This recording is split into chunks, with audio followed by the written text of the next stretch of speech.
And a very good morning from me, Johnny Bryan. What a difference a year makes. 12 months ago, I was commentating on the second NatWest Schools day of my career, and that day it was -3 with a wind chill of -7. Today, it's the hottest day of the year. 21 degrees is going to be here in the southwest of London, I should say, here at Twickenham. We're back. It's NatWest Schools Day for 2014, live from Twickenham all afternoon here on a gorgeous Saturday afternoon. The first match is the NatWest Under-15s Vase for 2014 between Altrincham School and Graveney School. This is how Altrincham lined up.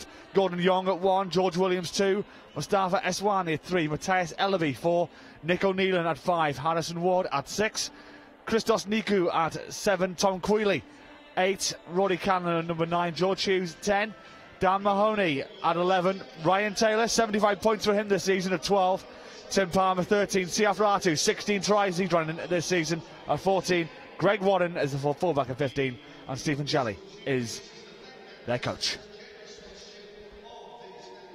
A fantastic, fascinating story for Graveney School. This is a school that doesn't even have any rugby facilities on their site, and they're here in the Vase final. Fernand Blanks at 1, Anthony Pham 2, Corrine Swindles at 3, Taylor Bell 4, Will Tomlinson 5, Tyrrell John 6, Cameron Hines 7, Josh Clark-Bell at number 8, Archie Donald's their captain at 9, Matt Harrison 10, Alex Graham Buck, keep your eye on him on the wing, he is lightning fast at 11, Charlie Vic Wilkinson 12, Jamin Patel Haddad 13, Ramon Strode Garcia 14, and Perry Blankson is 15, and Anastasia Long, a former Olympic diver, is their coach. Here are the replacements. Shillitoe, by the way, Hassett, Dunleavy, Burke, Chambers and Bansali for Altrincham, and Glenn Sempers, Walpole, Powell, Jackson, Bam Lende, Zinzoli and Scott for Graveney School. So this is their routes to the final, how they got here.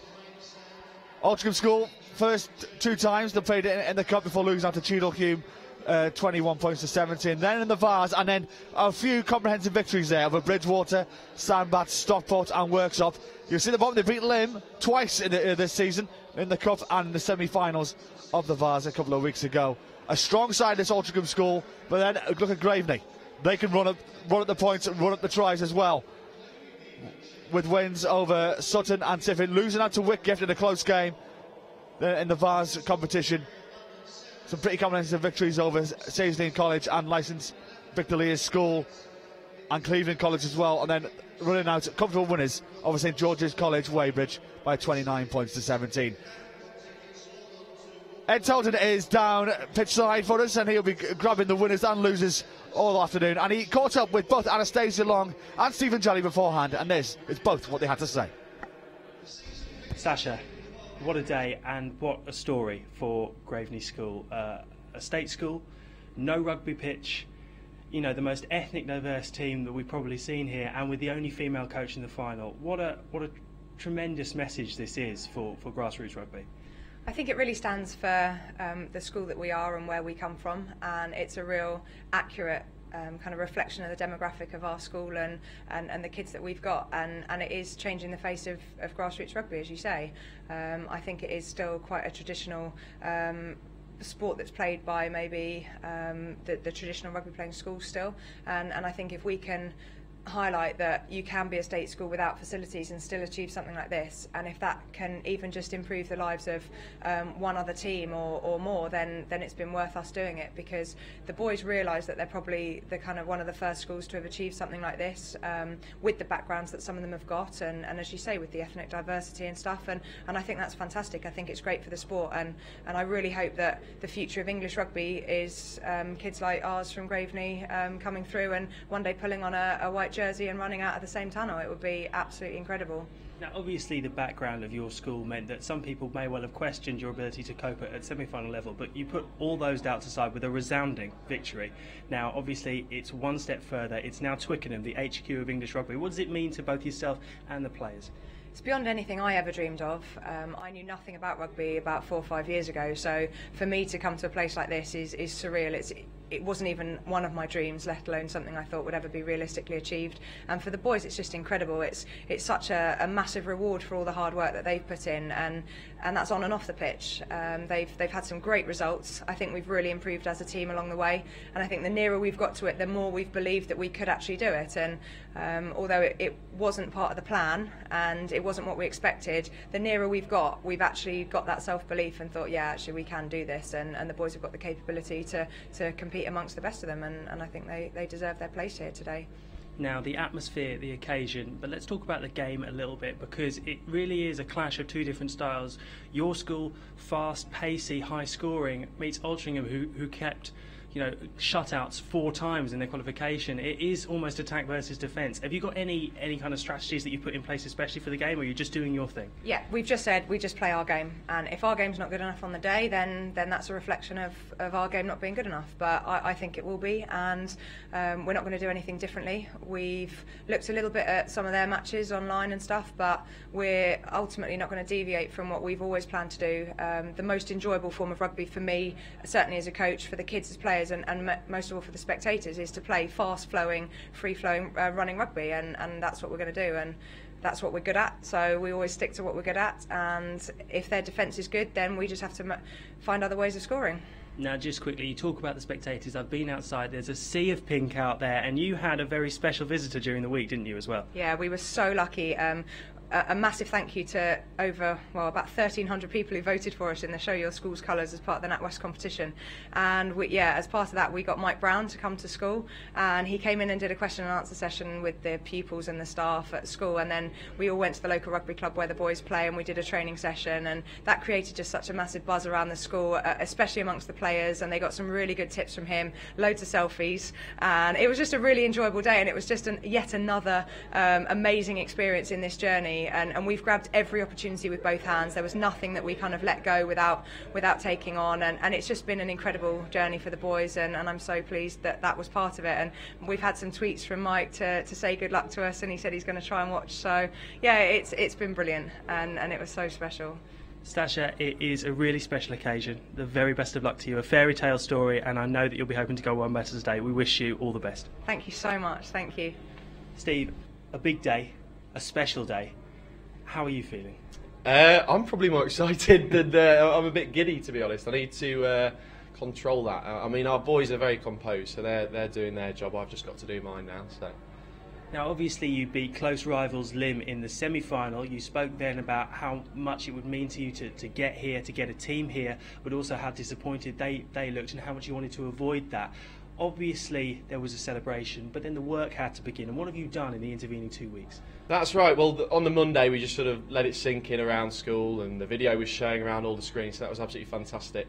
But then after that, we obviously had to get down to business, because, for many of the lads, this will be the biggest game they ever play in. So every single day, they've been great. They've been doing something, whether it be, in the gym or out on the pitches. So we've prepared the best we can. Now, obviously, it's a big environment. Have you done any psychological preparations behind the scenes as well? Because it can be a bit daunting playing in this fantastic stadium, surely. Yeah, I think yesterday helped. There's nothing that can prepare them. We're warming up on the sort of car park area at the minute, and they're going from that into an 80,000 seater stadium. So it is going to be daunting. But they've just got to be aware that, of what's around them. They've got 100 or so people coming down to support them, and they've just got to enjoy every single moment, because the moments like this don't come around very often. Now, how do you plan to deal with the fast and pacey game that Graveney play? Because you're a very defensive side, and you said to me at the semi-final that your success has been built on that really strong defence. Yeah, well, we've got to attack without the ball. It's as simple as that, really. We can't stand off and wait for them to attack us, because they will punish us. They've got pace all over the team. We're aware of their danger men.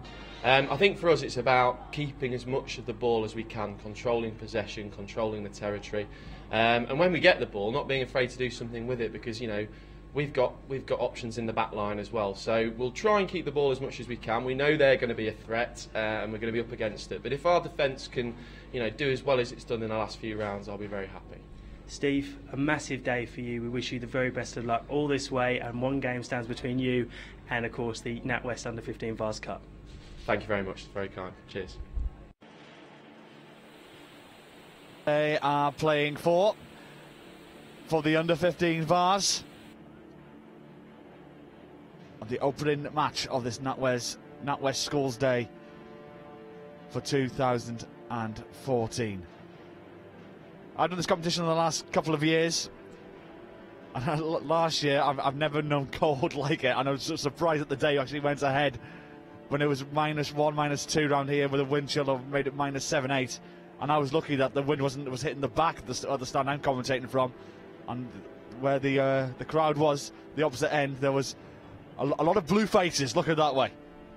But today, it's short and t-shirt weather, and we're not even in April.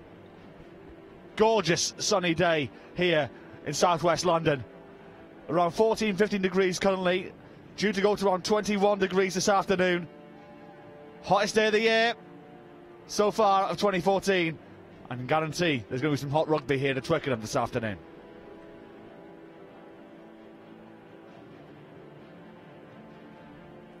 So match 1 of 4, Altrincham School against Graveney School. Two state schools will contest this under-15 Vase. For Graveney School, it's a fairy tale story. A school that has no rugby facilities on site. They have to travel 20 minutes away from the school just to train, and this is their debut season of the competition.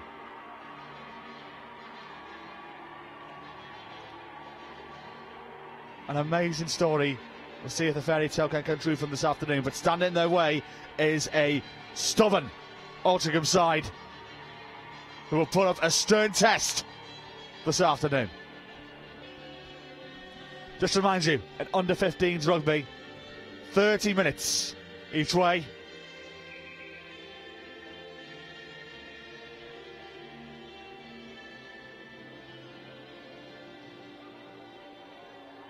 And the man in the middle is Mr. Phil Watters.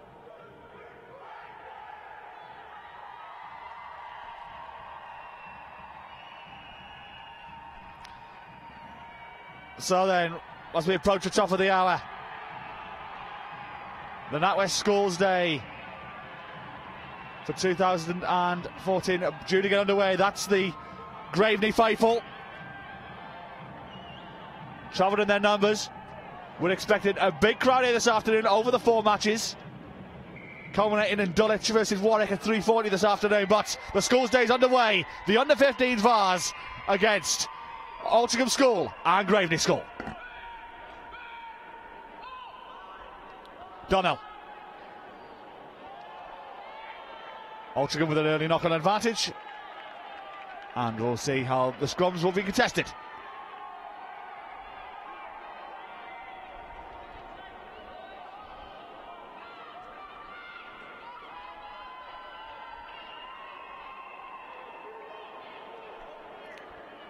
So then, early chance here for Altrincham with a scrum, just short of the Graveney 22.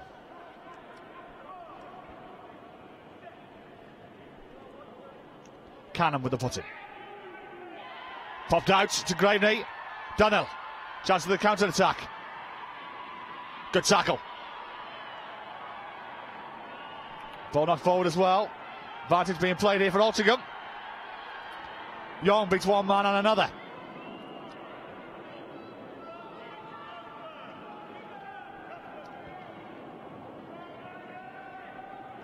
Ellerby. Niku. Gordon Young. Just shy of the 22. Canham. Taylor. Looking for help. Gets it with George Hughes.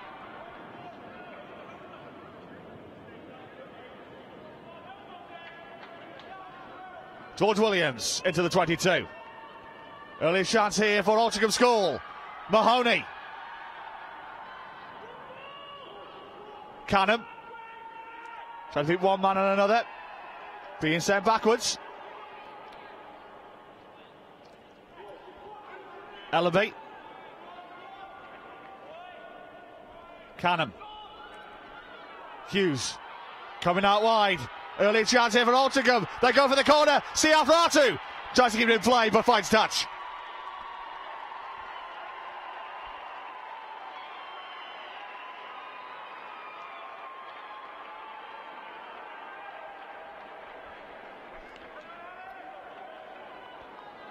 Ratu was a little bit quick off the blocks, but Alex Gordon-Buck there for Graveney School puts him into touch. But Altrincham will have the line out as the last touch came off a Graveney shirt. Low line out. Here comes the Altrincham push. It's a good drive as well. Just shy of the try line. Cannon.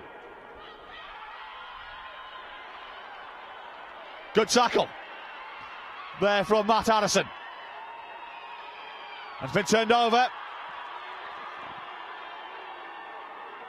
And Graveney will have the chance to clear their lines.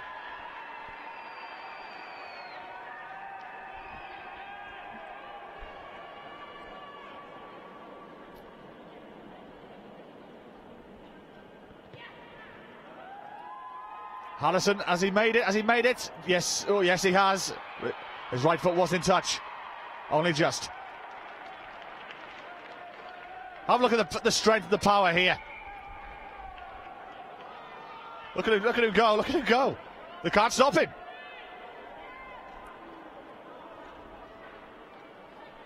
John gaining the yards there for Graveney.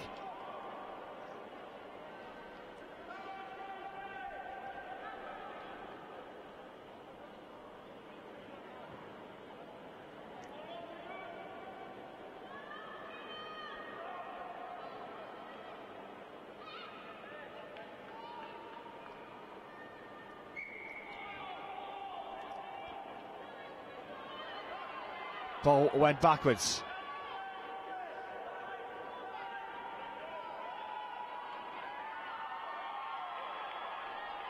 Just short of the 10-metre line, but Altrincham with the penalty, and they're away with it already. Canham. Ball knocked forward.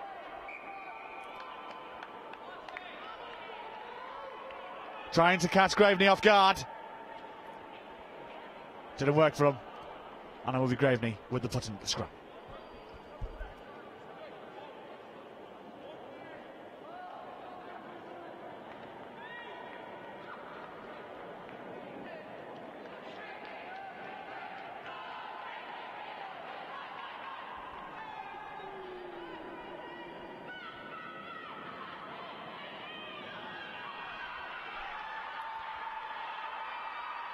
And then away, Graveney away.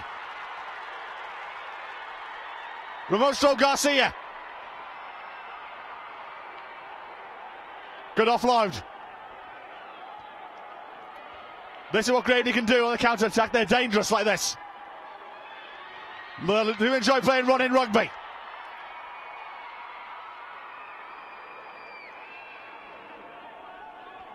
Dunnell. Harrison out wide. This is strong Garcia. Patel Haddad, just short the line, I should say. Blankson. Dunnell. Harrison. John. Uses strength to get 5 metres short. But he may have been turned over, has he? Altrincham will have the chance to clear. But evidence of how dangerous Graveney can be on the counter.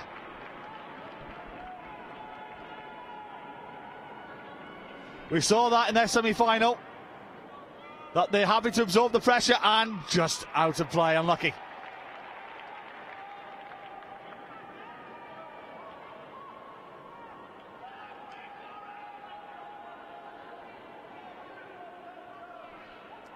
Jamin Patel Haddad, 2 tries in the semi-final he scored. He's a dangerous player on the wing. Proof of how dangerous the Graveney counter-attack can be.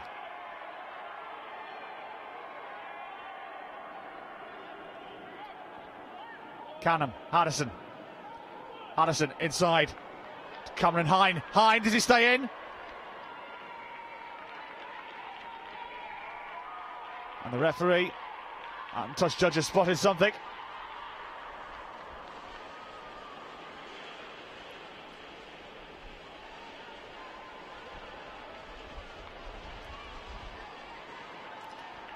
Referee and touch judge are just having a little conversation. One player's just being called over. Just warning, too much of a high tackle there on the collar. Penalty to Graveney. And options here for the school from the southeast. Tap and go. Cameron Hine. Hine is there! Try time! Cameron Hine is the scorer! Tap and go work for Graveney.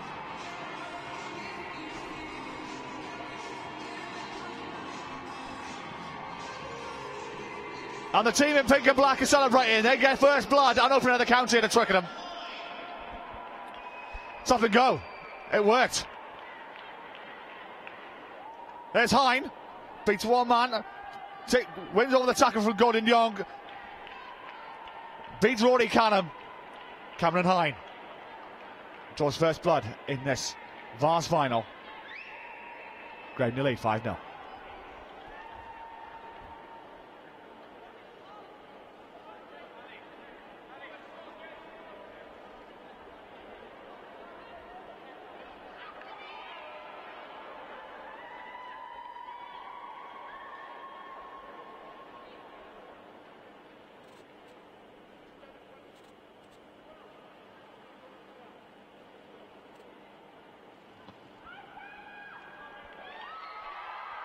Just missing. So, a 5-point lead. 9 points in. 9 minutes in. Graveney lead 5 points to 0.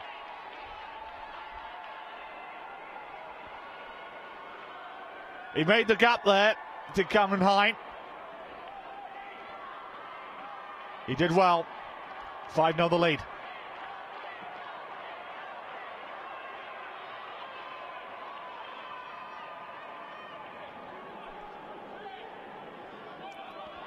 And here they come again. Here comes the offload. Oh, look at this. Keep going.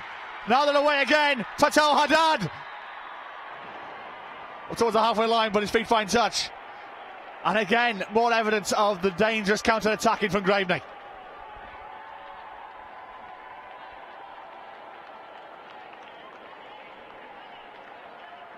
Good hands here from Harrison. Charlie Van Wilkinson with a good offload to Patel Haddad. He had Graham Butt with him. Didn't want to use him this time around.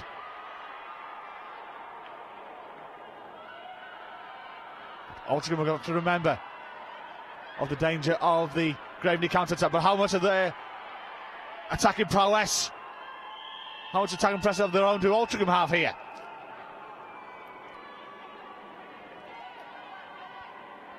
Keeps the ball in flight as well. But it was knocked forward, and it will be a Graveney put in.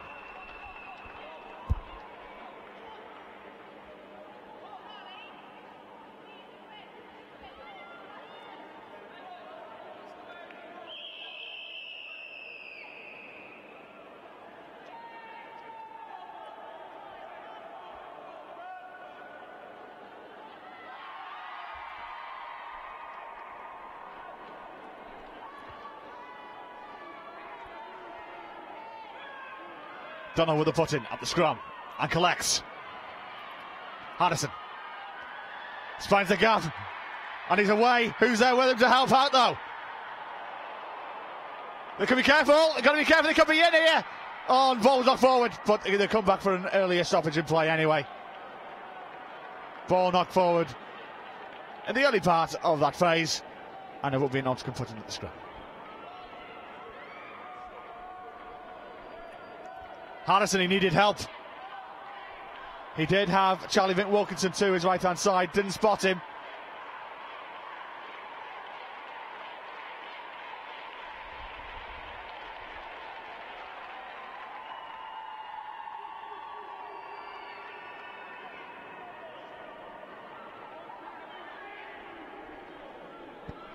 Cannon with the put in, and he collects. Ratu. He's a danger for Altrincham. Ellaby.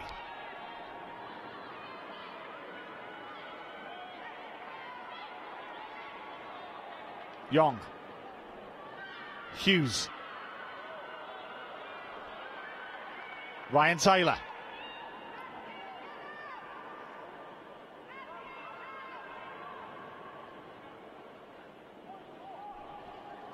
Tom Queeley.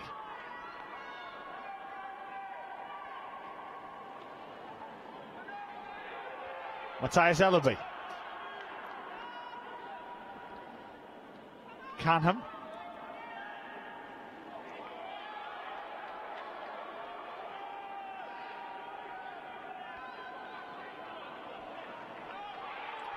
Ellaby. Queeley.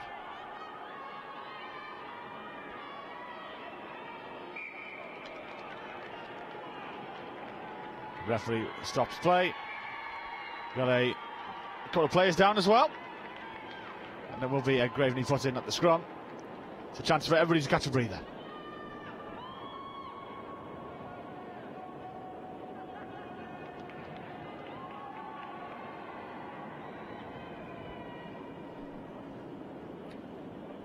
So here's the first try.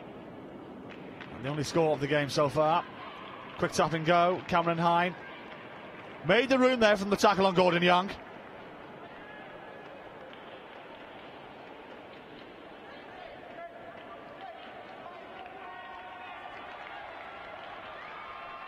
Yeah, made the gap here. Did well. And over he goes for the first score of this fast final.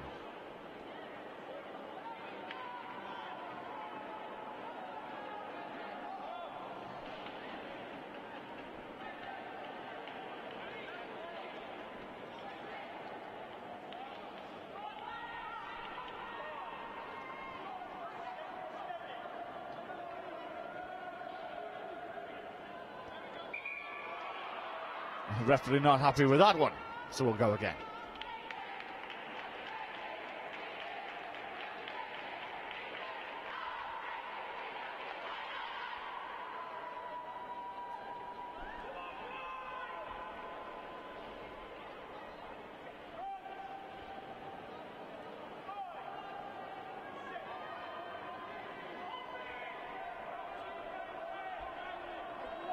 Ball's out. Picked up from Altrincham.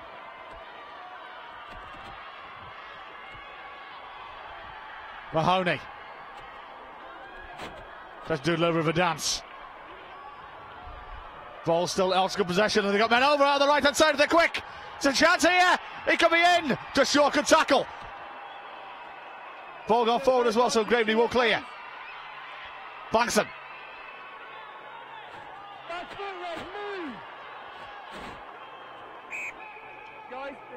Back they'll go for that earlier knock on.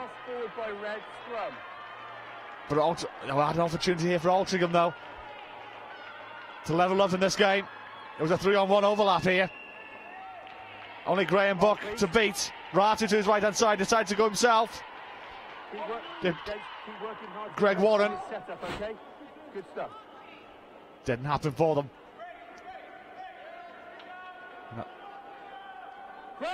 And alas, still the Graveney lead by 5 points to 0. Quarter of the game gone. Stay square, 9, get back. Dunnell. Harrison.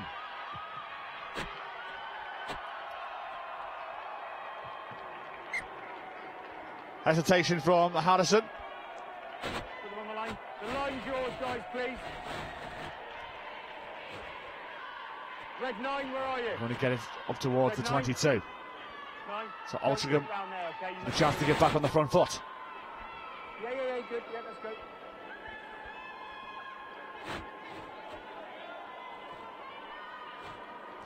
Collection by Ellaby. But referee said not straight. Scrum in 15.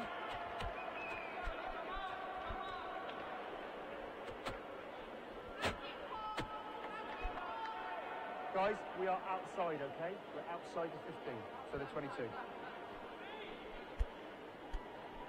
Flankers, both sides, please make sure we stay bound. Graveney score. Your ground in the middle there, please. If he passes it, yes. And their brethren. Crouch! 9! Set! Steady! Hold that position. Stay square head. Take him back inside. Harrison. Kick into space. Good kick as well.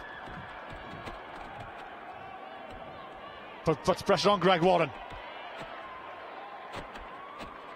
Tackled by Patel Haddad. Let it go now.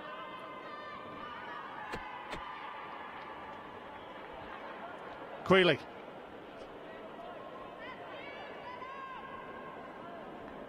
Push back. Step off. Gordon Young You go. gains some yards.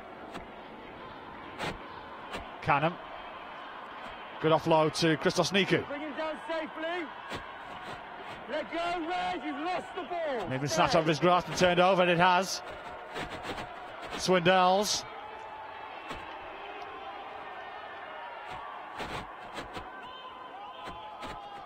Harrison. A little bit of a straight pass, look a tad forward, but we continue. And this is Stroke Garcia. Loses out. Playing advantage, knock on. But they'll come back for that earlier knock on. First one, second one. And it will be an Altrincham put-in. Harrison. Borderline forward, maybe, you could argue. Almost by Black, no advantage. But the touch judge and the referee thought it was legal. I'll go inside. And will be an Altrincham put-in at the scrum. Up you come then, guys, please, up you come. 9 of them to stay there for me.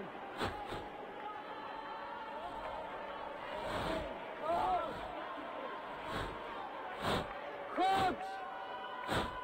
5! 6! Hold that position! Guys, just stand up. First one we had a problem with, let's just hit and hold, we're just starting to wheel off. Let's get this right before the ball comes in, yeah? There you go, thank you. There's your mark.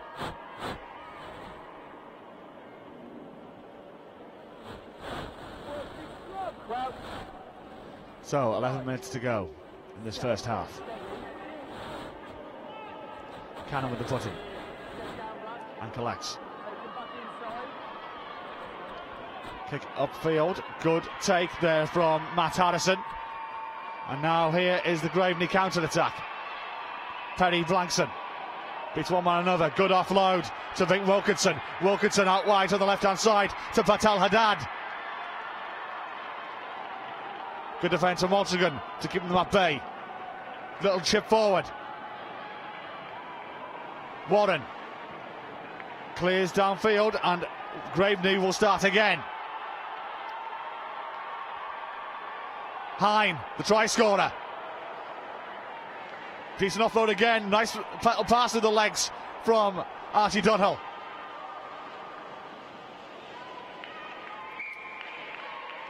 The ball was knocked forward, and it will be an Altrincham put-in at the scrum. That's what they're playing for.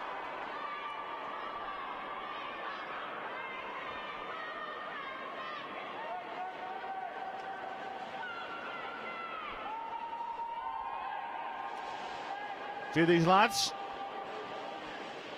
already looking a little bit out of breath. Big pitch here at Twickenham.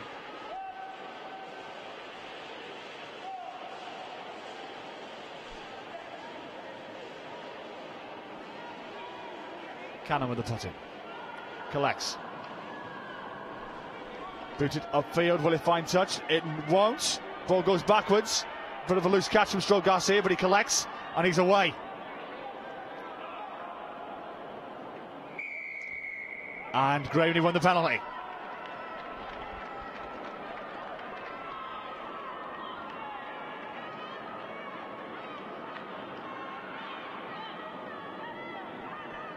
So Harrison looking to find touch. No, and he not. Took the little bluff instead. And here come the Graveney counter-attack. Didn't work this time.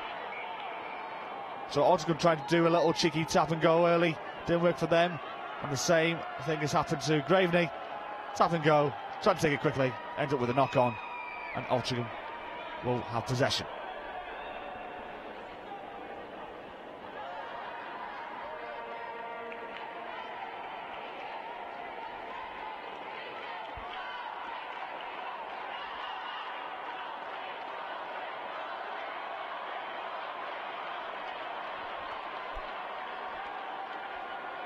Cannon with the putting.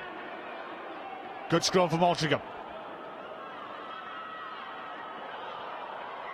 And again, another knock on. So we'll go again for inside the Altrincham half. This time will be Graveney with the putting up the scrum.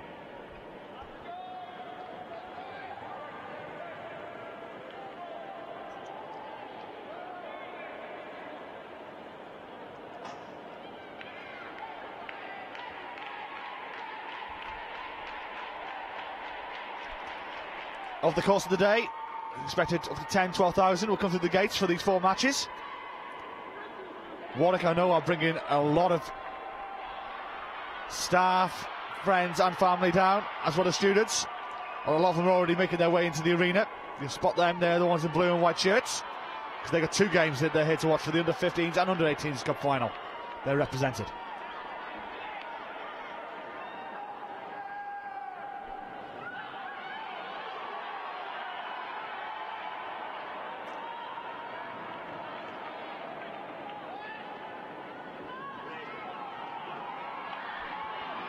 Nealon.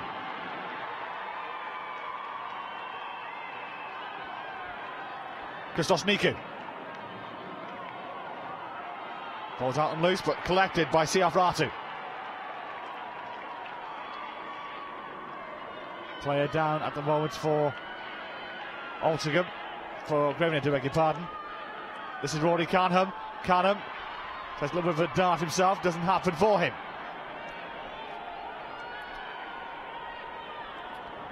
Ball turned over again by Altrincham. They have possession back inside the Graveney half.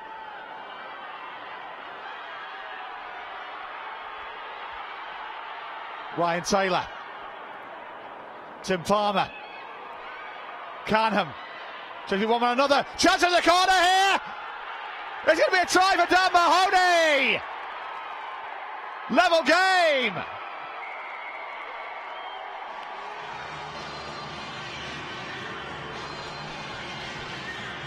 Level game here in Twickenham in this Vase final. Good pace of play this from Altrincham. Good move this was. Taylor did well.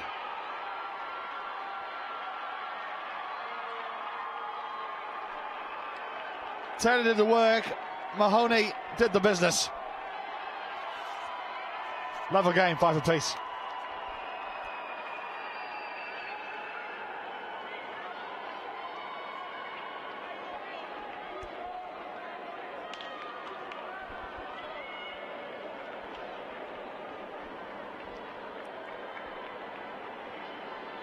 Ryan Taylor looking to add the extras.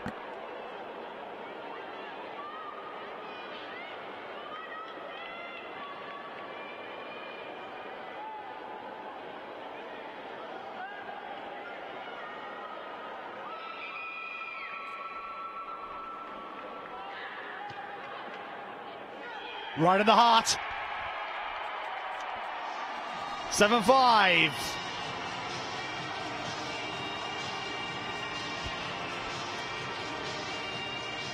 Altrincham lead 7-5. Graveney making a couple of changes. Zach Walpole and Owen Powell coming on.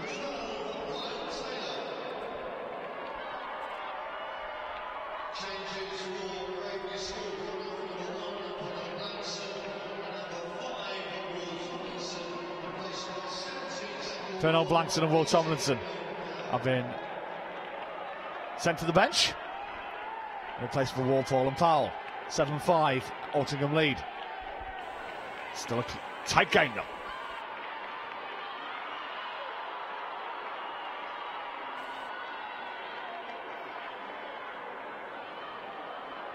Ellaby.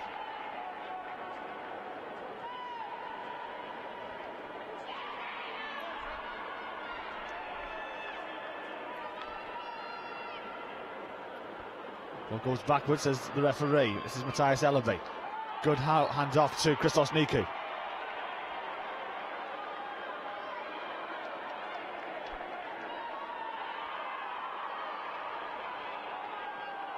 Nealon.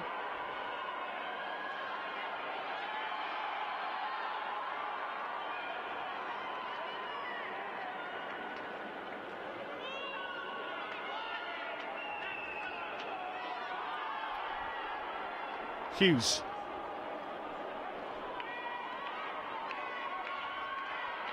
Mahoney.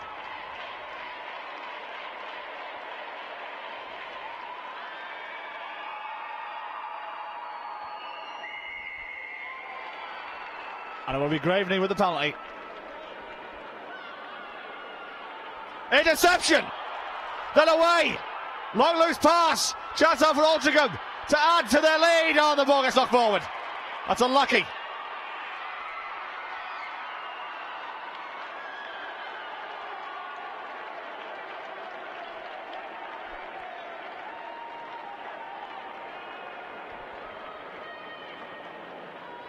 Even caught our director off guard, this one did.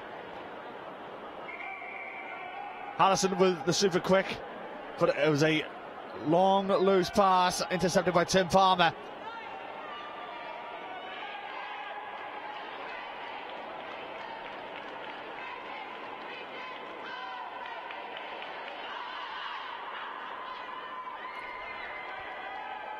Another stoppage.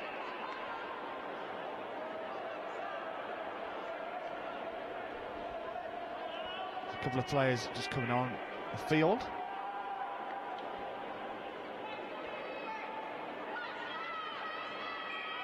Graveney already had 2 replacements, but it's going to be another scrum to Graveney. Couple of 2 minutes left in this first half.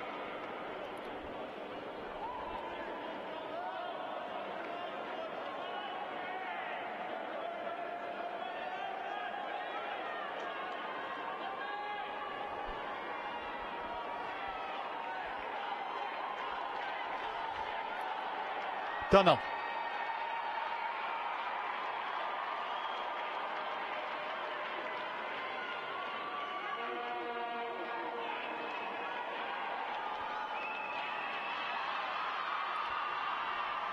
Good tackle here from Altrincham. Harrison. Loose pass, loose pass. Graham Buck. He's had a quiet game so far.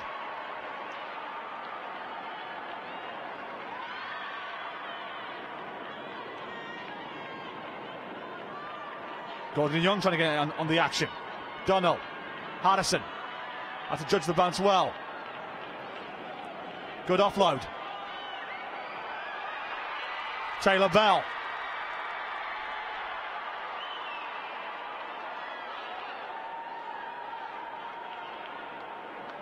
Turned over. Altrincham have it. Out wide. Dan Mahoney.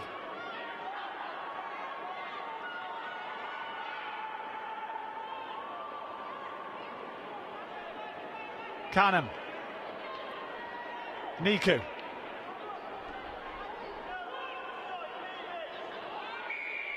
Penalty. So Altrincham coming in on the side. So chance here that they can try to add to the 2-point lead that they have. They're going to have a proper goal.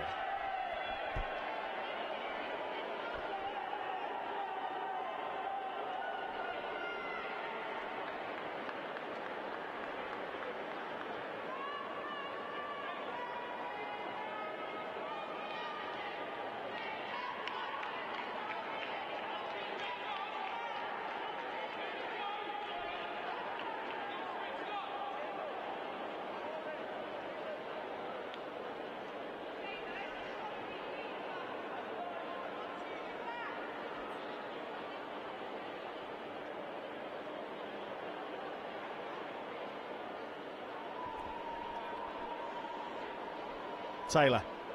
This for a 5-point lead.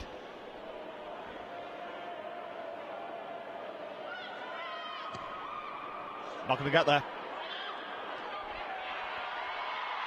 And chance for a Graveney counter-attack. Graham Buck.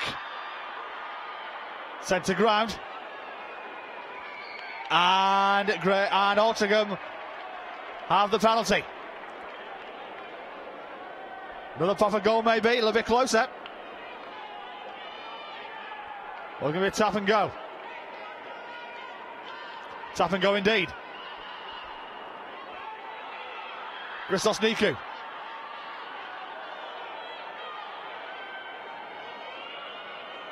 Estwani. Canham.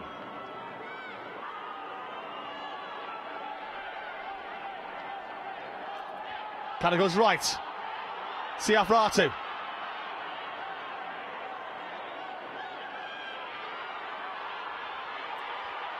Harrison Ward's a short. Canham.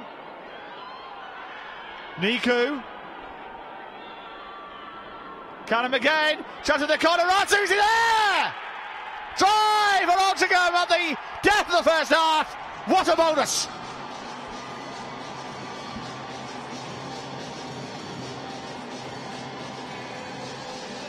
Siafratu, 17th try of the season.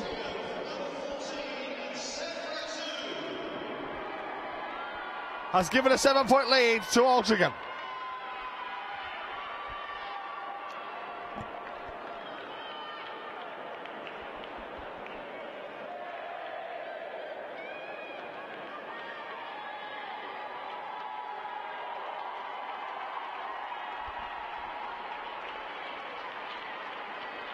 So 7 ahead.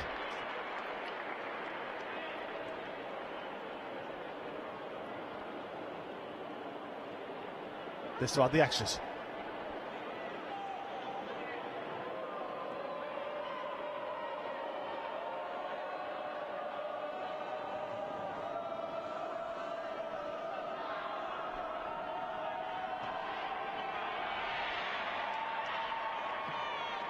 Just missing. But at half-time, in this 2004 NatWest Schools Vase for under-15s, Altrincham School lead Graveney School by 12 points to 5.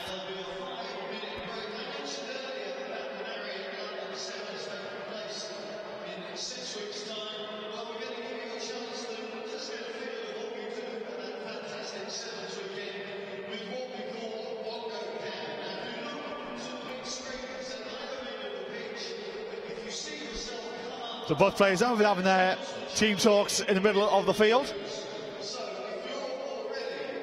Anastasia Long.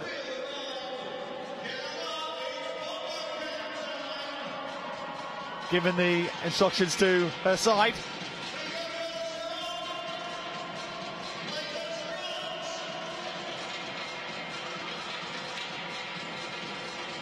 First try. Cameron Hine, the scorer. Made the room, did well. That made it 5-0.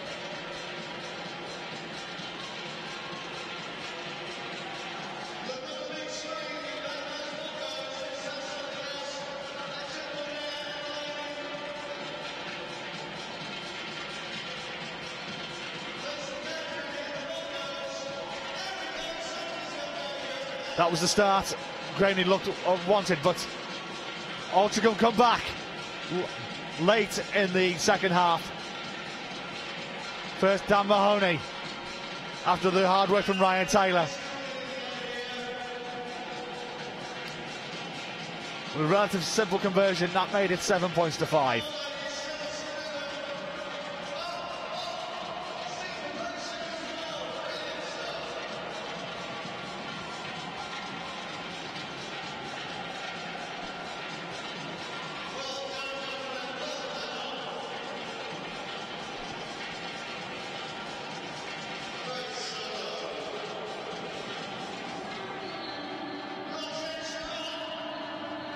And then, towards the end of the first half, a bonus for Altrincham in stoppage time.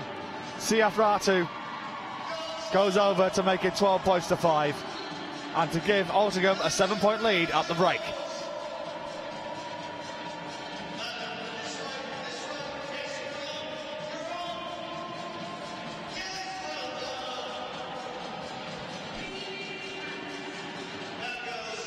Keep behind Ratu here. Stayed strong. Got past Gordon Buck. And he's there to give Altrincham a 12-5 lead. Graveney have already had their instructions and they're ready to start the second half. Altrincham still in the huddle in the middle of the field. Just to remind you, half-time, Altrincham Grammar School 12, Graveney School 5.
So here we go for the next bit of drama.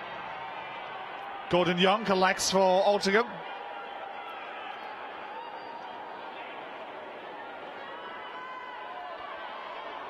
And Altrincham are away. Good tackle there on Tom Queeley.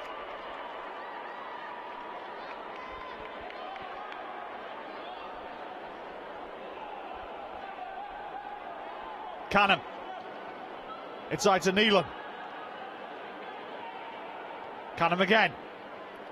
Uses Ellaby. Ball is lost and in Graveney hands.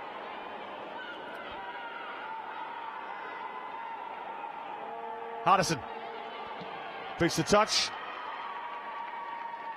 And the pressure will be back on Graveney as Altrincham will have a line out just short of the Graveney 22.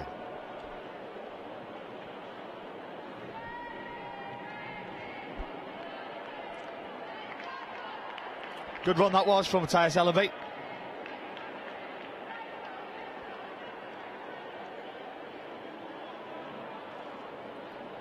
The exact start that Altrincham would have looked for at the start of this second half.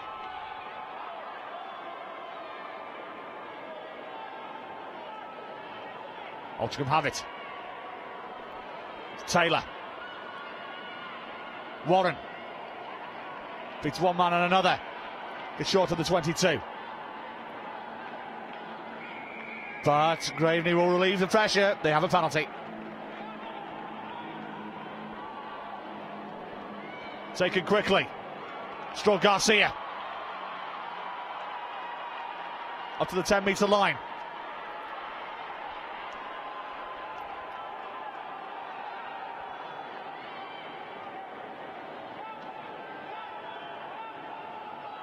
Hardison.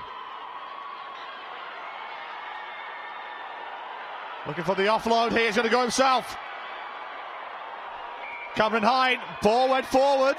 Said the referee.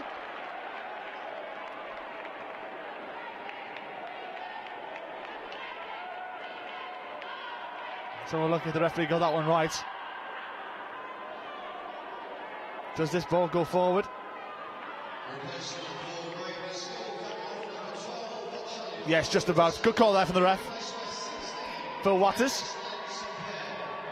Scrum on the halfway line.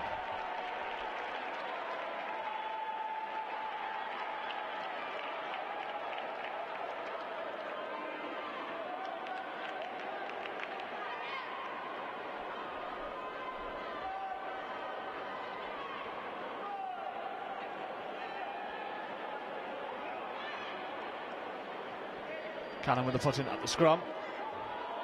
He puts a whistle to his mouth. Picked up by Graveney. Kick down into the Altrincham 22, and it's a decent one at that.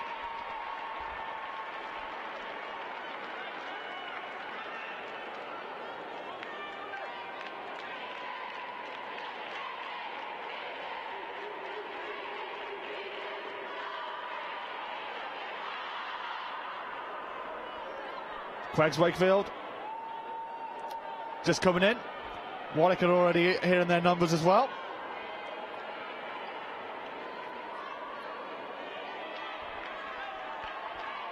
Short line out, doesn't work.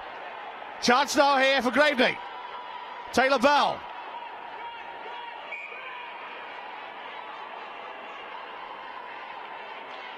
And it will be a Graveney put-in at the scrum for the knock-on.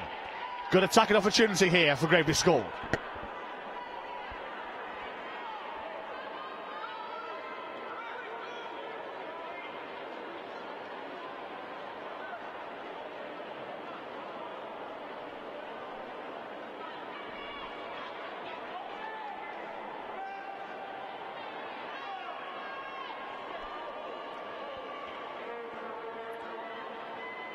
Dunhill with the put-in. Collects. Hardison. Good pass to inside the 22. It's quick rugby here from Graveney School.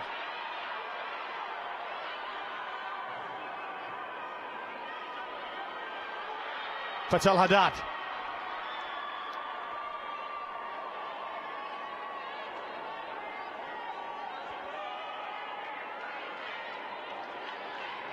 Hardison.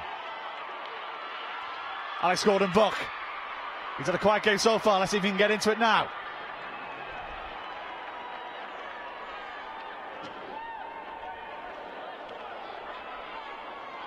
Swindles.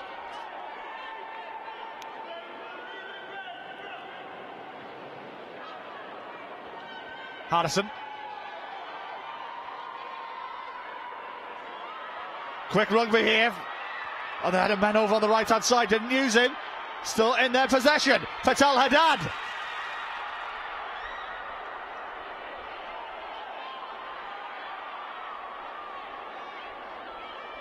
Hardison.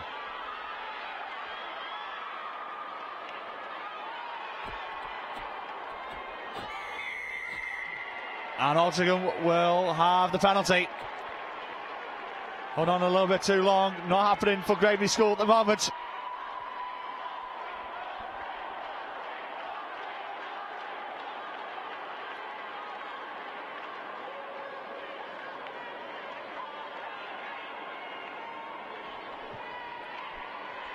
Kick into touch.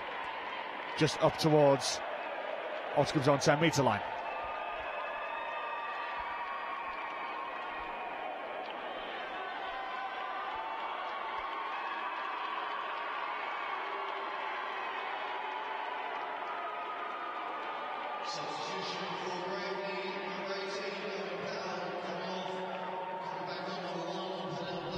Fidel Blanks are coming back on the field for Owain Powell. Hardison for Graveney. Late pass again for Patel Haddad.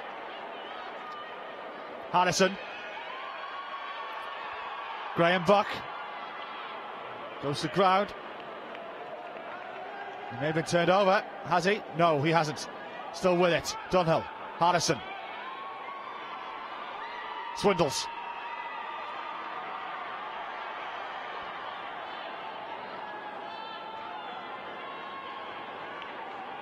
Turned over.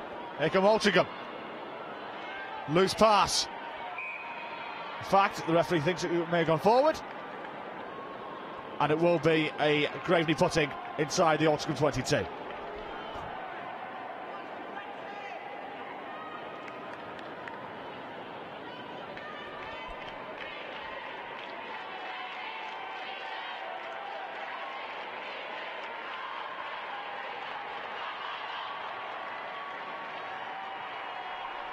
Beautiful day here in southwest London. Twickenham basks in sunshine.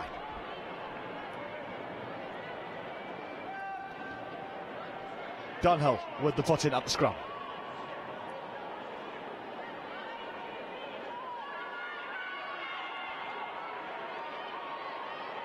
Well, that one didn't even go into the scrum, I don't think.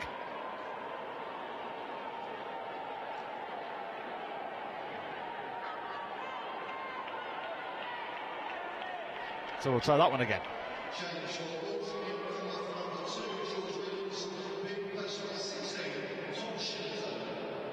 Tom Shellito coming on for Altrincham School in replace of George Williams.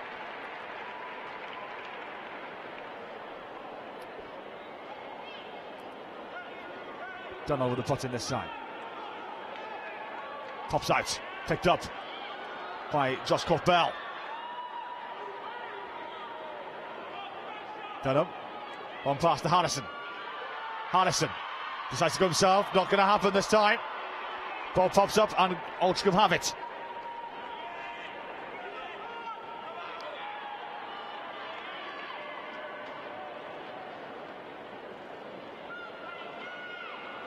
Good tackle on Siafratu.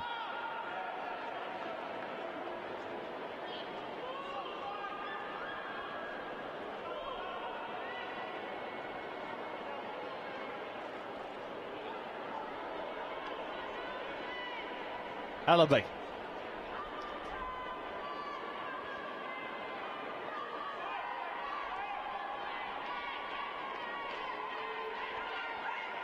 Ratu.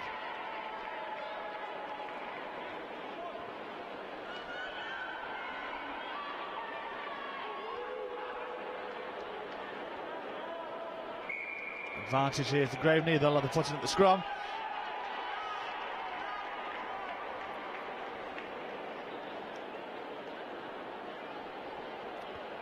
Alex Graham-Buck scored 2 tries in the semi-final.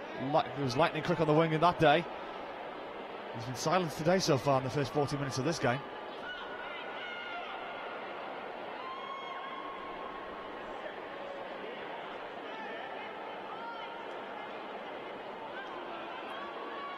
Dunno.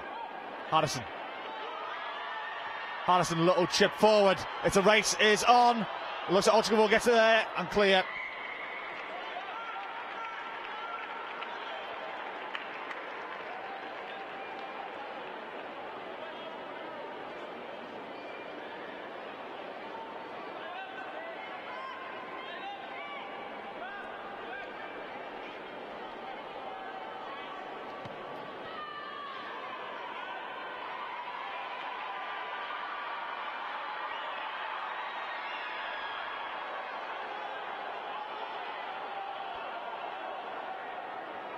Altrincham have it.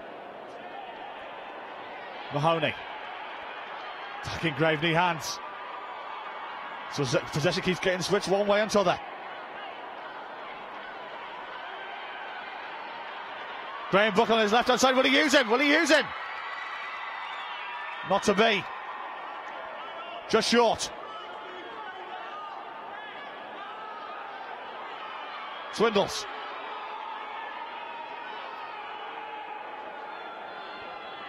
Cannon. Harrison. Harrison tries to go himself.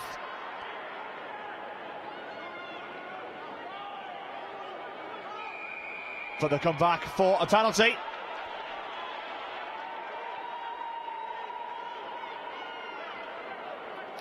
Tap and go. Driving forward for the line. And Graveney will have the put in.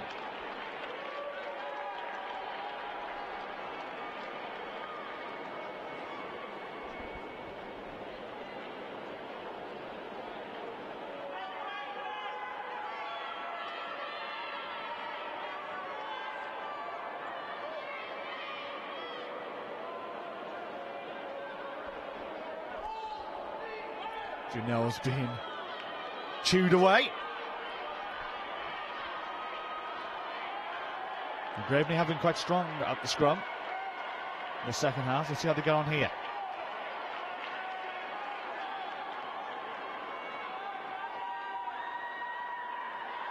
Dunham with the foot in. Picked up. Go. Hine. Is he there? Just short. Chance again. I think it might have been turned over. I think Altrincham having a chance to clear, but held up. 5 metre scrum.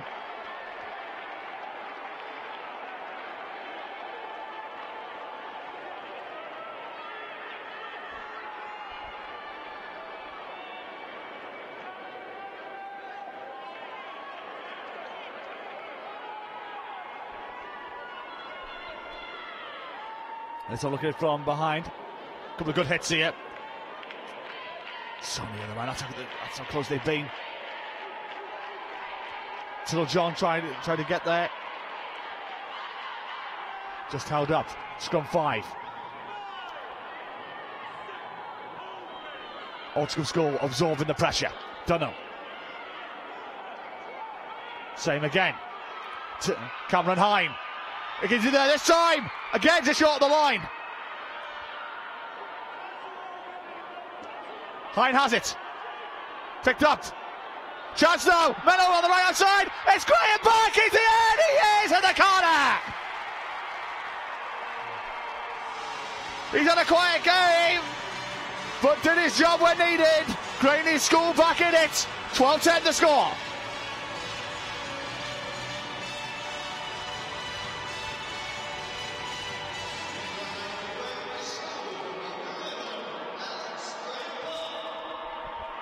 (12-10).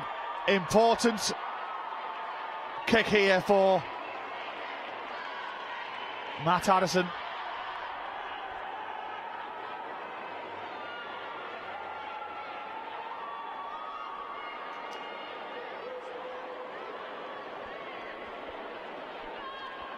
Roughly 15 minutes to go.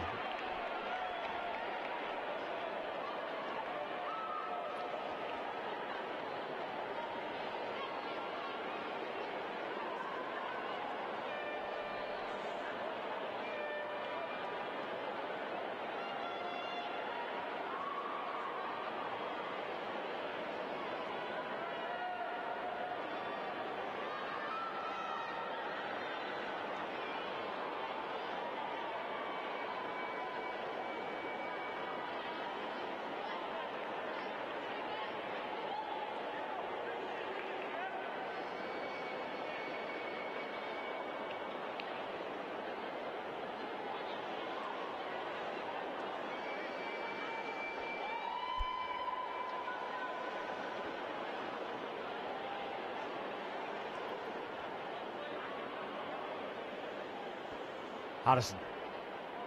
This for 12 apiece.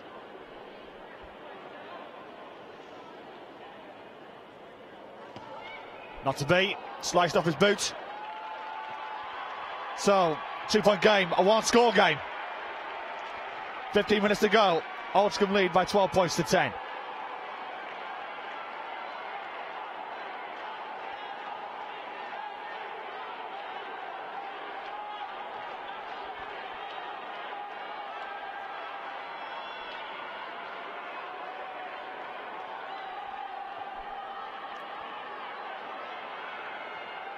Good take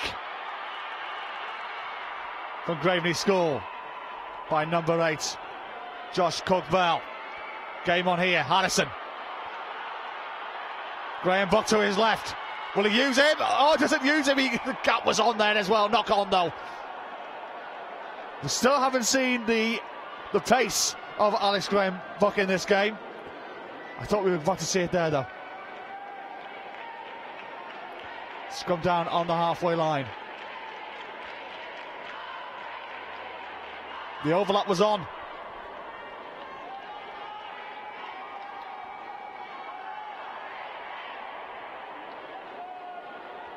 Free on the outside there, and Ratu nearly cashed in there on an intercepted pass.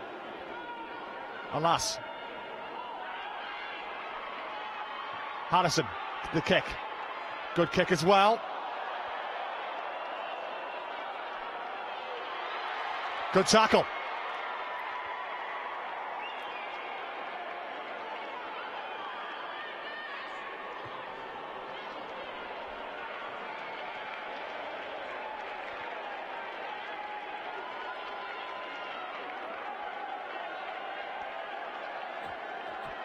So, line outs to Graveney School. The ball going out in the full. The referee just giving their marching orders to both teams.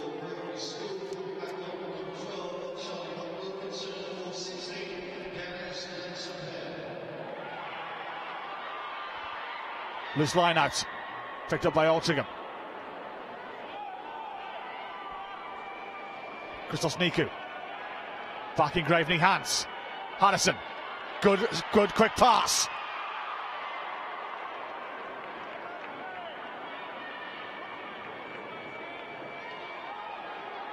Addison. Chances on. Ball knocked forward. Altrincham will have the chance to clear. 10 minutes to go.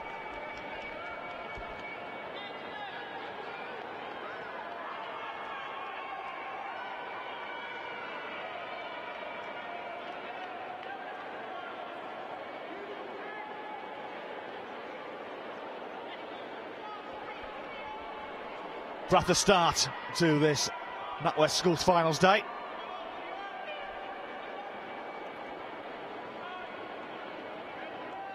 The Graveney coaching staff look on.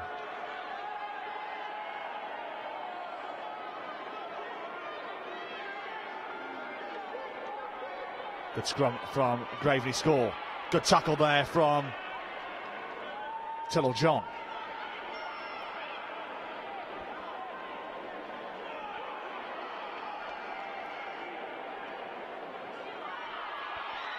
Queeley. Dan Mahoney. Inside to Mustafa Estwani. George Hughes.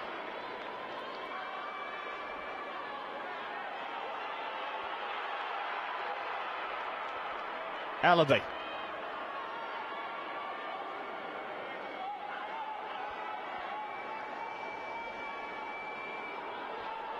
Niku.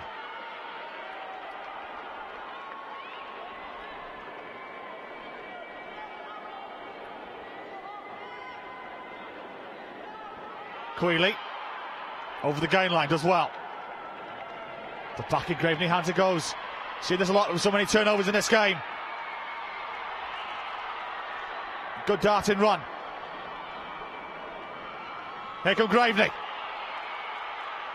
Still Garcia. Tillell John. Dunham. Harrison. Kick to the corner. Chase is on. It's an awkward bounce. And there's a little bit of a foot race as well. Ball is still out in play. Nobody has it. Still in possession. Altrincham have it now. Mahoney under pressure. It's fast, it's loose, and it's exciting.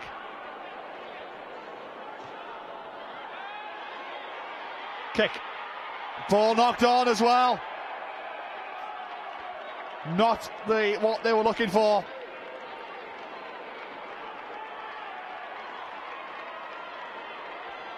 From Paddy Blankson. Good vision there from Matt Harrison. Caused confusion at the back. Greg Warren at 6s and 7s. Hine will look to pick it up. Tillell John was there. He saw the white line. The fans of the next match, Warwick School already to go. We'll see them shortly in the under-15s cup final.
Cannon with the put-in.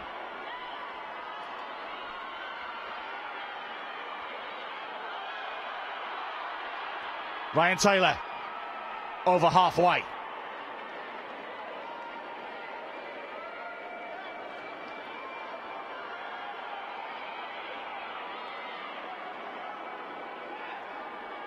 Palmer.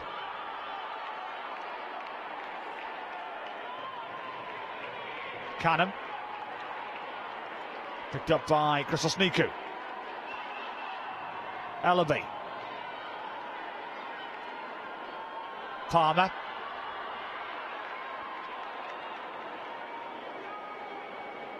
Warren. Spinning around.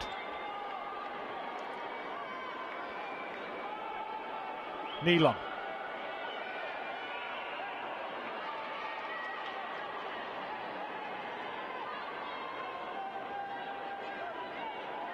Turned over by Graveney. Harrison decides to go himself. Loose pass, and again another knock on.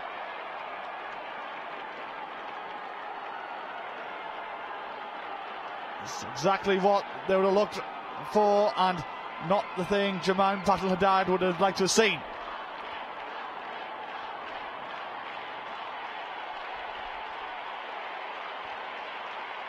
Nice cooling breeze around this ground on a very warm spring day here at Twickenham. Minutes to go. Altrincham with the advantage of a 2-point lead. Another score here may see them over the line.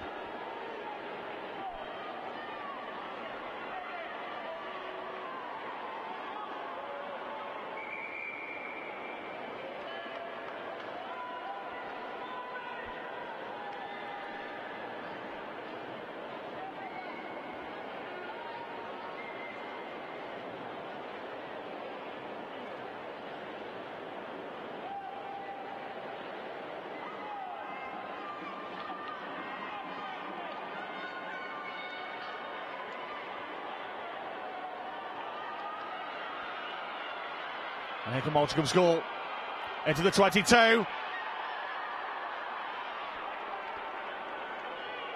Taylor pulled down, turned over again. Graham Buck. Box kick, charge down. Still in Graveney hands. They get away with one there. And they win the penalty. Take it quickly. Harrison. Beats one man and another. Into midfield. Jamin Haddad still going. Up to halfway. Dunhill. Hine. Ball goes backwards. Who wants it? Dunhill again.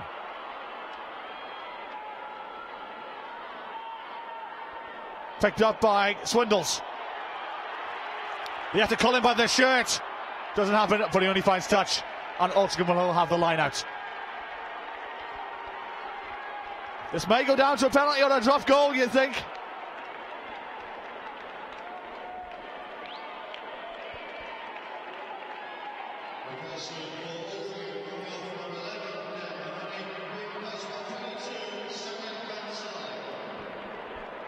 Shillito with the line out. Takes it low and loose. And the referee looks at the touch judge there. That was surely a knock on, and he concurs. Time is now the enemy for Graveney School. They're the ones chasing the game.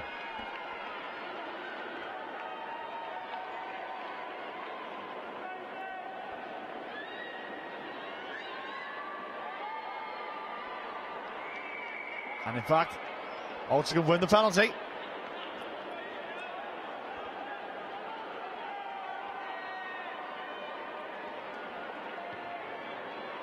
Looking to run down the clock here. 2 minutes to go.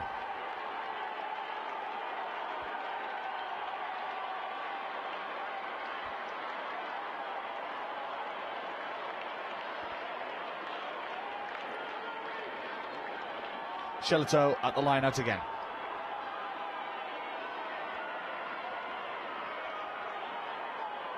Won by Altrincham. Good tackle.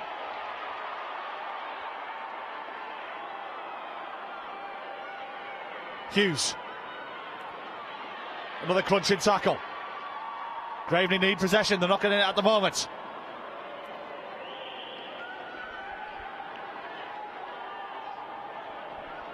Two minutes to go. Canham. Ratu.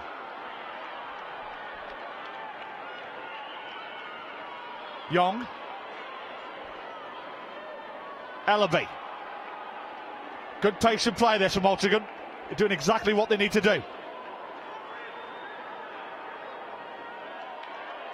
Estwani. Clock getting run down. And continuing to drive forward.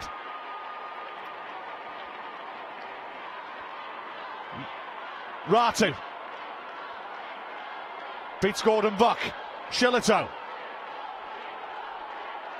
Excellent phase of play this from Altrincham. Canham. Into the Graveney 22. And they win the penalty. They can put this game to bed if need be, if they want to go for the post. Tap and go, take it quickly.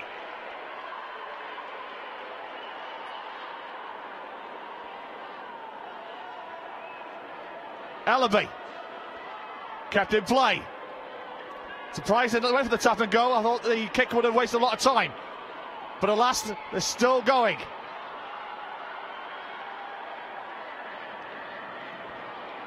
Ball went backwards, said the referee. Palmer.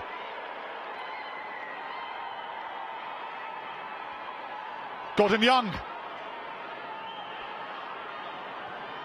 They kicked it out of the play. But the referee, they've looked at the clock on the scoreboard thinking that they've already got there because that one's reached 0. But the referee, on our clock, we've still got some time to play in this game. So Graveney will get possession back. And may have one last phase of play. The coaches thought they were all over, but the PA just announced that the clock in the stadium is only an indicator. They go on the referee's clock. So it's still in Graveney hands, and they have possession. And 3 points will do, a drop goal. Good have it. They have a scrum advantage. But they are 60 metres away. They need one hell of a move to even give them an opportunity to get into this game. They don't want to kick it. Harrison thought about kicking it. He said he's going to go run himself. But the referee said there was crossing, there was obstruction. And it will be a penalty to Altrincham, and that could be that.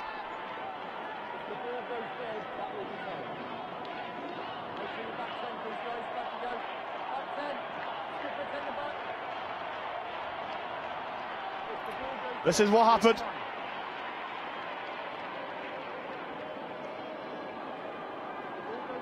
Yeah, it was Patel Haddad causing the obstruction. I think time may be up now. That is it! Altrincham School have won the Vase.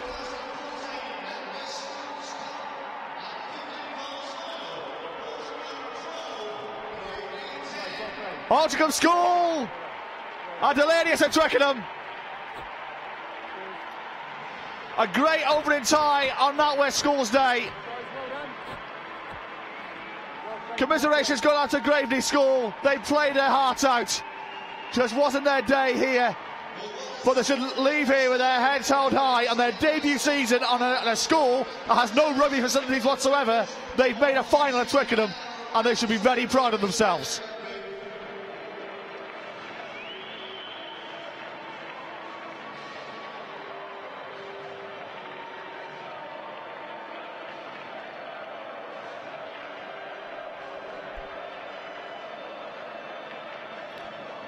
Disappointment for Graveney School, but hopefully we'll see them again next year.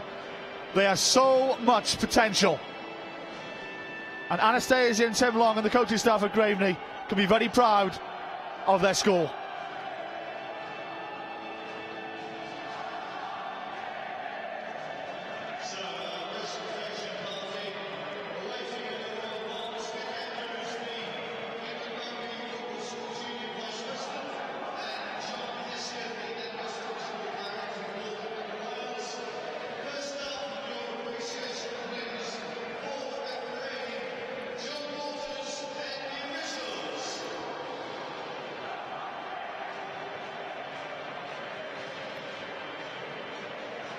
The delight for Altrincham School as Graveney now are getting marched up towards the Royal Box to collect their silver medals.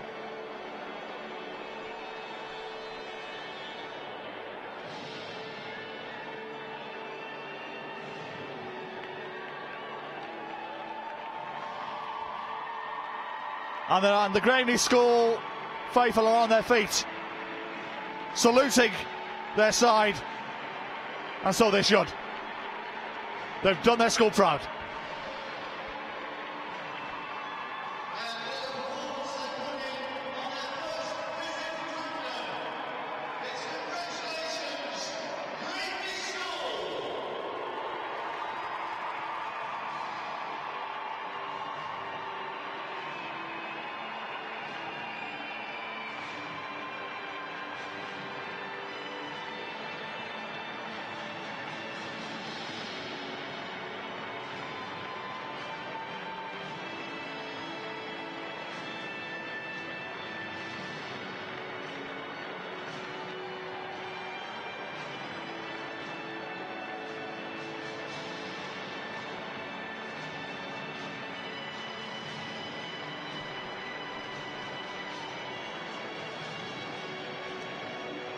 A fantastic first season for Graveney School.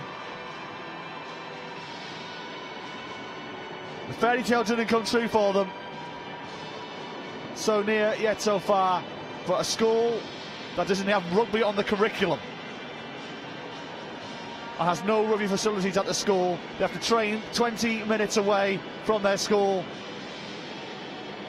to get to a final here at Twickenham is an achievement in itself, and they should be very proud of what they've done.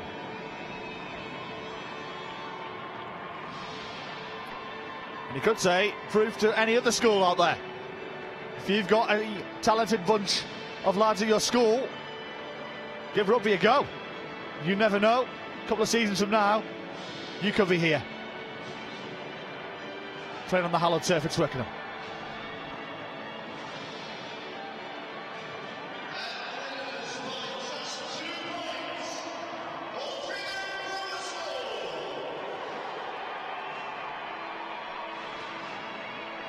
So Altrincham Grammar School head up upstairs to collect their gold medals.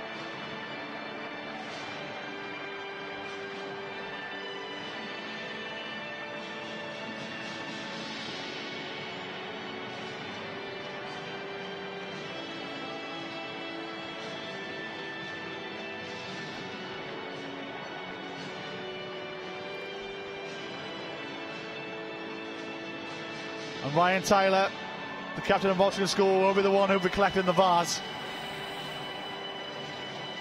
Smiles galore. Grins like the Cheshire Cats.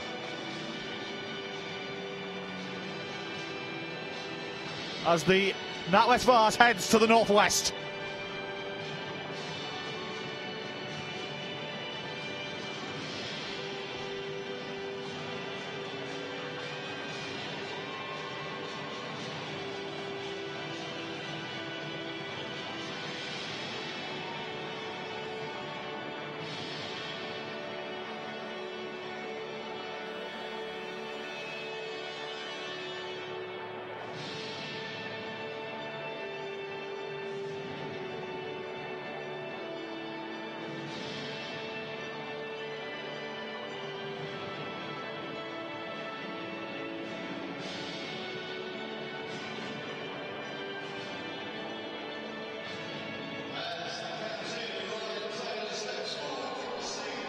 So Ryan Taylor collects the NatWest vase for 2014. Altrincham School are the champions.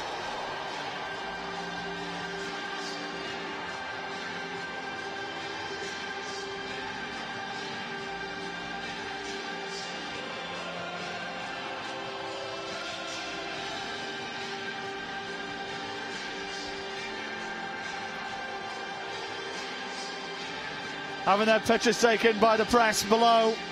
You'll see that on a few rugby websites and maybe in the local rag in Altrincham as well come Monday morning. Altrincham School are the first winners here on NatWest Schools Finals Day. Just to remind you, 3 great more games of rugby to come. Coming up next, it's a repeat of the 2013 final between QEGS and Wakefield and Warwick School. Later on, Exeter College face Trent College in the under-18s Vase, and then the buildup, the cup final between Warwick School and Dulwich College at 3:40 p.m. this afternoon. And trust me, Twickenham will be rocking for that one.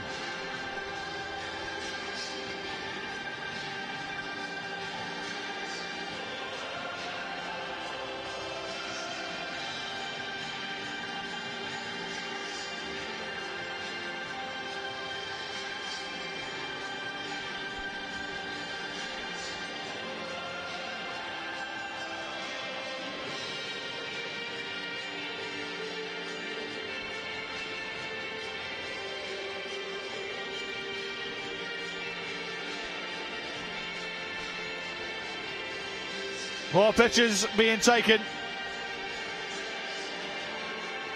These under-15s winners here. Altrincham will remember their day at Twickenham. They can say, I was a champion at HQ.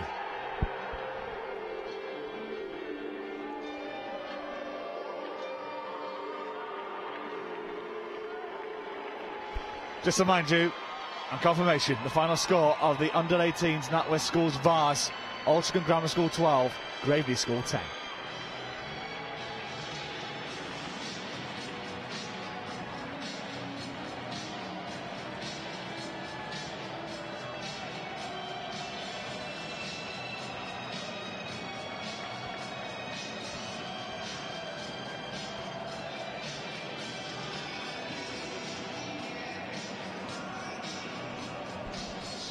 So let's run you through the story of this first Vase final.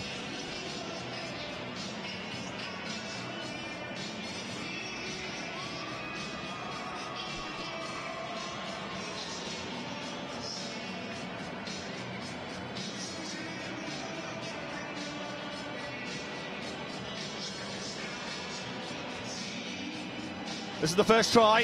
His first blood to Graveney. Cameron Hine stayed strong, got past Gordon Young. And got over in the corner to make it 5 points to 0. Conversion was missed.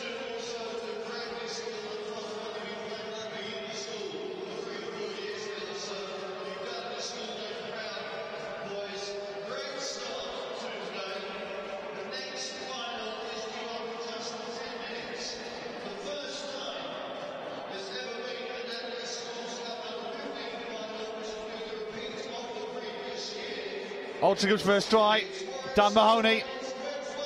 He did well, thanks to the work there of Ryan Taylor.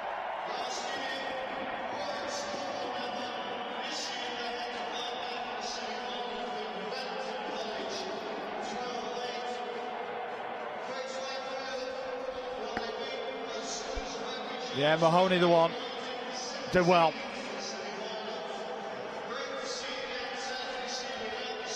Here's the second Altrincham try. See off right. This is towards the end of the first half. Right at the death it was.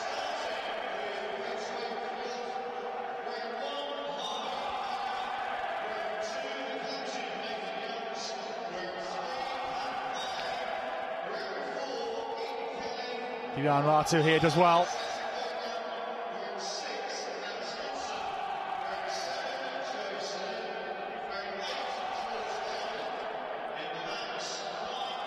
Then Graveney got back into it.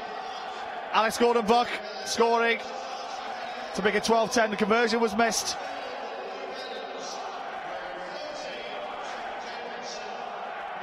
Such pressure it was from Graveney towards the end of the second half.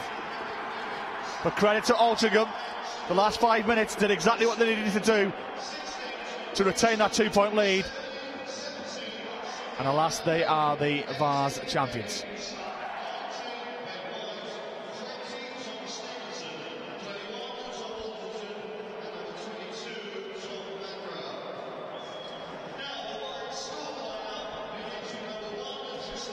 Ten minutes time. a repeat of the 2013 final, and history made, because in cup history there has never been a repeat final. QEGS Wakefield against Warwick School. Should be an intriguing tie, this one, when Warwick got the better of them last year. We'll see what happens from 1:30 onwards.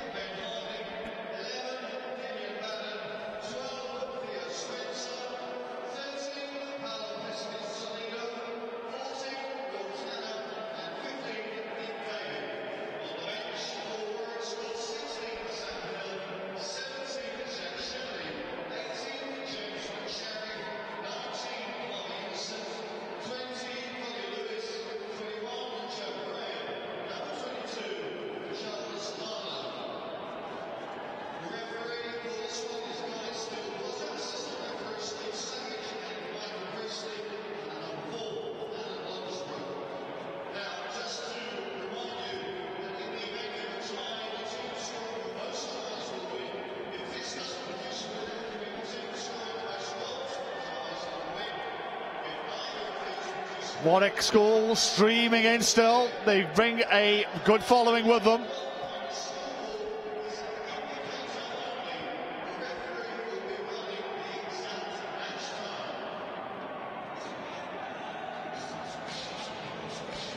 QEGS are there flying their flags proudly.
So the Under-15s Cup final gets underway at 1:30 here live on a gorgeous Twickenham. 12:30, do beg your pardon.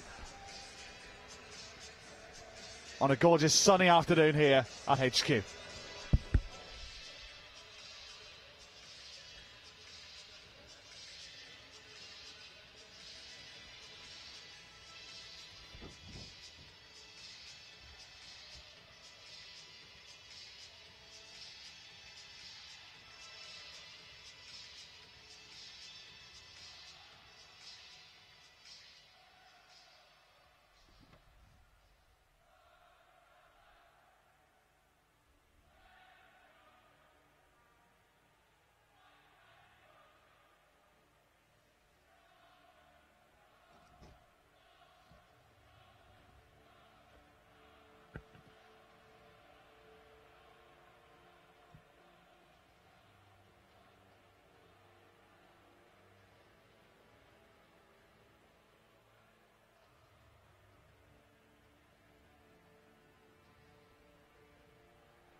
Sorry about that. Has he got me?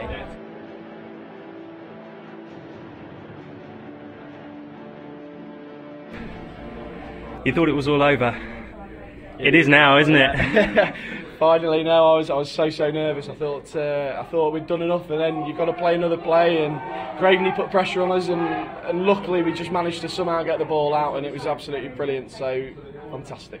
Now, we spoke pre-game about the sort of the attack versus defence mentality that we were going to see in this game, and your defence was breached early and you went 5-0 down. Did that worry you at all? Because Graveney are intimidating on the attack, aren't they? They are, absolutely. They are a fantastic side and really, really good to watch. I'm sure that everybody who's at Twickenham today, our supporters, will appreciate what great running rugby they play, and it's really refreshing that they play that brand of rugby. Now, realistically, if we'd have gone toe-to-toe with them in that regard, we'd have got beaten. But we stuck to our game plan, and we knew what our strengths were, and we played to them, and luckily we managed to come away with a very narrow victory. I mean, talking of Graveney, obviously everyone's aware of the story that has come out of their side. Was that intimidating to you at all as a coach or the players, or do you just focus on your own thing? Yeah, we focus on our own thing, but it's inspiring, if anything. I mean, Stasha, we spoke last night over dinner, and she was absolutely superb, and particularly after the game there, she's been so gracious. And the story we heard about the Graveney boys, it should be an advert to all of rugby, really. To say, you know, they've come from not having a pitch to getting to Twickenham. So, blooming heck, boys, well done, Graveney. And what does it mean to you to win the cup here at Twickenham? Oh, it's hard to put into words. I mean, I've nearly lost my voice, and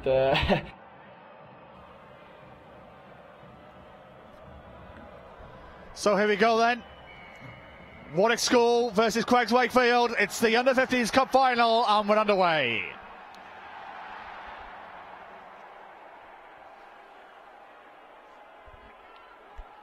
Warwick have brought a strong crowd with them, and Wakefield too have brought a decent crowd down the M1.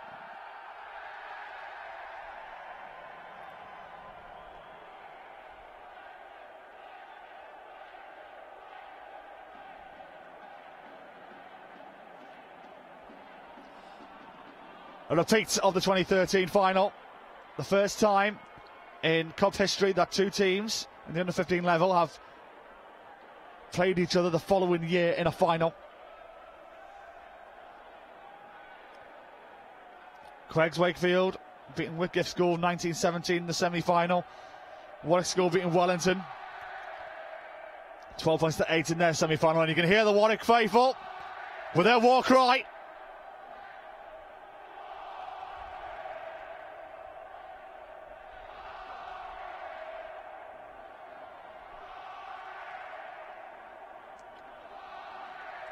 Santovi collects for Wakefield in the white and gold. Warwick in their traditional blue and white hoops.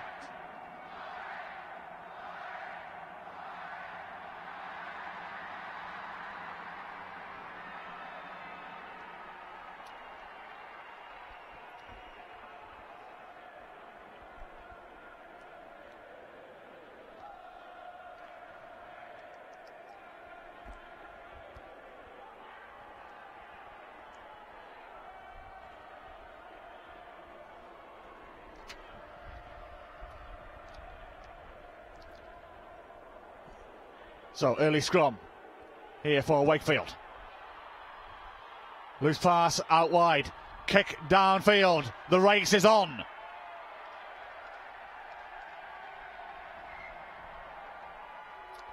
Good kick there from Wakefield.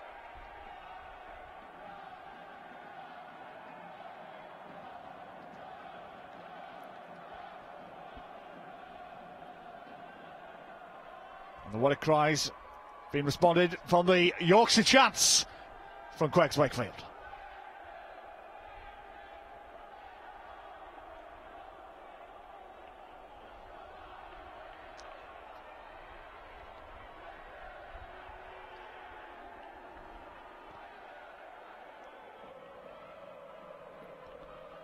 Forster. Theo Spencer. Forster again. Out wide to Paolo Vesicalido. Vesicalido full of running, full of vigour.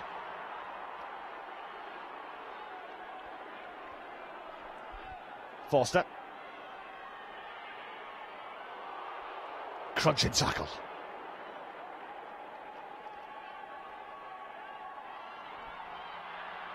Ash Haley. Forster.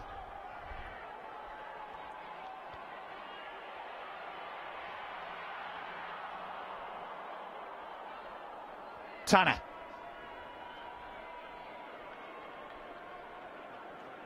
Good tackle. Sends Warwick off their stride. The ball was knocked forward, and it will be a Warwick putting at the scrum. Quickly run for the teams for you.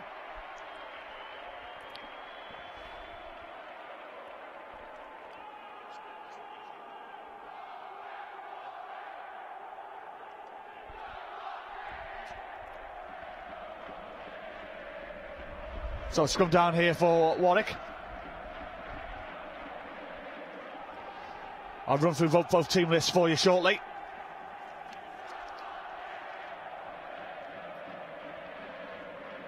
In the meantime, Forster with the scrum.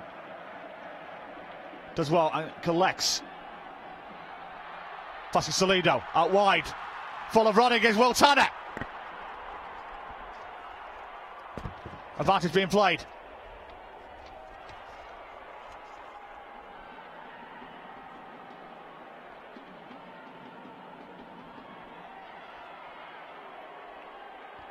Another crunching tackle just short of the 22. Forster now. Little kick forward from Ben Harding into the corner. Does well.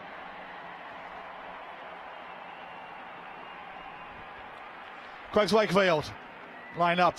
Harvey Farrar 1, Nathan Youngs 2, Callum Farley 3, Eden Kelly 4, Sachin Gogner 5, Max Hansen 6, Joey Sealim 7, George Charnock 8, Sam Tovey 9, Henry Wright at 10, Shinsi Hani Okarafro at 11, Luke Adams at 12, Tom Jenkinson 13, Joe Gators 14, and Harry Crivens is at 15. Warwick School have number 1, Justin Brooker, 2, Martin Ho, 3, Oren Askehaley, Oliver Thorneywork 4, Oliver Richardson 5, Jack Firth 6, Will Fawcett 7, Nick Rugby at 8, 9, Sam Forster, 10, Ben Hardin, 11, Dylan Bardhan, 12, Theo Spencer, Paolo Pesca-Salido's playing 13, Will Tanner 14, and Nick David is number 15.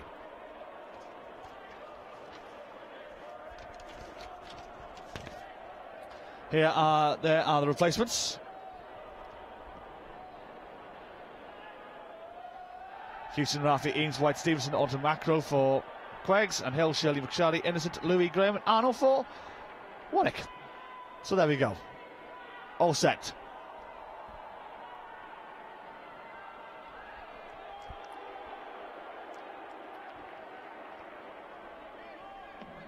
Forster. Going backwards.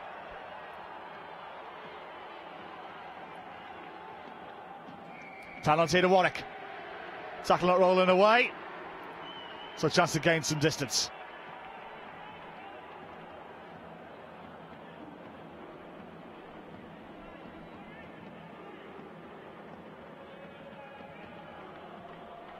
Been hard in with the kick and puts it into the QEGS half.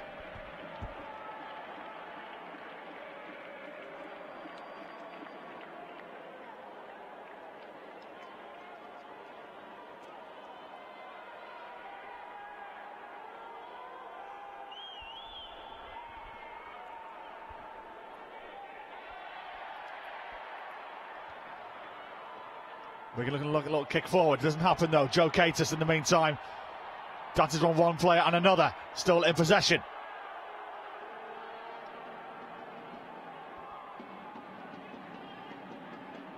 A little bit of a juggle there for Henry Wright. And now under pressure. Warwick may look to turn this over, have they? Pressure's still on. Sam Tovey finds a gap. Like a wee rat up a drain pipe.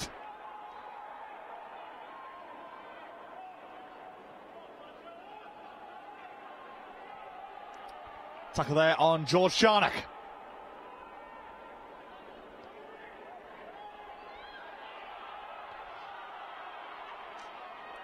Tom Jenkinson does well.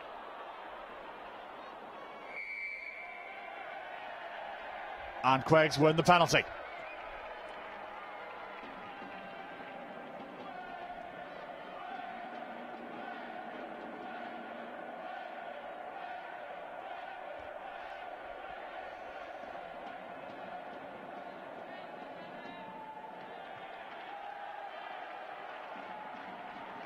Excellent kick that was from QEGS as well.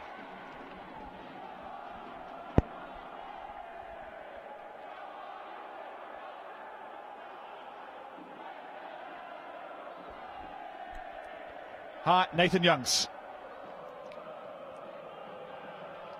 with the line out.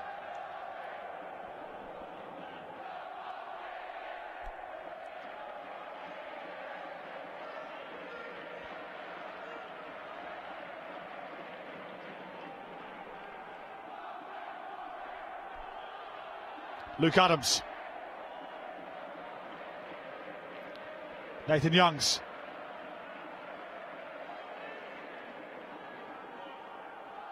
Callum Farley.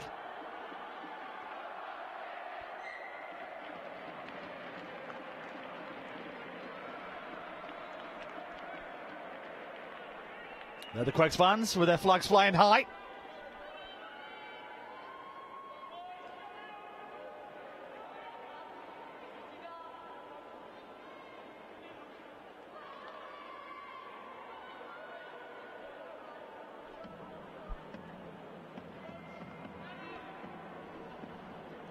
Sam Forster with the foot in at the scrum here.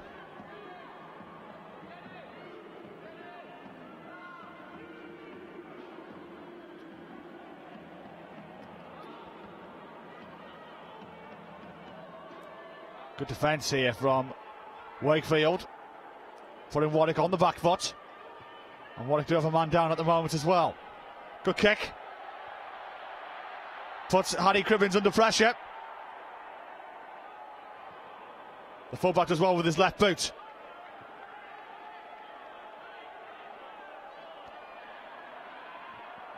Pretty awkward that was.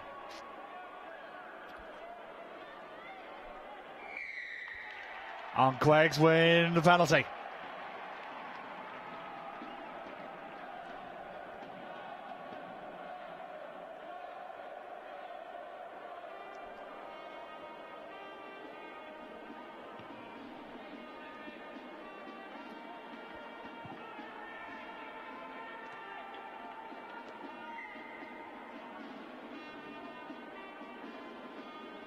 And we have a trumpeter and a drummer in the stand, trying to get the crowd going with a bit of swing low.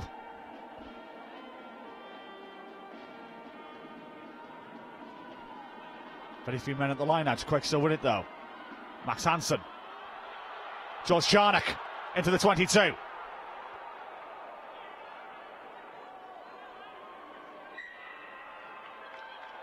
But the ball was knocked forward and Warwick will have the chance to clear. Still pointless, 10 minutes into this first half.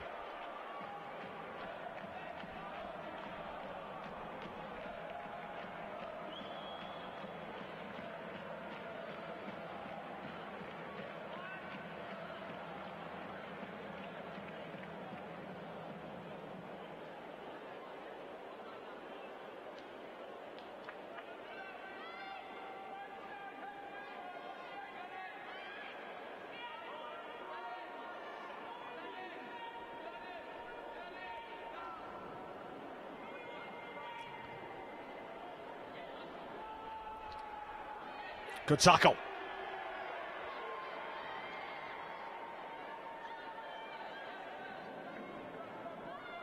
On Nick Rugby. Comes back under pressure here to Warwick in the early part.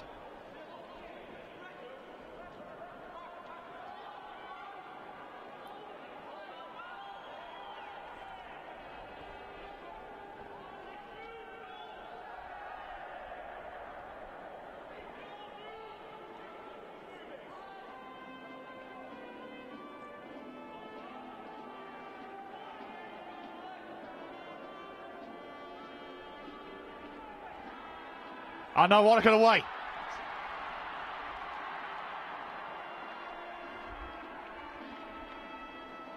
Forster.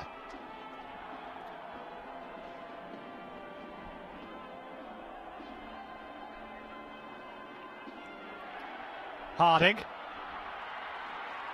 Good top tackle. And it was needed as well.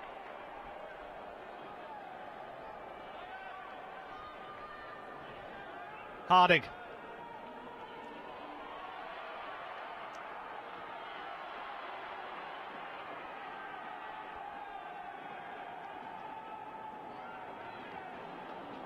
Little kick to the corner, and it looks pretty good. The chase is on. Very good kick.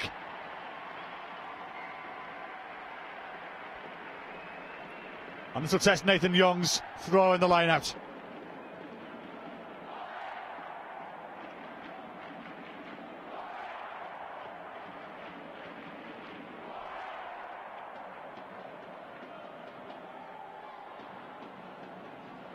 Superb crowd here at Twickenham.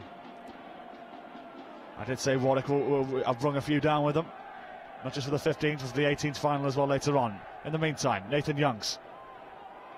Loose line out. Ball knocked on as well, so Warwick will have the put in at the scrum, but will they get something extra?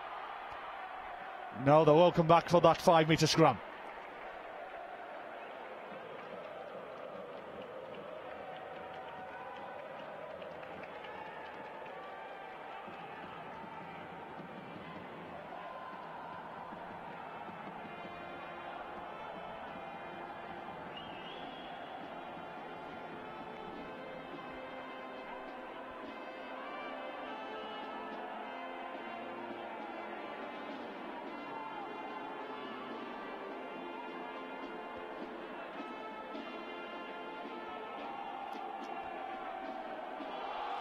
Forster with the put in. Here come Warwick. Picked up by Nick Rugby. But ball knocked forward from QEGS.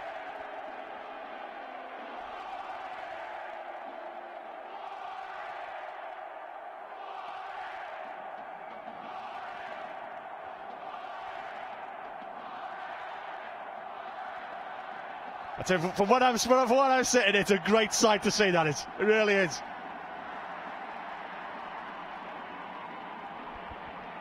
I'm standing out. I'm sitting in my commentary position opposite from the stand where those guys are in, and from my position, it looks brilliant to see. A little bit of a stoppage in play here, whilst one or two players just received some treatment. But it's been very quiet first half here. The first 15 minutes, nothing really much to write home about. It's been much of a war of attrition between both these two teams.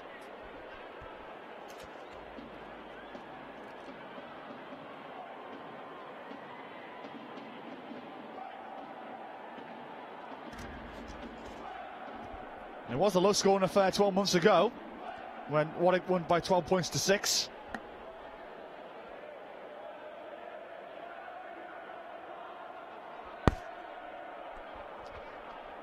Well, this is how their route to the final. QEGS Wakefield, some comprehensive victories there over Harrogate School especially.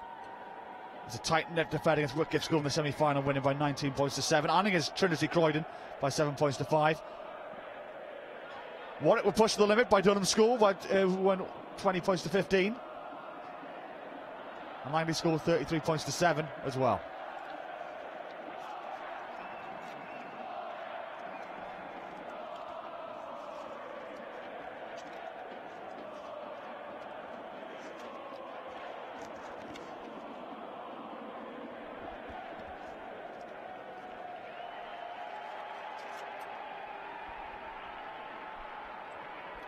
Scrum down. Picked up by number 8, George Charnock. Finds touch. And Warwick will have the line out.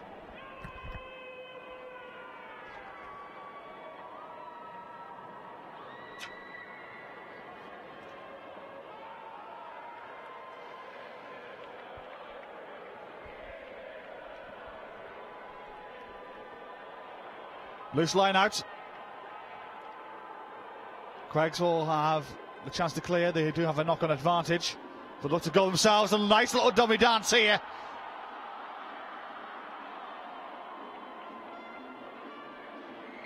By number 9 there, Sam Tovey. He did well. And our trumpeter is playing the Great Escape at the moment. Well...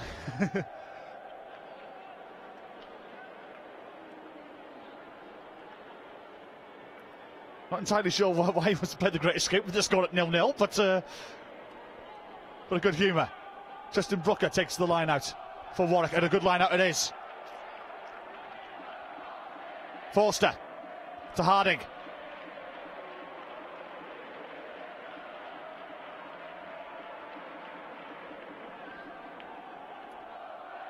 Forster. Ben Harding.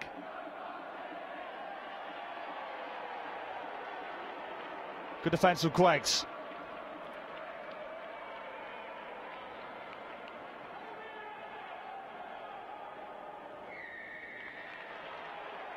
And Warwick win the penalty.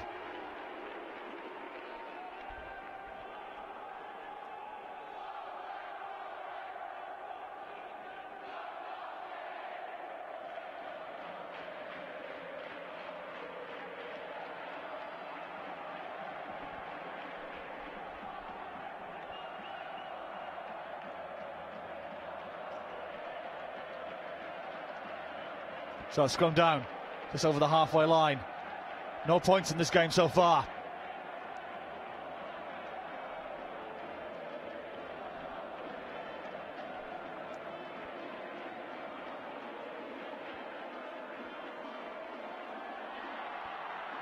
Chance now for Warwick. Pushes one moment off, he does well. Just loses his footing.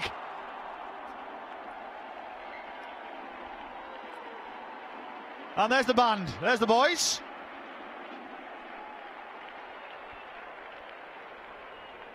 Keeping us entertained.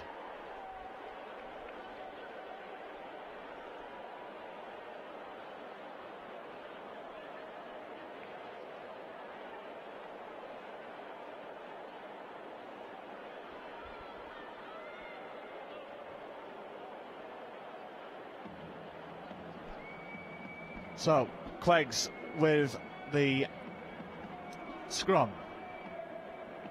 Sam Tovey with the put-in.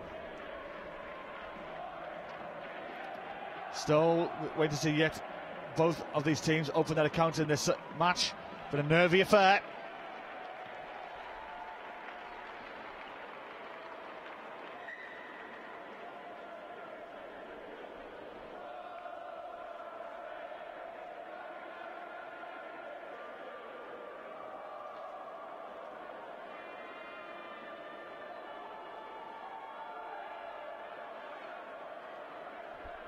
Tristan Brooker.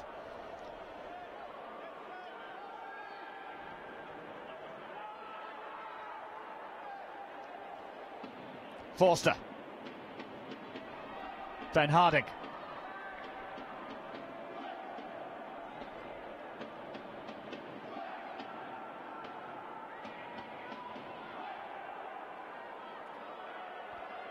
Ball went backwards. Still in Warwick hands.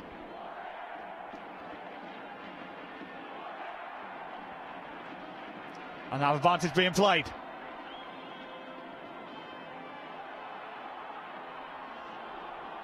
Not there for Will Tanner.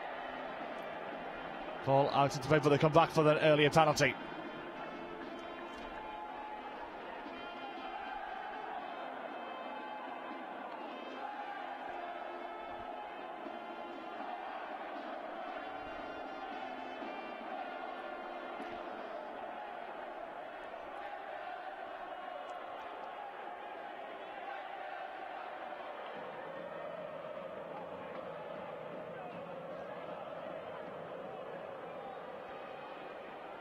So Harding to launch this one into touch.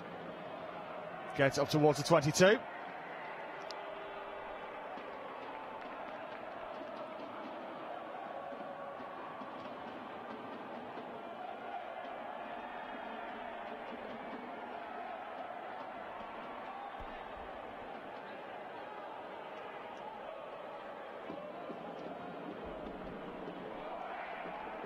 Ball not straight. So, scrum down. And over QEGS ball. It's been, as I said, very much a nervy affair, this under 15 cup final in this first half.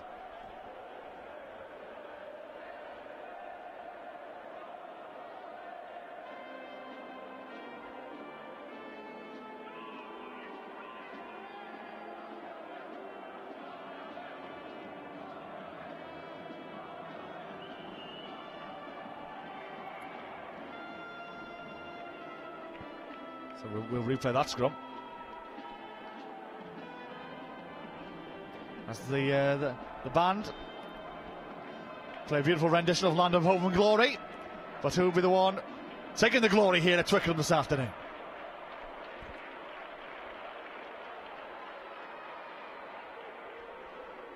Tovey with the put in.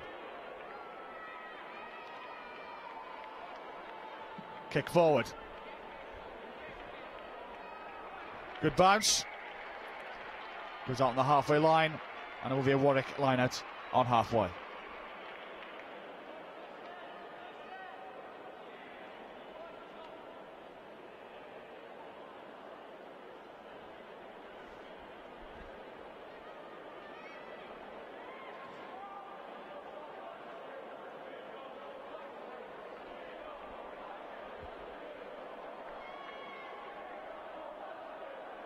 Brooker.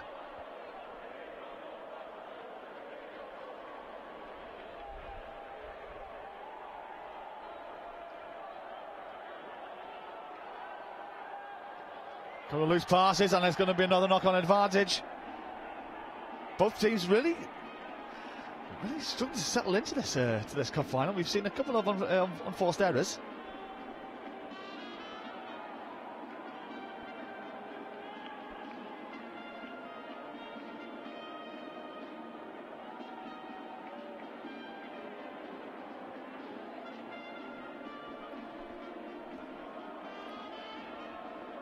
Tovey.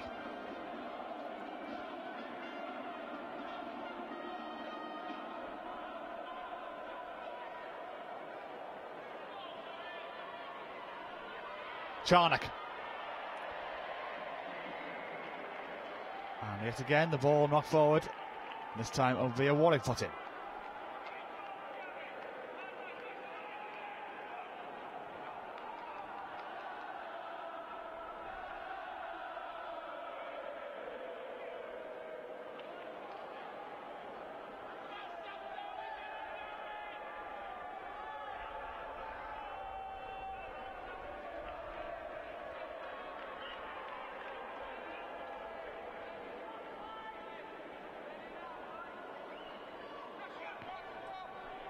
Kick downfield.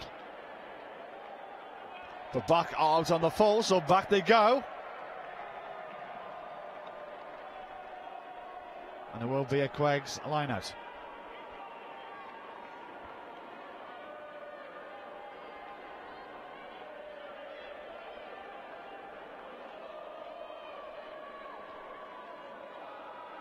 Picked up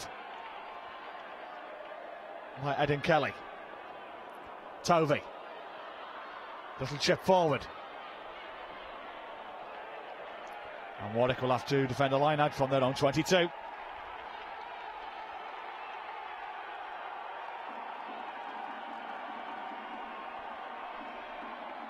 QEGS up for this one.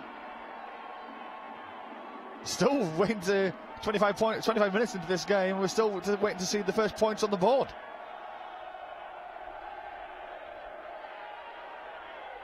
Brooker. A little bit of a juggling act at the line out. QEGS putting the pressure on. Forced of the box kick forward. Out of play it goes. So QEGS Wakefield with a line out just short of the Warwick 22. 5 minutes to go.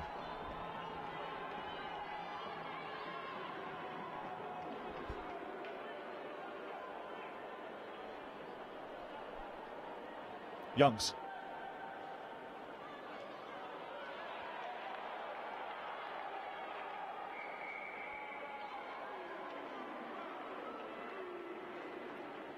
Another be not straight, so it's going to be a Warwick scrum.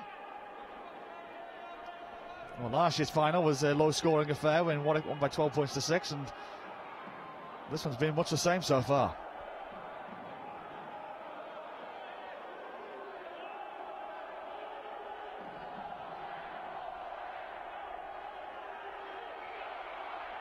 Free kick to QEGS. Tovey takes it quickly. The referee says a little bit too quick for his liking. The referee is Mr. Guy Steele Bodger. Henry Wright with it quickly. Play on, it went back. Scrum advantage, Blue. Ball knocked forward. Scrum advantage. Stay there. Still scrum advantage. Harding kicks it downfield. Advantage will be over. Crivens. Low kick. And a good one at that. Take it quickly. Pesca-Solido.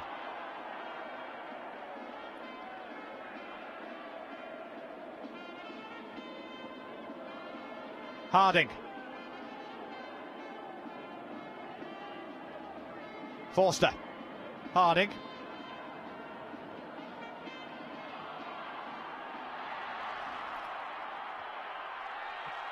Richardson. Nick David. Into the 22. Numbers on the left-hand side. If they go quickly. Chance in the corner here for Warwick's goal. Just short is Nick Rigby. Forster. Advantage being played.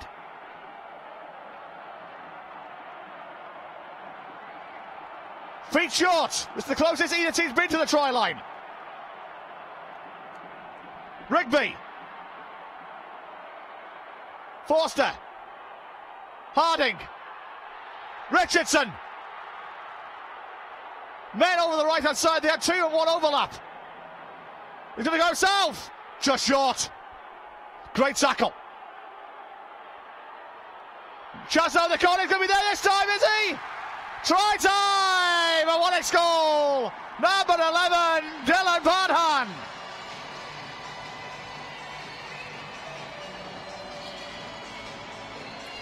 Opening try of the game, the opening score of the game. It's taken nearly half an hour. But first blood to Warwick.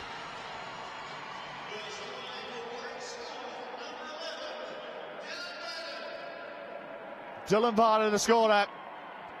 There's so many numbers on the right-hand side. It was inevitable that they were going to score in that phase of play. And the Warwick wall will be delighted.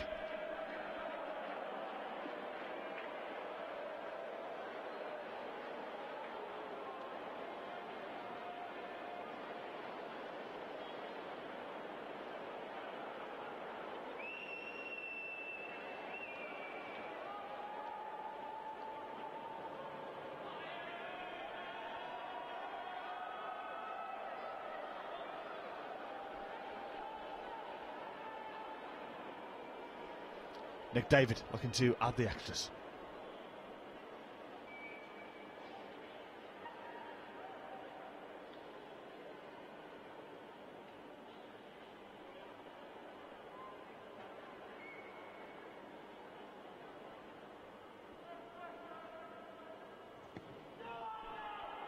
Just misses on the right hand side.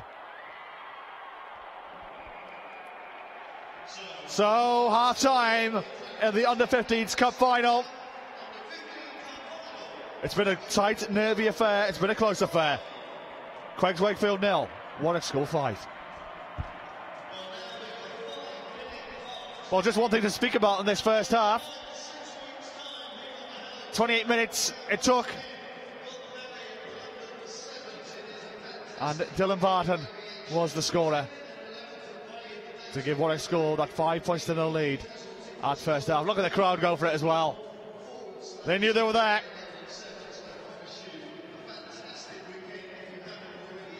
Half time, QEGS Wakefield 0, Warwick score 5.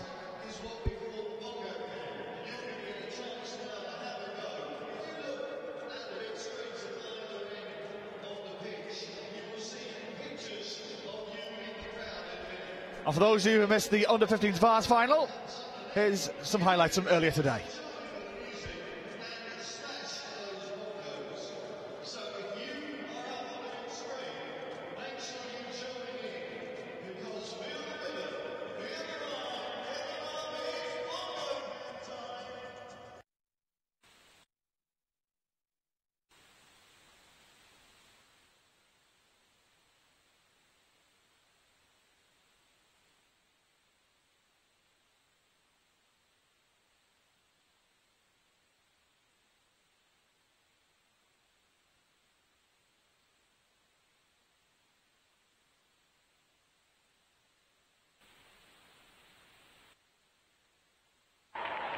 for the school from the southeast.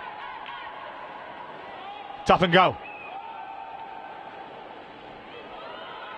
Cameron Hine. Hine is there! Tim Palmer. Canham. So you want another chance in the corner here. There's going to be a try for Dan Mahoney. Level game.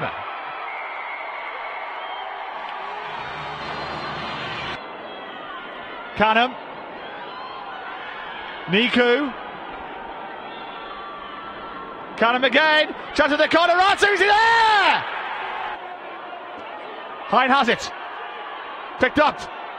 Chance though. Mello on the right hand side. It's Graham Burke. He's the end. He is in the corner.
So we're at half time here on NatWest Schools Day. Second match of the Under-15s Cup final between QEGS and Wakefield and Warwick School. And Warwick lead at the break by 5 points to 0.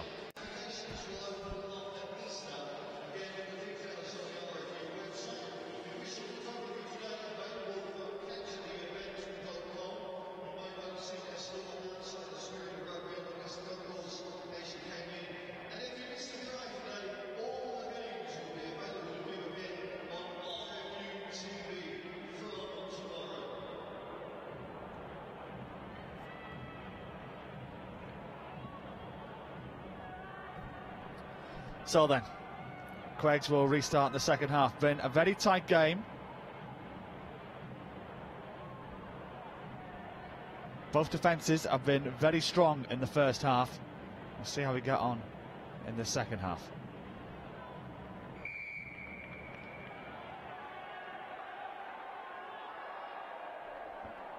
Oliver Richardson collects. And Richardson's away.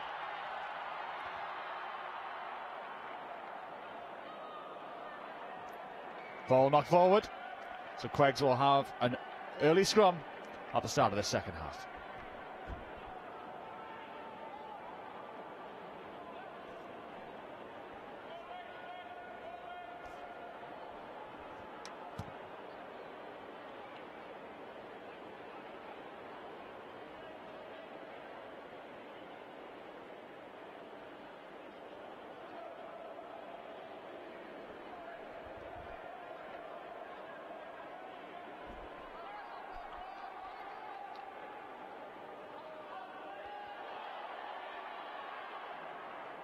Tovey.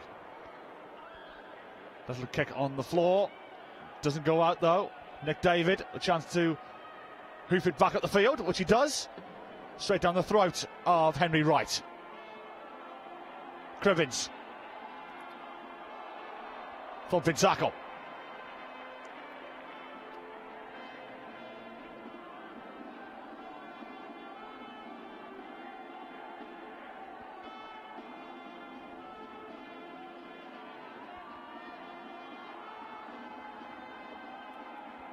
Inside to Nathan Youngs, but the ball went forward, and it will be a Warwick footing.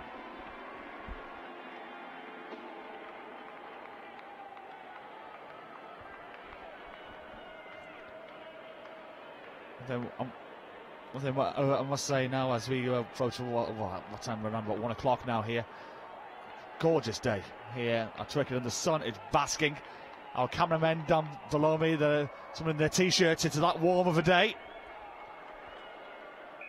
Perfect conditions here at HQ in south west London on one of the hottest days of the year.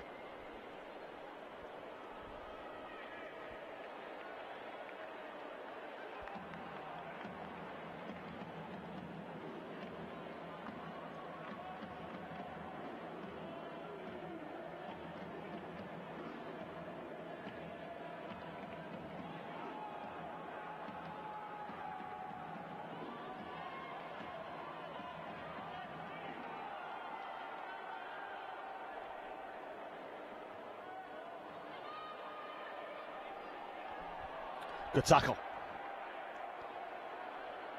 And here come Warwick. Chance of the counter attack there.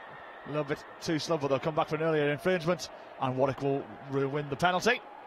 And a chance for them to gain some territory upfield.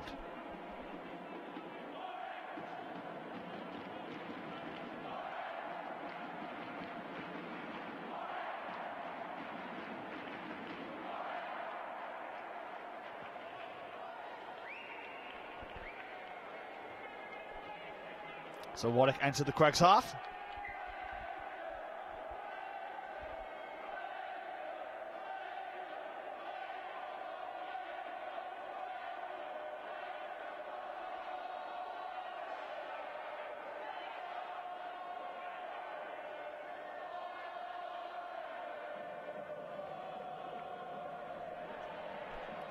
Line out won by Warwick.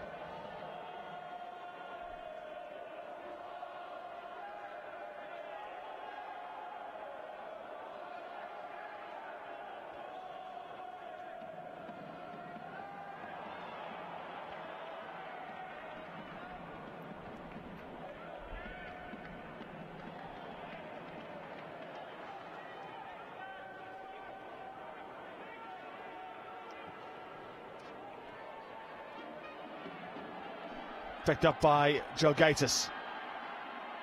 And Jake Gatiss is away. He's gone for the kick to the corner. Chase is on. And what a collect.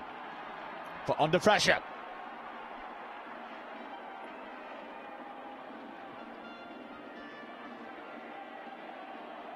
Good catch from Crivens. Tries a little chip, doesn't work. Back in Warwick hands.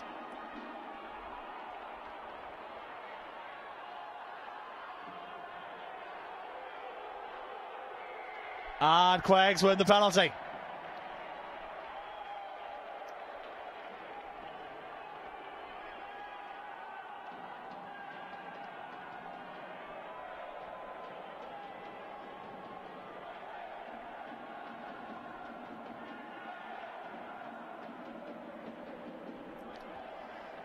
So QEGS enter the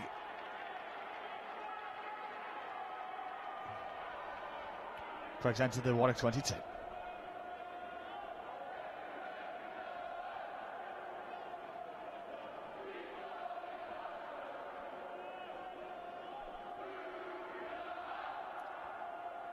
Collected by QEGS. Chance to go on the front foot here inside the 22. Sam Tovey. Henry Wright.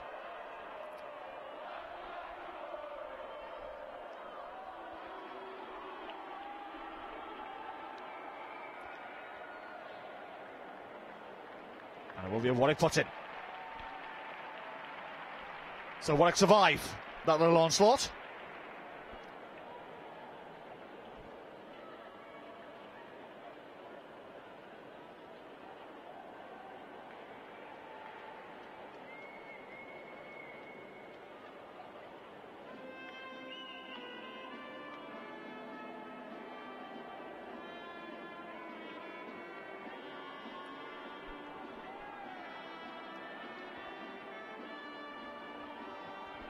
Good kick downfield. Good catch there from Harry Cribbins. And now what can he do on the counter? Little chip under the air. Will Tanner underneath it. Drops it. Chance now here for QEGS. Picked up by Tom Jenkinson. Jenkinson, Joey Saline. Tovey. Right. Men over on the left-hand side. He goes left now, he's in. Oh, he didn't pass it. It was a certain try was on as well. Could still be on though, Tovey.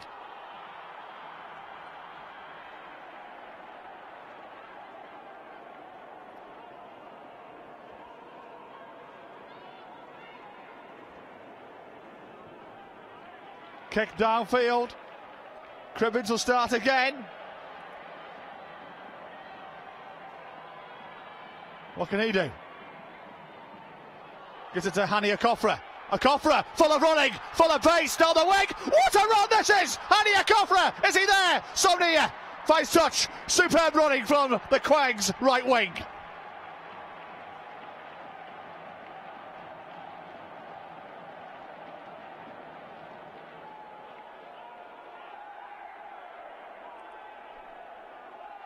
Superb run it was from Hani Akofra.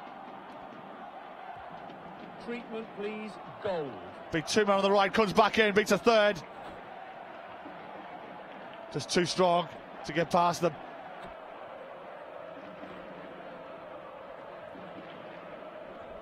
But it was a phase of play earlier before that. QEGS had an overlap, a 2-on-1 overlap, and it was a certain try they were in. I think it might have been Luke Adams, it was. Thank you, Steve. Goal back. He was too hesitant with the pass. Goal. And I think Joe Gatiss would have been in for 10. a certain try. 10. Just give him a shout, please.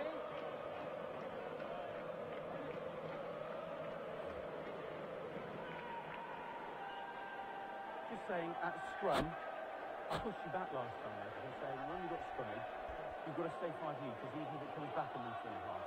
So you go backwards with this. Don't get yourself edging up there until the ball's out.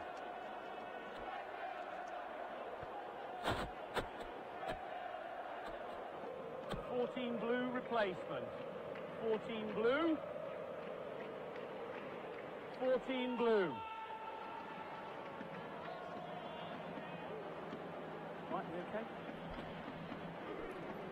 So it looks like a change is going to be made. That Will Tanner is going to leave the field. And it's a blue throw.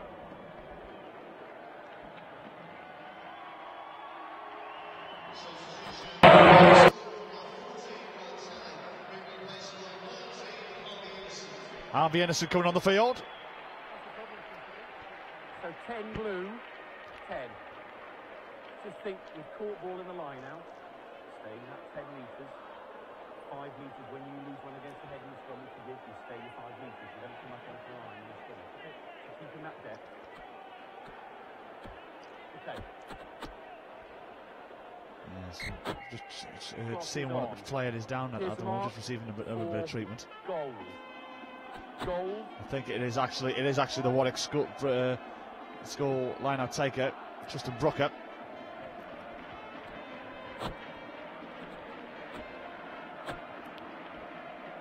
Important line-out for him here. Collected by Martin Ho.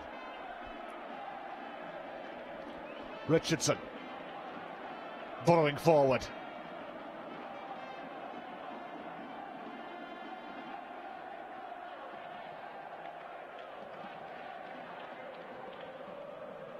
But QEGS have it.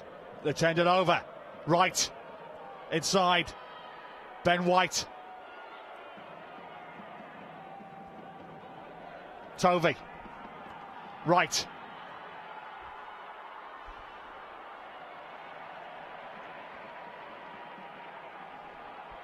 Henry Wright. Hania Kofra. Finds touch again. Crunching tackle from Nick David. Hania Kofra dangerous on that right wing. I think QEGS might be using him a lot more in the second half. He is a danger.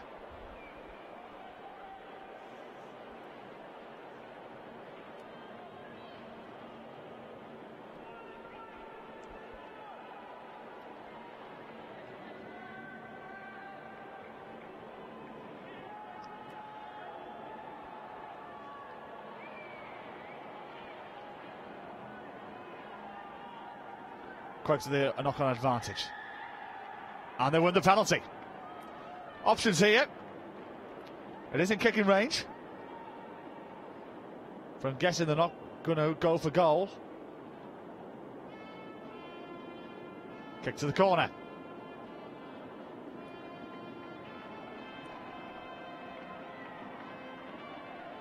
Tackle there from Nick Rigby on Hania Kofra.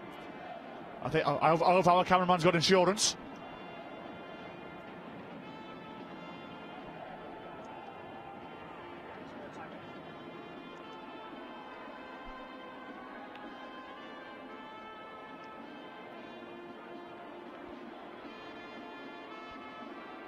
They touch the bounce here, and they have done.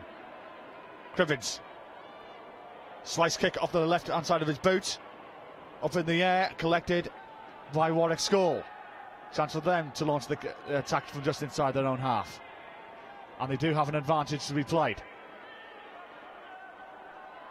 Harding. Theo Spencer. Back they come. For that earlier penalty. So chance for Warwick to gain some yards.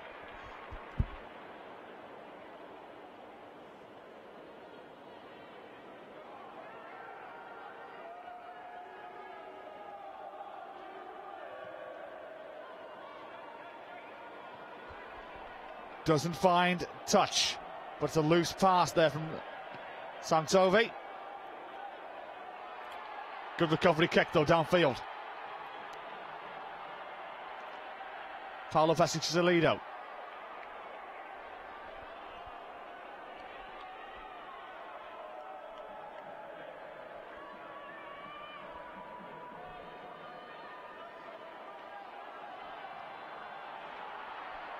Brooker.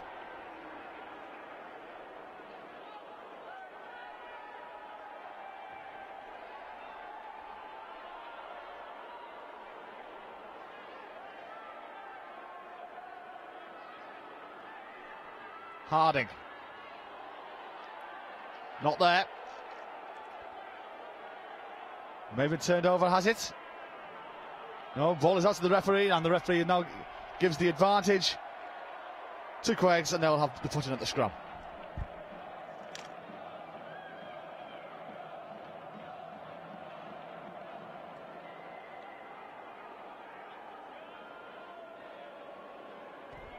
Just to remind you, we're only halfway through this day here at Twickenham.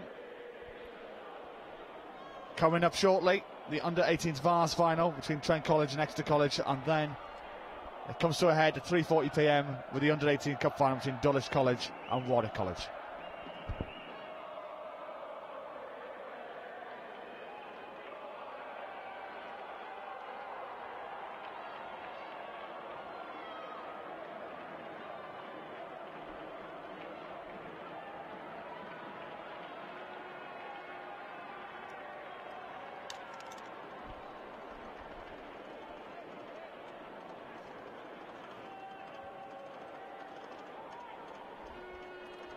So a couple of players just receiving treatment, one from QEGS. I think that's number 11. I do beg your pardon, it's not.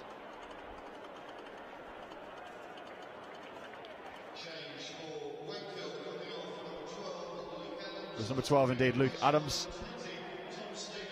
Tom Stevenson coming on for QEGS Wakefield.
Polite applause from the crowd for Luke Adams.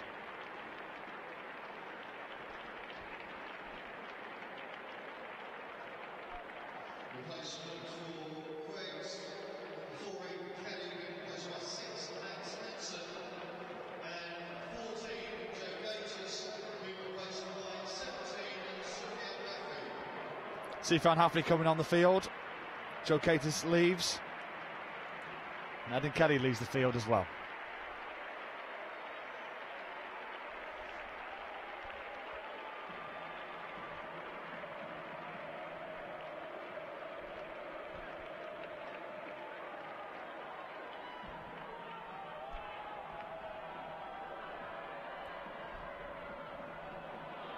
Tovey.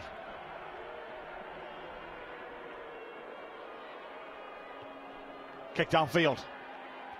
Finds the space. Hania Kofra chasing. It goes into touch. More time being wasted. We got roughly around about 18 minutes to go on our clock.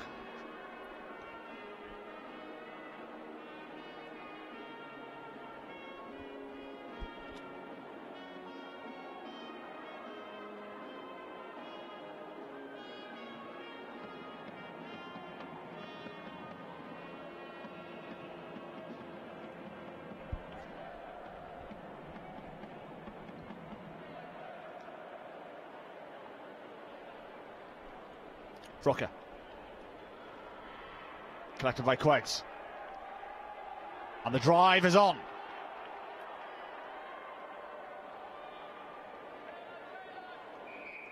And they'll have the foot at the scrum.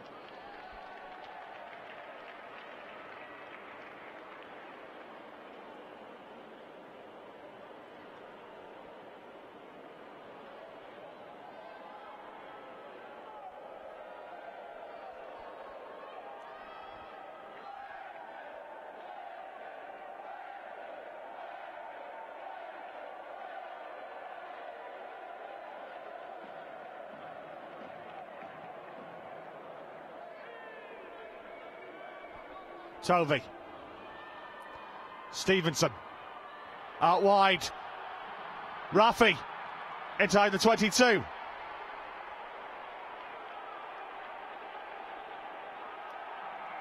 Warwick have it, but QEGS have the penalty. Warwick coming in at the side. Their options now. Still plenty of time on their hands.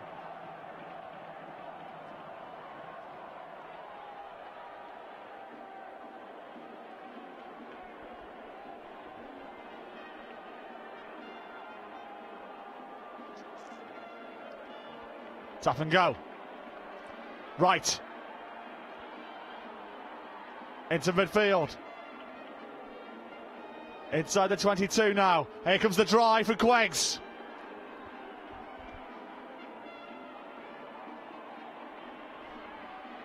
Nathan Youngs getting involved.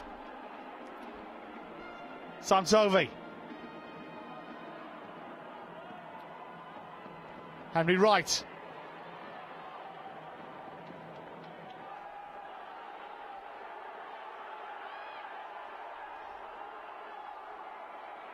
They go right as well. Up to the corner. And the mark is called for Warwick School. And they'll have a chance to clear their lines.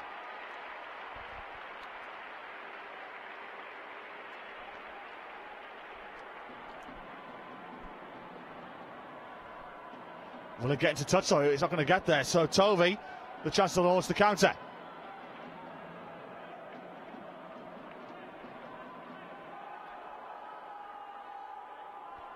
Henry Wright. Little dummy there from Harvey Youngs.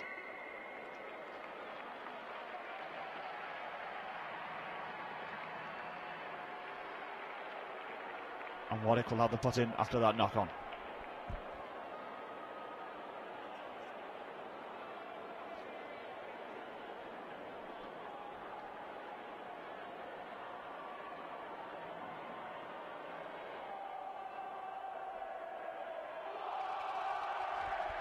And the Warwick roars away.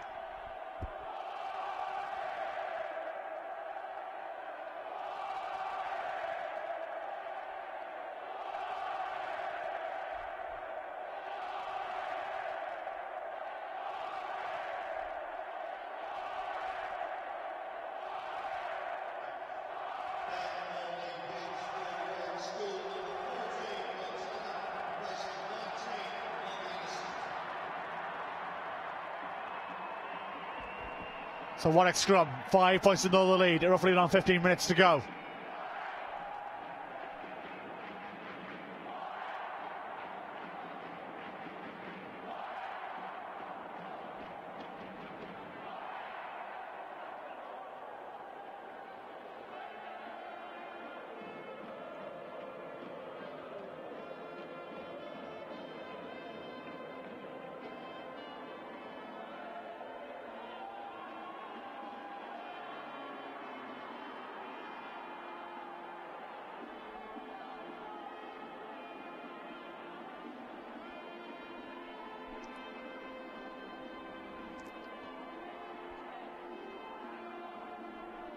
So Warwick score with it. Forster.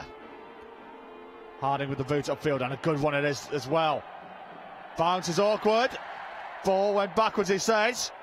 So the kick is hoofed back downfield.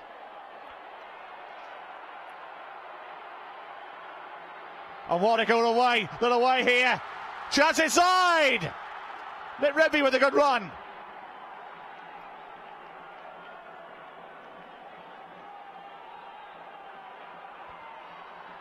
Harding.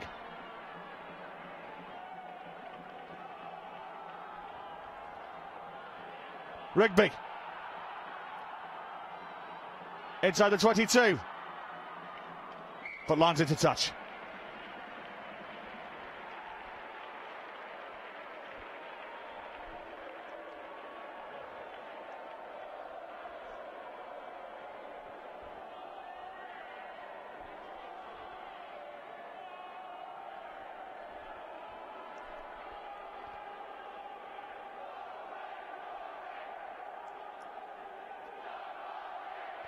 Young's with the line out. Taken by Warwick School.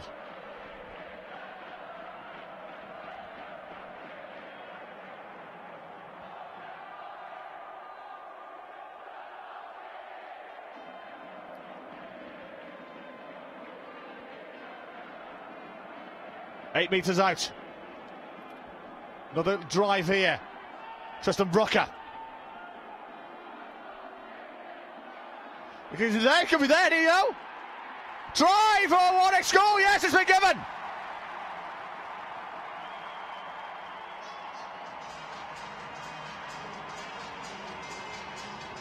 They doubled their lead, they doubled their advantage. And could the cup be once again be returning to Warwick?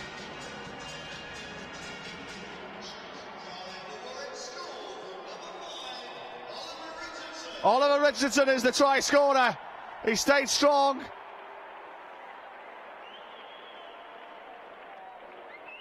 And got the try, he got over there.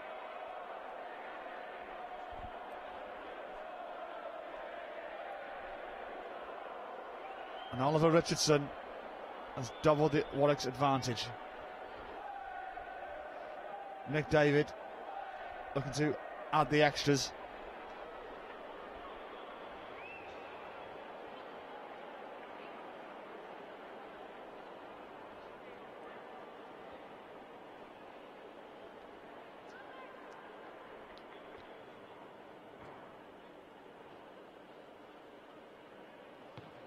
Not to be. So alas, 10-0 to Warwick School.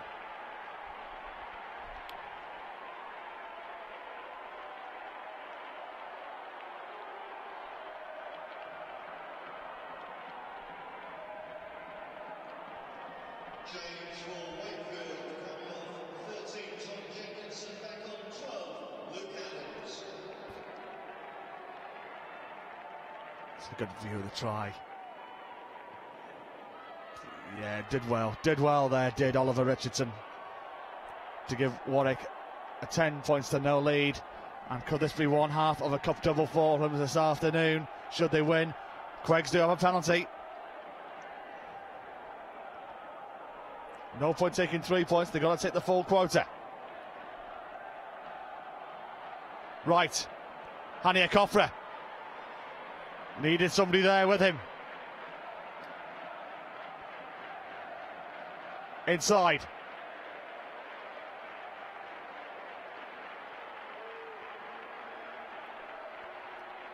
Sam Tovey. Henry Wright. Hania Crawford does a juggling act, but does well. But the ball has been knocked forward, so Warwick will have the chance to clear. Advantage will be over. Sam Tovey under it, collects. Gives it to Harry Cribbins. Not a bad ball there from Cribbins. Inside the 22. Nice little dummy sold once or twice. There from Nick David.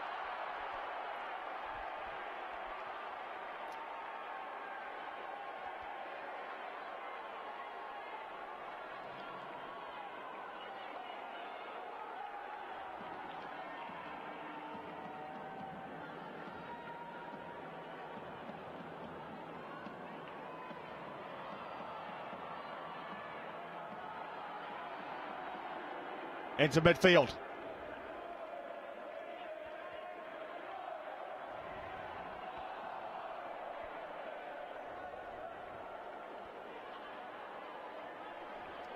Harding.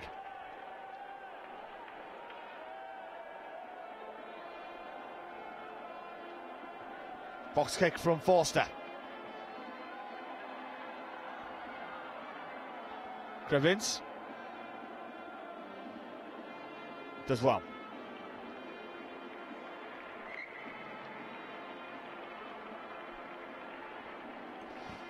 But time is against Wakefield now. We got roughly 5 minutes to go on our clock and they need 2 tries.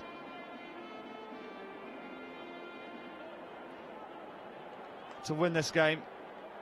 And yeah, that's the only mathematical option they can do. If they score 1 try and try and get a penalty, Warwick will win on tries scored. So they need 2 tries.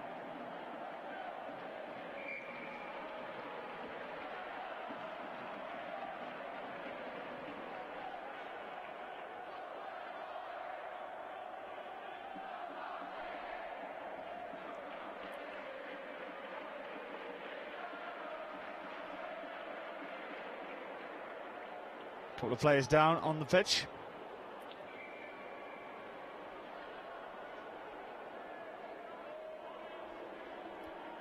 Our clock has stopped on 55:23, and the referee know how long is left on the clock.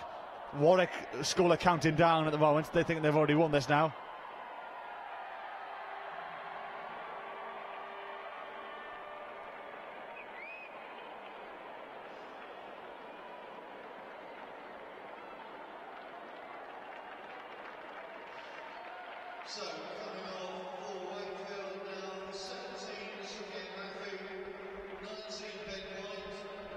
Officially by the referee, who's just been told 5 minutes to go.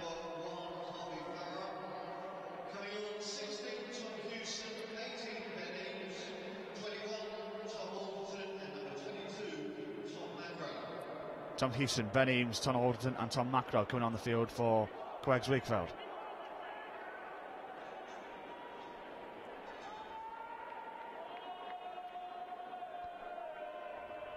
Five minutes to go in this tie.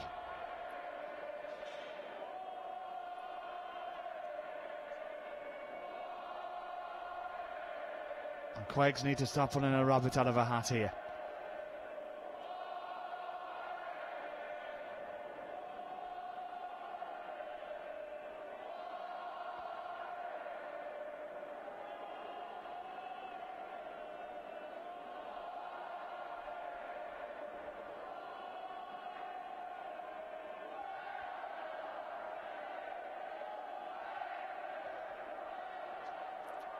Collected by Stevenson. To Wright. Ball knocked forward. It's not been QEGS' day.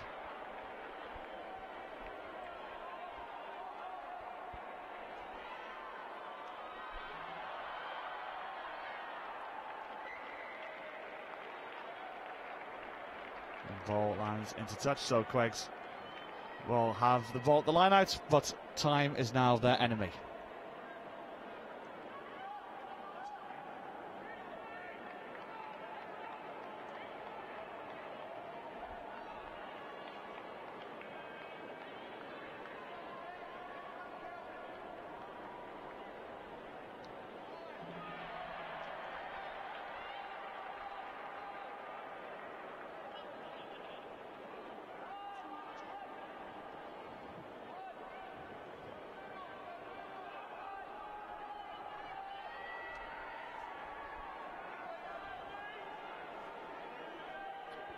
So ball in Warwick hands in midfield, just looking to run the clock down. That's all they need to do. And they'll be back-to-back under-15 cup champions.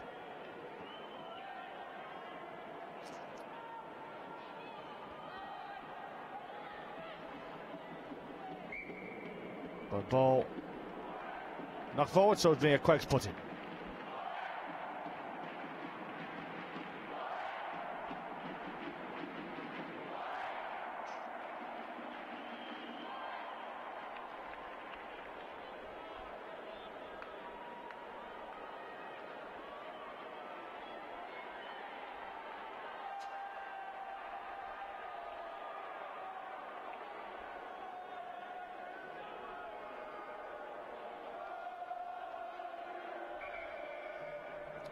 So referee will ask that one to be reloaded.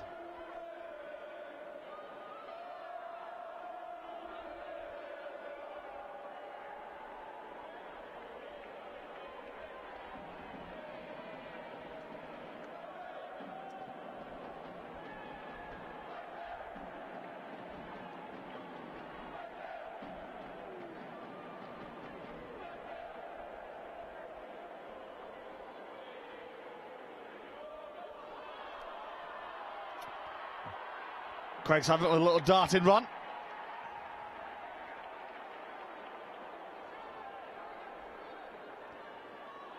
Kelly. Acting scrum half. Right.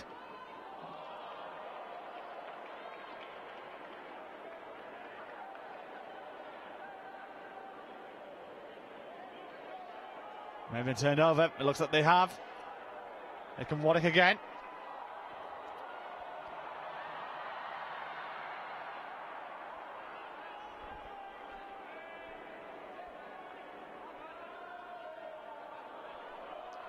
Skips on one player and another into the Wakefield half. The chase is on. Hania Coffrin's already beat here.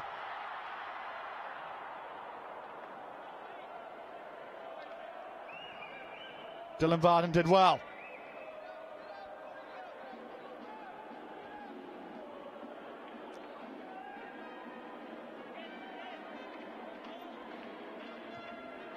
Box kick forward. Richardson was under it and collected well. And men out wide, men out wide. Chances of a score in the corner. Good defence there from QEGS.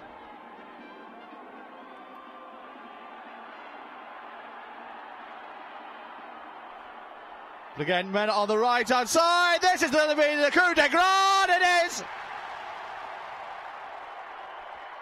Game over. Start the car.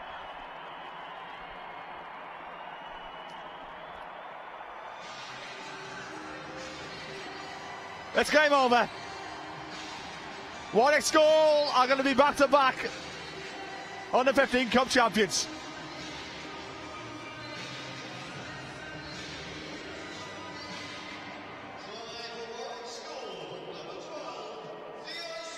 Leo Spencer, the scorer, in the corner.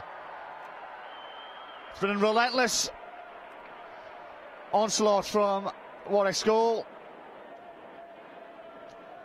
Carried here to Twickenham by this crowd, and blue and white has done one half of a cup double this afternoon, and they are back-to-back champions against QEGS Wakefield. So close last year, not to be, but Warwick, like this be the last kick there. Nick David, can he stop him between the posts? Good effort. Oh, he can as well. Superb kick from Nick David. And that is that. Party time for Warwick School. One down, one to go.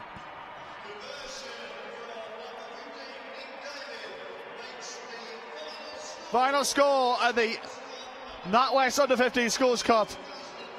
Warwick School 17, QEGS Wakefield 0. One down, one to go. for Warwick School.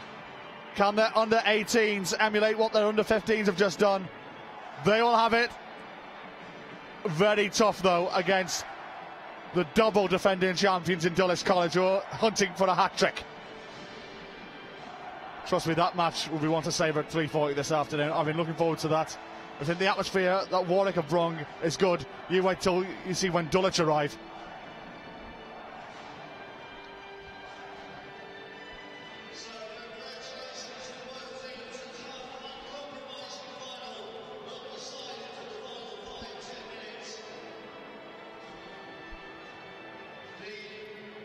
QEGS Wakefield, your heart goes out to them. It just didn't happen for them today. They did have a chance early in the second half where there was a guaranteed try on the left-hand side. I think it was for Luke Adams. But it didn't happen for them. And it's a silver medals again for QEGS Wakefield.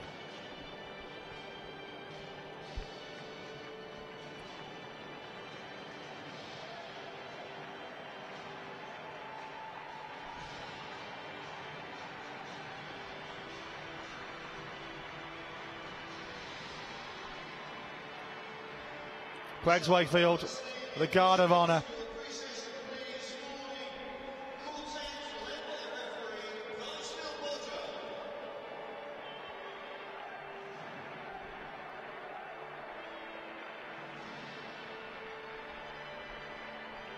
So 2 finals down here at Twickenham on a gorgeous day. 2 yet to come. The 15s are done. The 18s now take the stage with the under-18 Vase final between Trent College and Exeter College, which takes place shortly at 2 o'clock, and then the Vie de Mont between Dulwich College and Warwick College at 3:40 in the under-18s Cup. Dulwich looking for a hat-trick to become a dynasty in this competition. The Dulwich dynasty is on, looking for a hat-trick of wins. But they'll be up against a Warwick school who will have at least, I'm going to put my neck on the line and say they've brought a good 1,500 to 2,000 here this afternoon. I think the whole school has come out in force, plus their friends and family, to support not just the under-15s but the under-18s as well. And Dulwich College will bring quite a few of them as well, so there'll be one to savour here later this afternoon.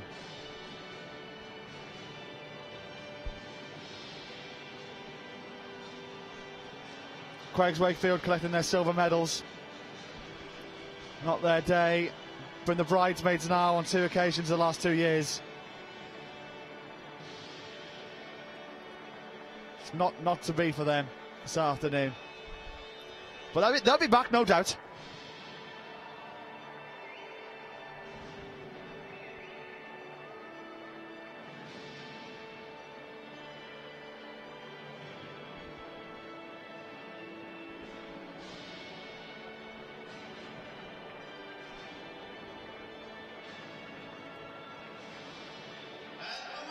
And the winners, Warwick School, now ascend the stairs towards the Royal Box.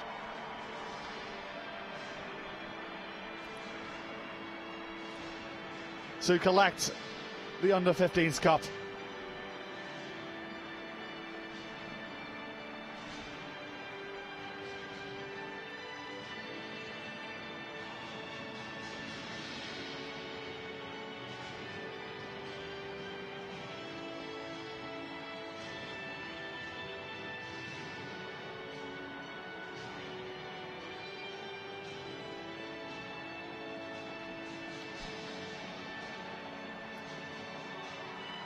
A story that they can forever tell, that they were champions here at Twickenham.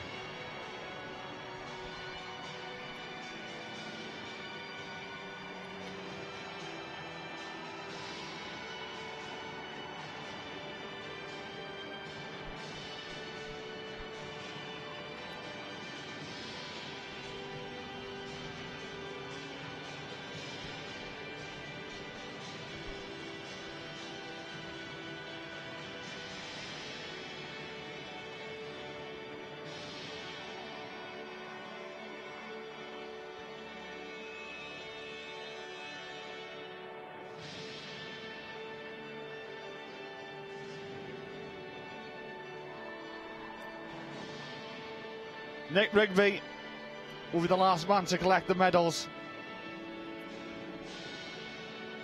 And he'll be collecting the trophy as well to send. Warwick School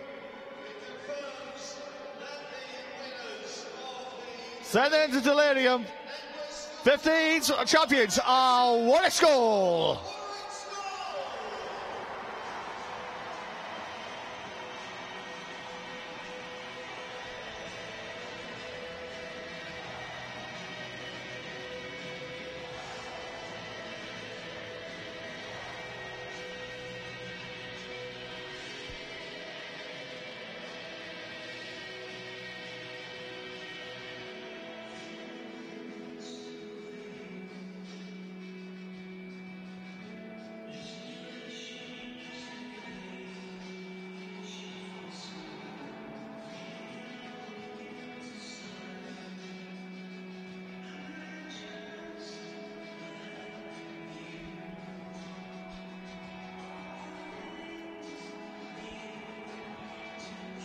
So Warwick School received the congratulations from their friends, their family, their fellow students.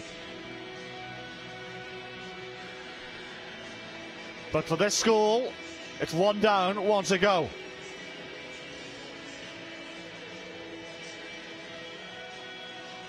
Their senior team, the under-18 team, can they make it a magnificent day for Warwick? They'll be up against a Dulwich College school in the under-18 Cup final at 20-4 this afternoon.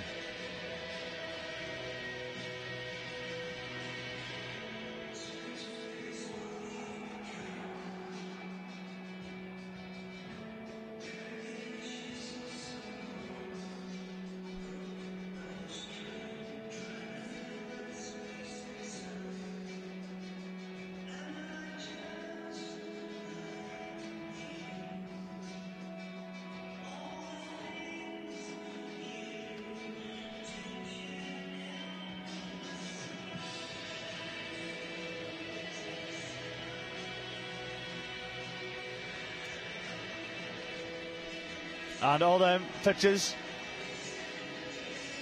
you know, no doubt you're seeing in rugby magazines and maybe in the local newspapers on the Warwickshire area.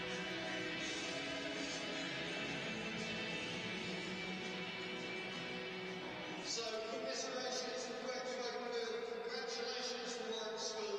The first of two, of course, because the under-18s are in the final today against Dulwich College. So here is the tale of the tape of what happened here in this under-15s Cup final.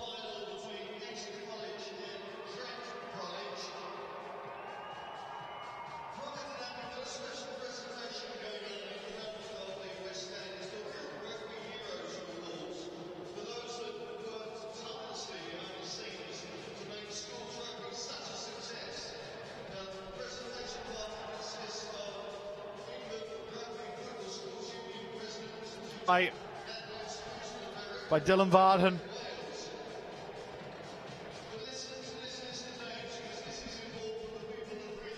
Sent the Warwick crowd into delirium. Second try, Oliver Richardson, the scorer.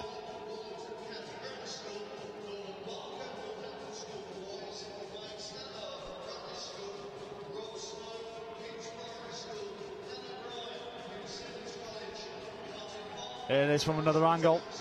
Keep down Richardson, number 5. Good pick up and drive this was.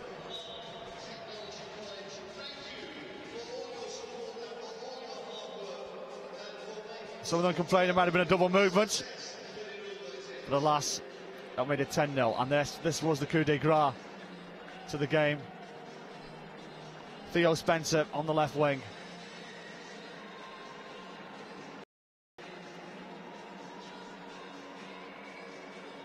He outpaced them.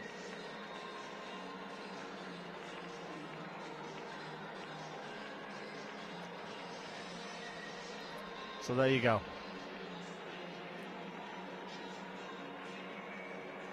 Dylan Varden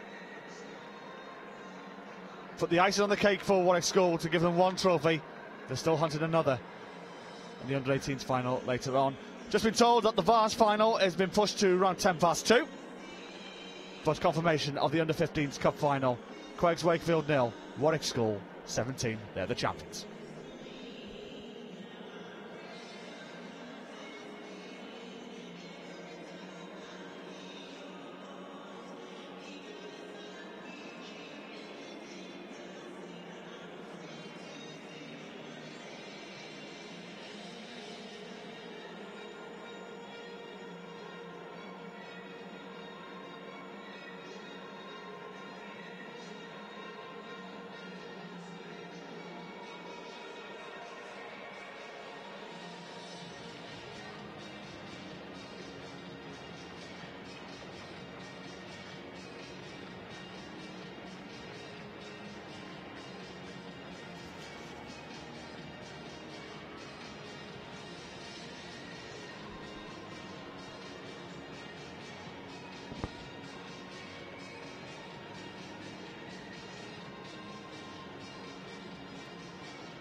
Hey, you picking this up, mate?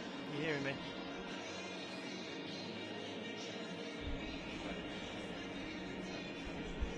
Guys, Gary Pickerskill, coach of QEGS Wakefield, Trevor Barker, director of rugby. A fair result, do you feel? Yeah, I think so in the end. Games like that turn on fine things. They scored their try in the extra minutes at the end of the first half. I think we could have turned it on 0-0 and gives a bit of confidence there. And I think we had chances in the second half to actually put points away, but we didn't do it. And Warwick did, so credit to them, congratulations to them. They deserve to win it today. Trevor? Key score just before half-time. We thought we were going to score, and then they broke away, and that really kind of turned the game. And we were always on the back foot then. Then we had some good periods in the second half. We just needed to score. We just couldn't get that score, and rightfully so. We think we got all the subs on at the end, and I think probably we're just a little bit stretched at the end. We probably didn't deserve 17-0. We were better than that, but that's what you do. You know, it's a team sport. It's a full squad got on that field, and we're happy with that. Now, it was an early storm that you weathered, and you looked like you were going to see it through to half-time. What did you say to the guys after conceding that really late score in the first half? We told them that it was one score for them. They've got to get the score back, and they could do it as long as we could keep the ball a little bit longer. And we were defending a little bit on the back foot. There were some certain things we had to put right. We felt we did for a period of time, but we just couldn't maintain it. Now, obviously, you talk about having put all the subs on. It's such a special occasion. Was that an important thing for you before the kick-off? Oh, very much so. I mean, obviously, if there's one score in it, you wouldn't want to put boys on in that situation, because if you're one score up or you're one score down, it's difficult to get into a game and pick the pace of the game up straight away. So you wouldn't want to expose boys in that situation where they may make a mistake and cost you the game. So we always look at it's a whole squad. The squad have worked hard all year. Not many people get a chance to play on Twickenham, and I think if you get the chance, then yeah, you've got to get everybody on. Yeah. Now, finally, obviously, it's been a very special occasion, as we've already mentioned, and a fantastic stadium. But what do you think this means for the future of rugby at QEGS? Well, we've been there quite a few times. We've been in this position a few times. We've been the bridesmaid. But our vow here, Gary and I, before we retire, we're going to win this cup. I can't really add anything to that, can I? Really, that's no pressure at all, is it? No, I'm retiring next year, so no, we'll come back. We'll come back and we'll do our best. But we always do. I mean, I've got to pay tribute to Trevor, who runs a fantastic ship at school in terms of the rugby at QEGS, and all the rugby staff there as well. It's not just an under-15 thing. It's credit to right through the under-12s, right through the first team. We have some awesome boys to work with. The boys are fantastic, which is why we both stayed at QEGS so long. Guys, your team and yourselves have shown great character throughout the tournament. It's been a pleasure to have you here, and we wish you the very best for next year. Thanks very much, Ed. Thanks a lot. Thank you. We'll be back.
So, if you're joining us inside the stadium hall, we're going to you. Welcome to Wakefield, home of English Rugby, Woodies, NatWest, Schools Cup final. Guys, you were defending champions. You are now consecutive two-time champions. Tom, first and foremost, how does that feel? Bit of relief, actually. We've had a lot of expectation on us this year as a side, and it's just unbelievable, really. It's been such a whirlwind 2 years for school, and so proud of the boys for coming through so many tough tests in 2 years, and just incredibly proud, really. That's all I can say at the moment. Now, obviously, you are assistant. You're the under-14s manager, Ken Shirley. What does it mean, I think, for, you had 4 or 5 under-14 lads in the squad today, didn't you? We have, yeah. We've got a very strong under-14 year, and 4 or 5 really stepped up to the plate, didn't get on the pitch, but there were 2 out there who excelled today, so and there could have been numerous others, so yeah, it's strong year groups, 15s and 14s. It's very exciting. Now, obviously, the match didn't play out initially as you were perhaps expecting. A lot of dominance, but QEGS frustrated you, didn't they? They did. They were absolutely outstanding. We knew they were going to come with a massive defence. You don't get to a final without being a strong side, and they have been underdogs all the way through, which in a way we were last year, and that does really help you because obviously the pressure's off, and they were fighting for their lives. It was their last game of the year, so I think our boys just found it really difficult to break through in those first 20 minutes, half an hour, but we stuck really well to the systems. We could have lost a lot of confidence and panicked a bit, and there was times where we were in trouble, but the leaders really came through, and that was through a lot of hard work from the boys, all the way back from August, really working as a squad together. Now, that 5-0 lead always looked a little bit precarious, didn't it? But when you got the second score, it did appear that QEGS seemed a little bit deflated by that. Did you feel that on the bench, or was it action stations for you guys right till the end? Pretty much action stations, really. I mean, it's such a close margin, 10-0. One try and the opposition is straight back in the game. And we have a saying, it only takes 20 seconds to score a try. So we were a bit tense, really. Obviously, when we got the final minute, we were about to get all the subs on, but unfortunately, it didn't quite happen. But the 10-0 was comfortable because 2 scores, but certainly not relaxed at all. Now, obviously, Ken, you're in charge of the under-14 setup at Warwick. next year? Are you looking for a 3-time thing? It's becoming habit, perhaps. It would be great. Yeah, it's certainly on the cards. They're probably a stronger year group than this. So we've had a great year, great results. Watch this space. Well, it's been a fantastic setup, a fantastic day, a great achievement for the players and yourselves. Thorough congratulations to you both, and we hope to see you again next year. Thank you. Can I just say quickly, obviously best of luck to the 18s who are going for the game against Dulwich later on, and a huge thank you to all the support. A huge amount of coaches, of supporters down today giving up their Saturday, and I'm so glad we repaid that. But it's been a massive school effort, so very proud to be part of it. Thank you. Thank you.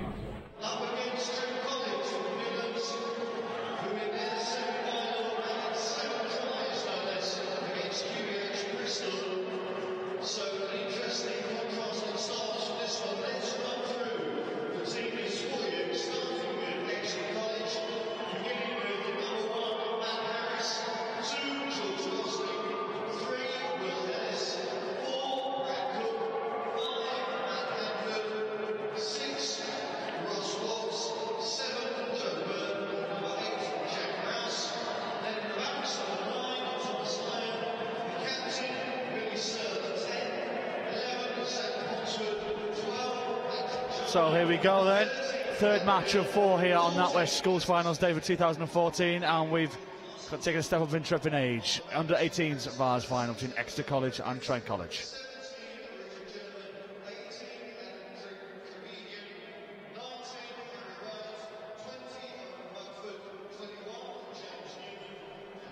Exeter College line up like this: Matt Harris 1, George Gosling 2, Will Ellis 3, Brad Cook 4, Matt Hanford 5, Ross Watts 6,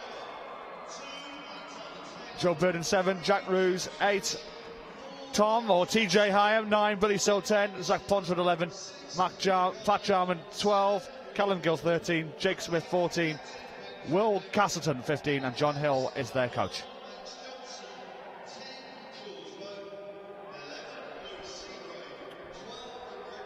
Oliver George 1, Alex Taylor 2, James Fish 3, James Benstead 4, Angus Lowe at number 5, Will Garland 6, Will Olam 7, Ben Tremblin 8, Max Johnson 9, George Bowden 10, Lewis Seagrave 11, Greg Fieldhouse 12, Ashley Britton 13, Zachariah Gundry 14, Gabriel Callan 15, and they're coached by Mr. Guy Hope.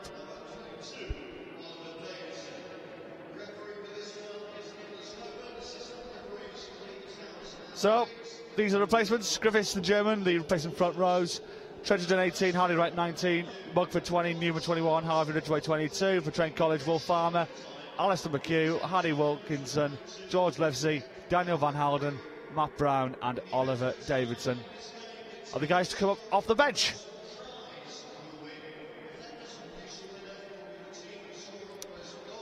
This the fast results for both sides.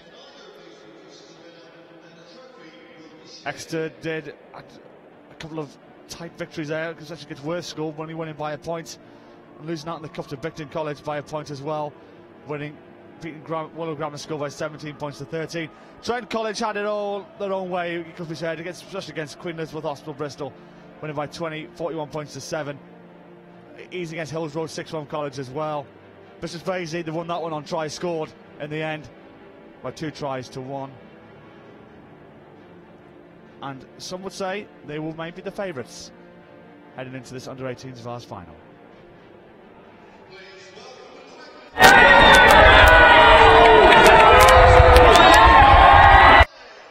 Right on cue. Exeter College and Trent College head out into the field of play.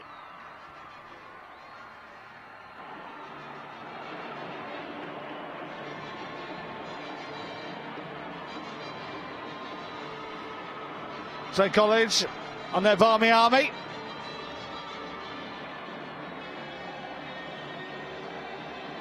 In the stands. As Exeter have brought him a few up the M4 as well. And the M5 as well.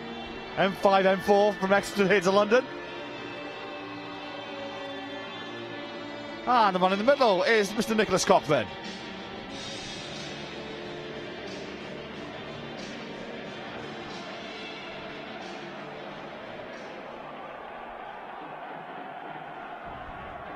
So as the sun basks down here at Twickenham, who'll be basking in the glory of the under-18s Vase? Exeter College or Trent College?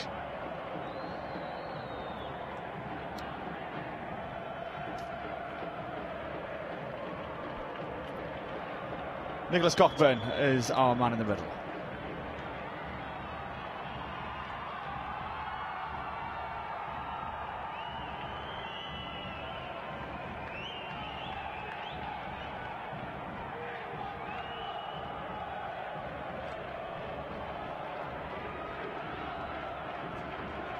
Trent College in their navy shirts and navy shorts getting us underway. Exeter College playing in black and blue shirts with a hint of white.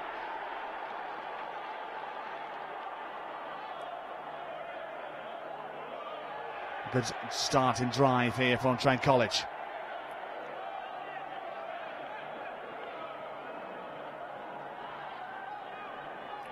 Little quick play, quick rugby. Tackle there from Callum Gill. This is James Fish.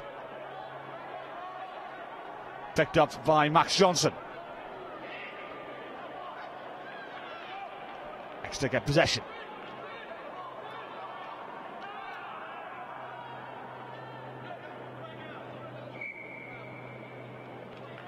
And Exeter will have to put in for the first scrum of this Vase final.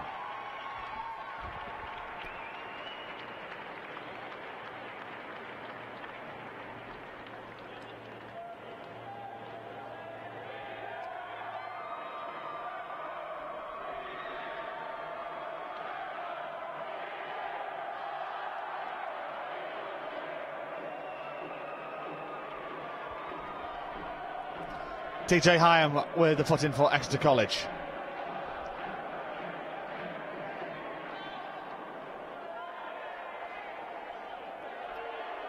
Thumping tackle. But penalty is awarded to Exeter and a chance for them to gain some yards.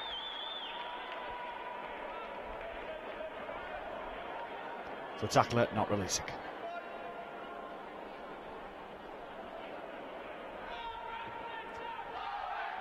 Will it get there? Will it get there? Yes, it does, just about.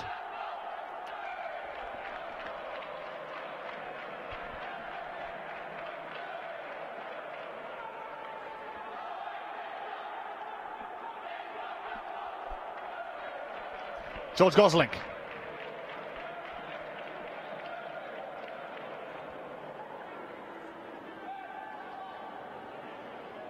A little bit of a juggling act.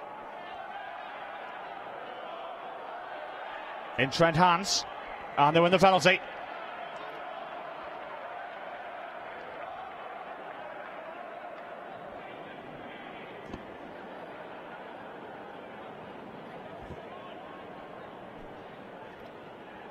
George Bowden with the kick towards touch, and a good kick it is as well, into the Exeter 22.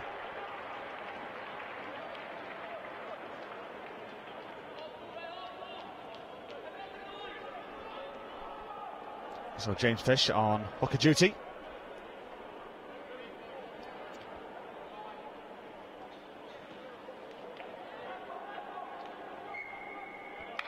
Referee says there was a knock on there. First offence was from Exeter. Trent put in on the 22.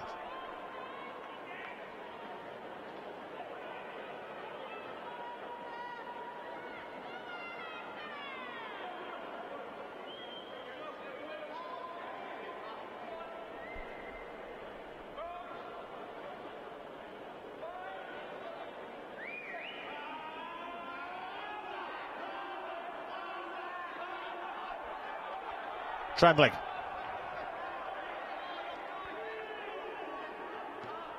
Oliver George. Johnson. Alex Taylor gaining yards. Johnson again. Bowden. Johnson, Bowden. Britton. But the ball's not forward, and Exeter will have the chance to clear their lines.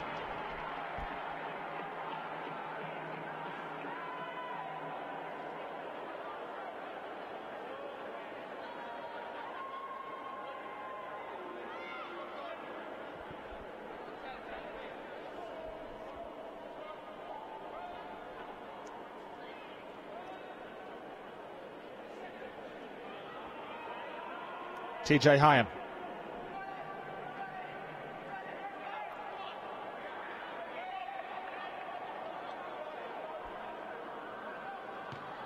Kick forward, it's sliced up in the air.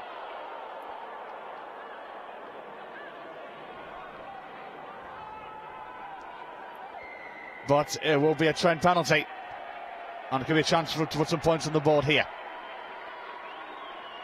So mind you, under 18 level, it's 35 minutes a half. And George Bolden yet to decide what they're going to do here. Probably going to be a kick for corner.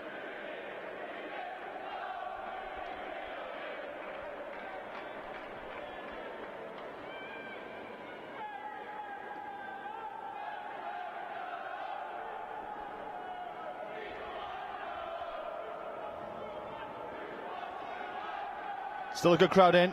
Both travel down from the southwest and from the Midlands.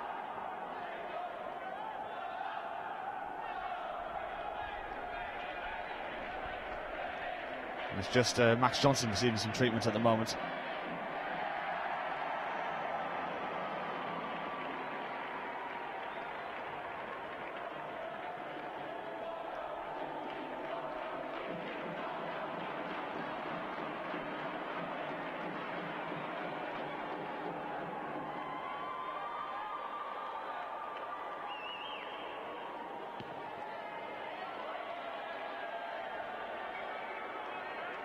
So, George Bowden.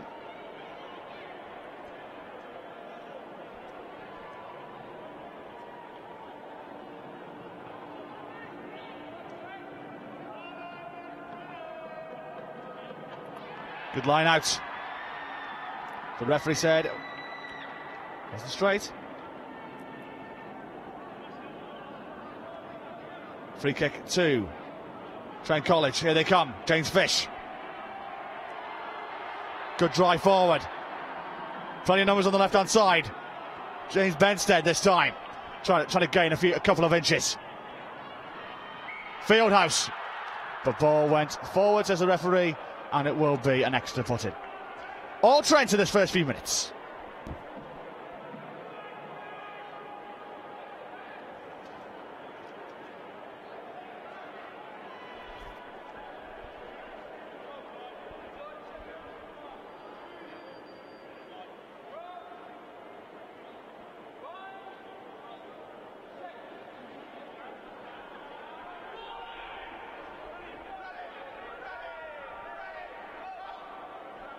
Good scrum here for Exeter. Jake Smith.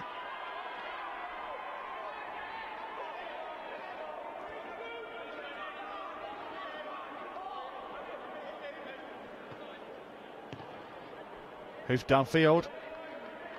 Still yet to get out of their own half. For the past few moments. 5 minutes into this game.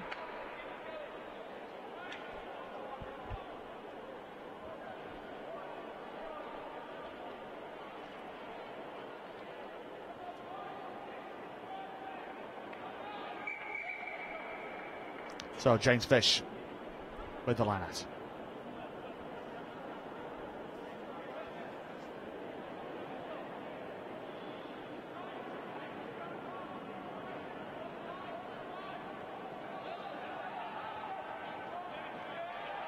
Max Johnson. Bowden. Johnson again. Good pressure there from Exeter. Still in Trent hands. Ben Trembling keeps it in, but not for long.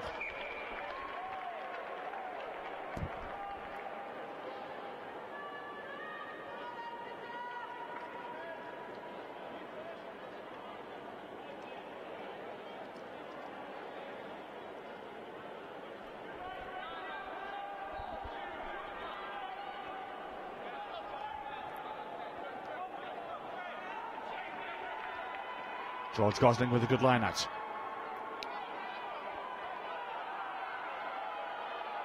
Little drive forward here from Exeter. That's gained him a good 10 metres. TJ Hyam. Kick from Billy Searle. Downfield. Collected by Gabriel Calland. Calland moves it back.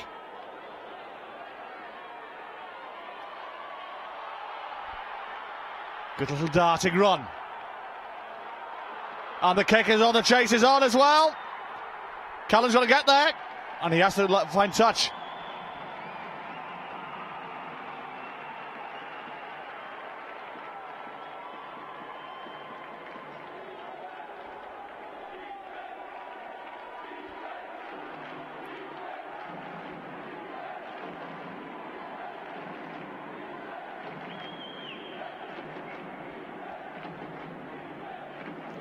So, George Gosling.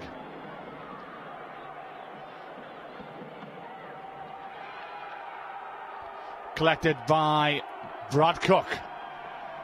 Here comes the Exeter drive. They're continuing to go. Gain in inches. Still in possession. And they've won the penalty.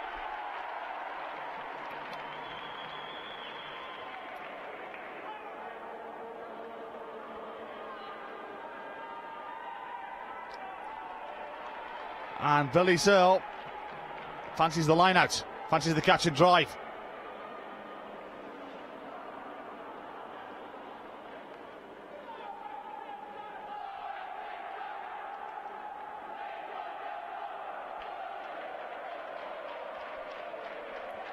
Benstead.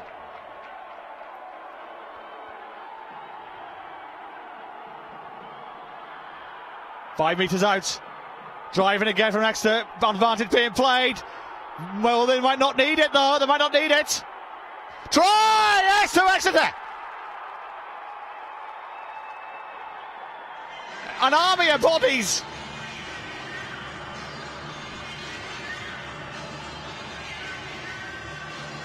It's been on Trent first 10 minutes. Exeter have one catch and drive. One opportunity. And they've cashed in. Ross Watt scored 2 tries in the semi-final and he's added one here to Twickenham.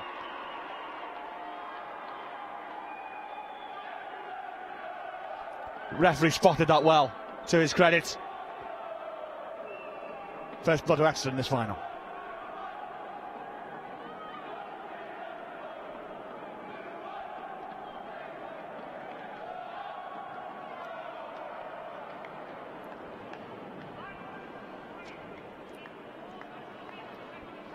This to add the extras.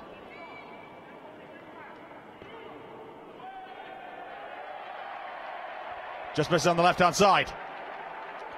By Billy Searle. Not to be.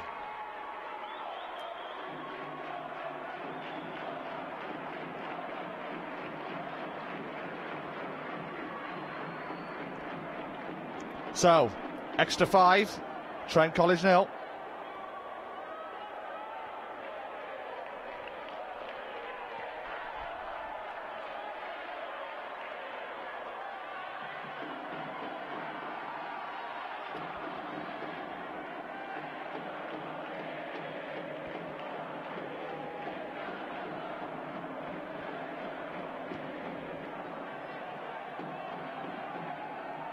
Good kick downfield. Putting Trent under pressure, but the chance to launch the counter-attack here with Gabriel Calland.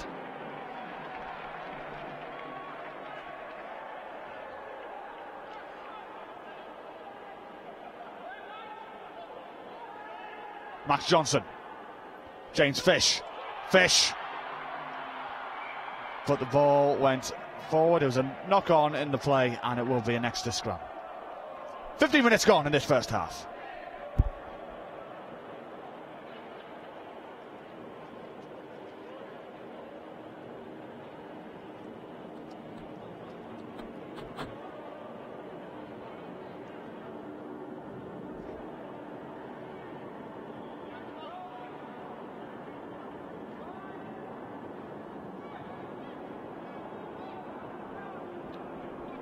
TJ Hyan with the foot in and collects.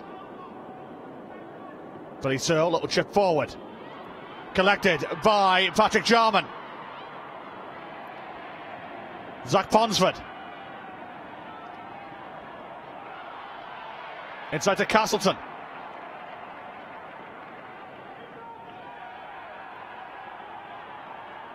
Here come the cavalry for Exeter.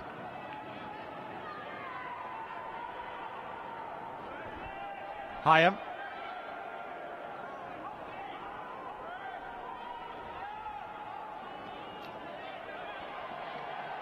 Will Ellis.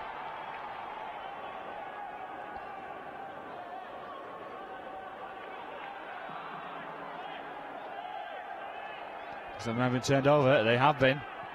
Max Johnson with the box kick forward. And the mark is called.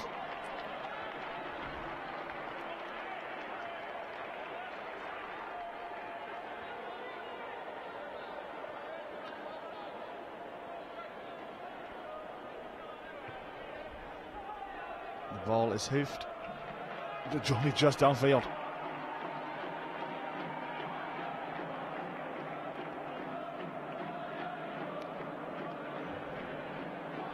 So Trent College with the line out on the halfway line.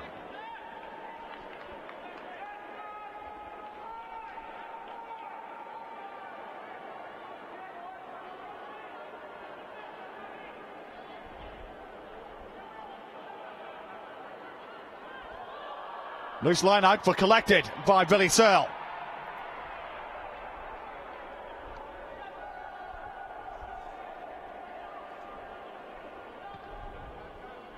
Bit of space opening on the right hand side. Bounce nearly favourable for Jake Smith, but instead collected by Louis Seagrave, and he finds touch.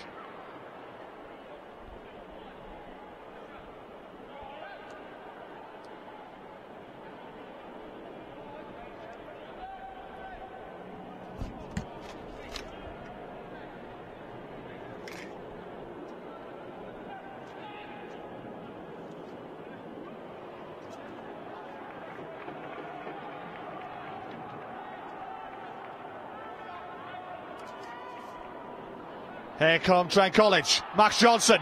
Johnson needs support.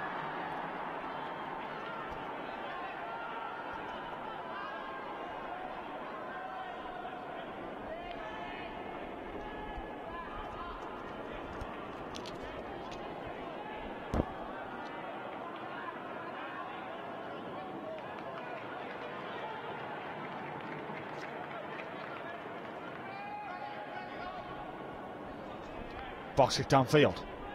Collected by Louis Seagrave. Seagrave on the counter.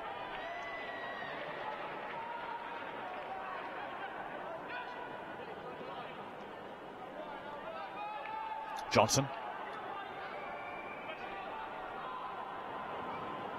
James Fish. Finds touch.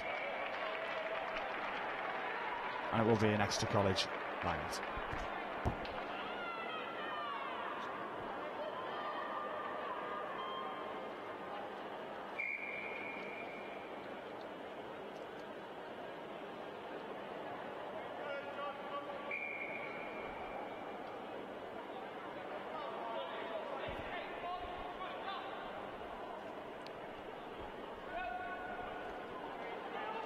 Goslin with the line out.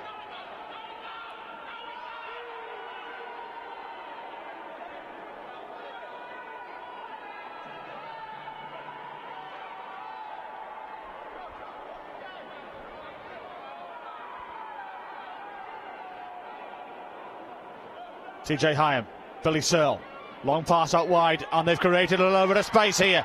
But the referee said there was a forward pass. The only part of that play, and the back they come for a scrum.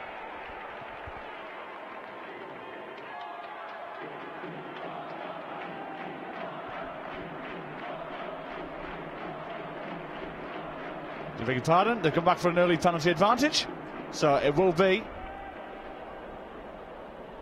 an Exeter College penalty.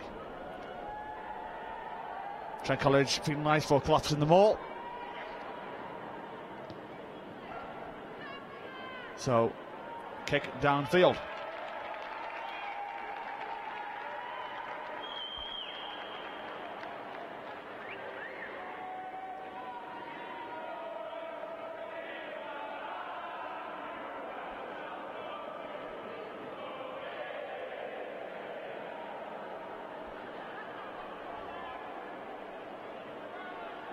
Gosling.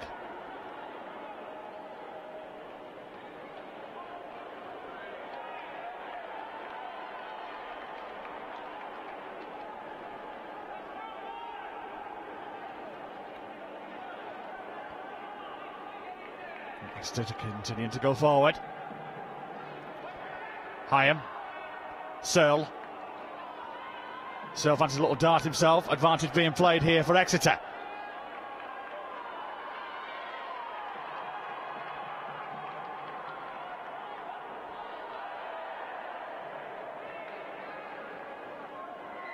For that they'll come for the penalty, and it looks it's a relatively straightforward 3 points if they fancy it.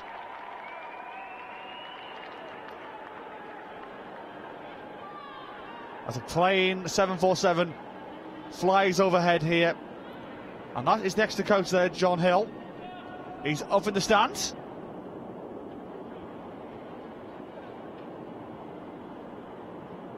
He's high up just in front of the royal box.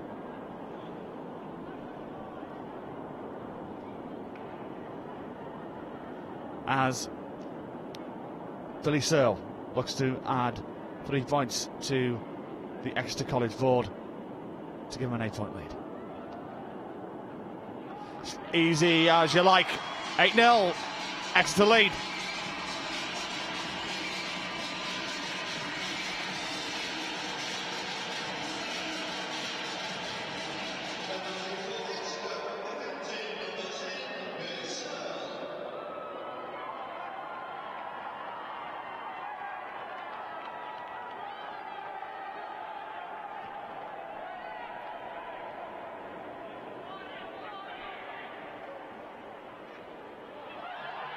Collected by Searle.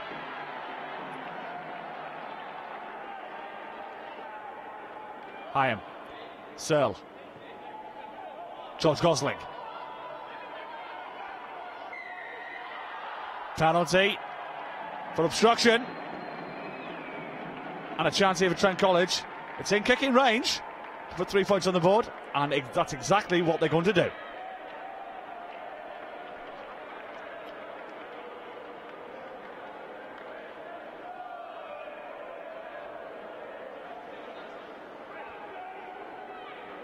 Yeah, referee did spot crossing there.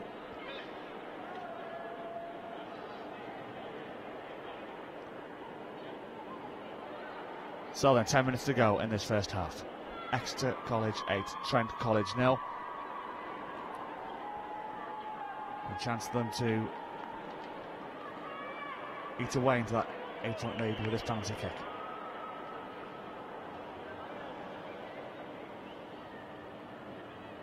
Gabriel Calland on kicking duty.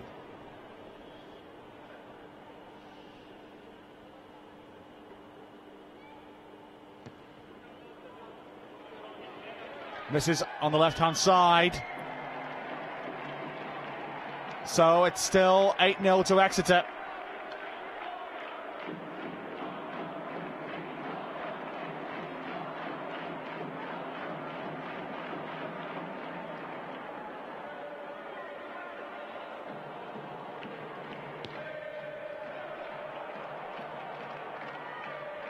Big kick it is as well. Ball went backwards, said the referee. So no knock-on advantage being played. Castleton. Billy Searle with his left boot. Zach Gundry under it. Collects. But finds touch.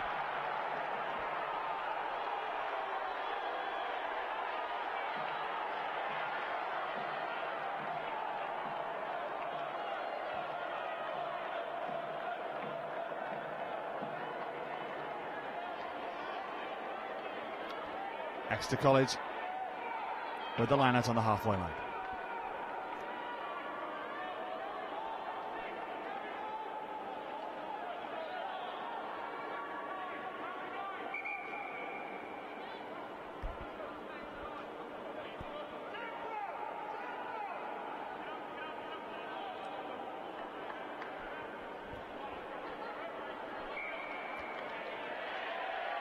Referee said it wasn't straight.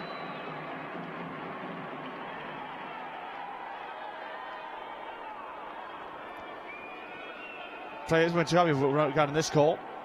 Thought Gundry wasn't in touch. Well, they looked in touch to me there. And that's scrum on the halfway line. Johnson with the put in.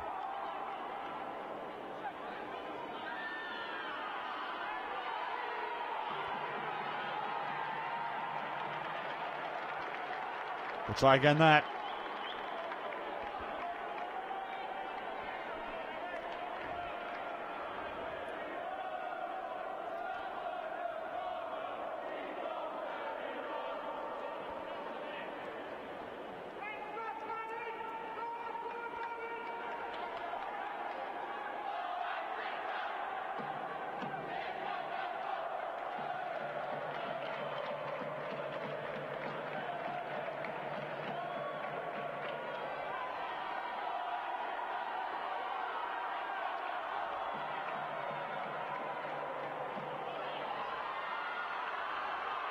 Good running this from Trent.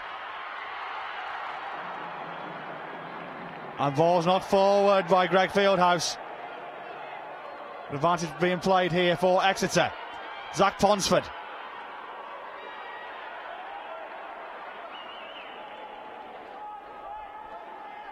Still advantage being played. And they win the penalty.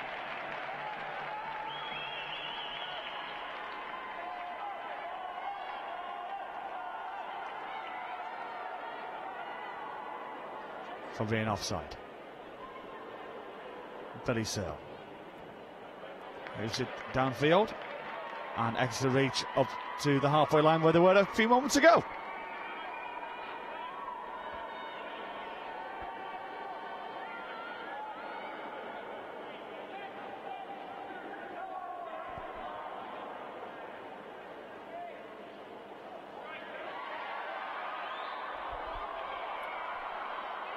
Ball knocked forward.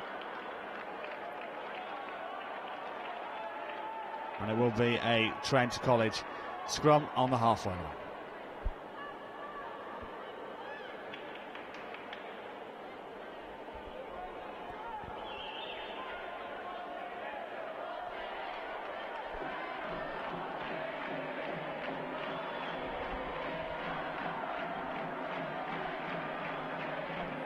Max Johnson.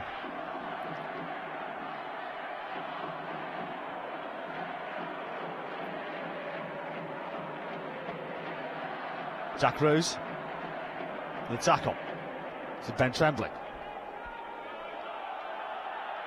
Advantage being played and they win the penalty. Take it quickly.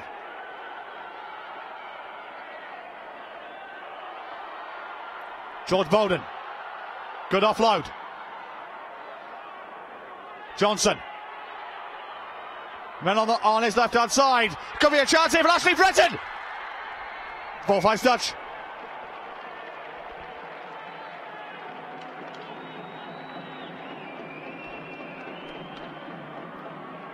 Excellent run there from Gabriel Calland. He had Ashley Britton to his left-hand side. Calland spotted the run. There was Britton to his left. Could he have used him? He could have, you know. I think Britton was disappointed he wasn't used because he may have been in the corner.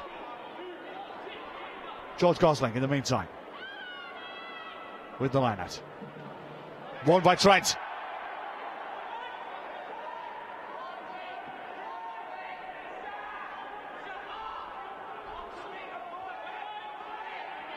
Seven metres out.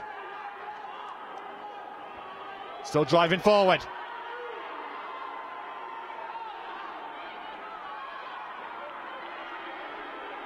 Picked up by Ben Trembling. James Fish. Will Allman. Been held up. 5 metre scrum.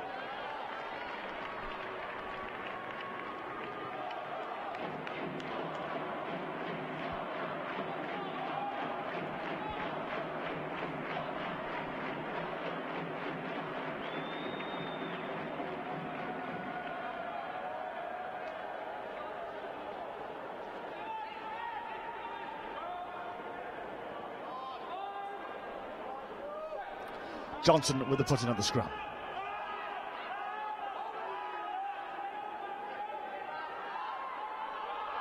Ben Trembling.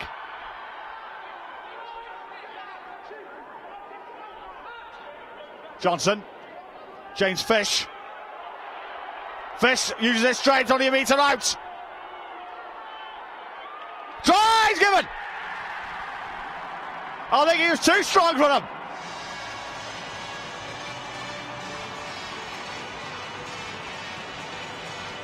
Trent back in the game.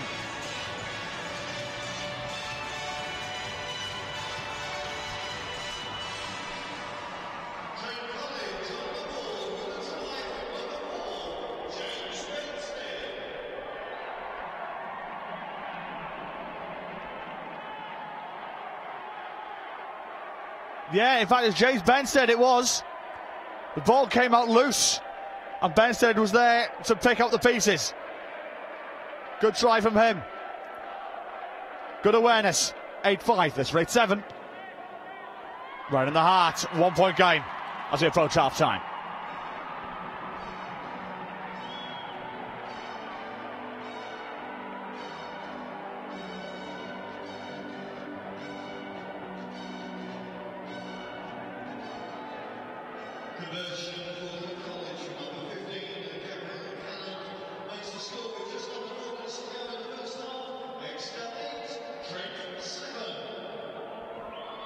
So 1 point game, a few minutes to go in this first half. Knock-on advantage to be played here for Exeter College.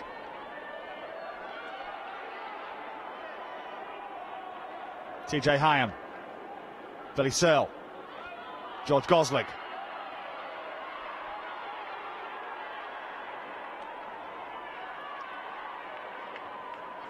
Kicks charge down and it's gone out loose into Trent hands.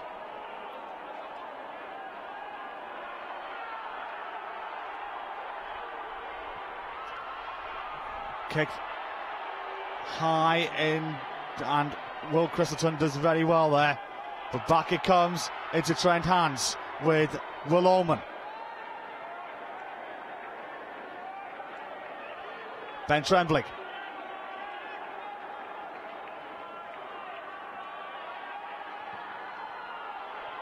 Good kick, finds touch.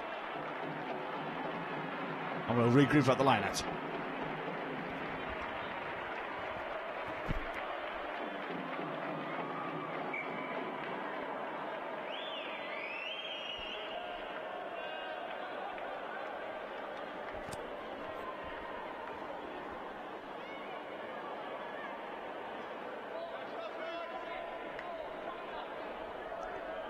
George Gosling.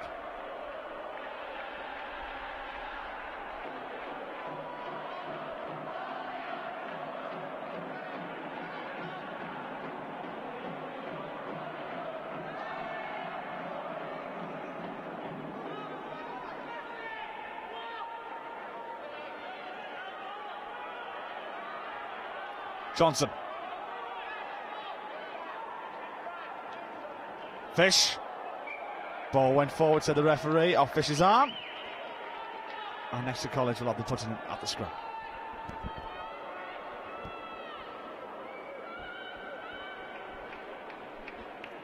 A few tense parents in the stands.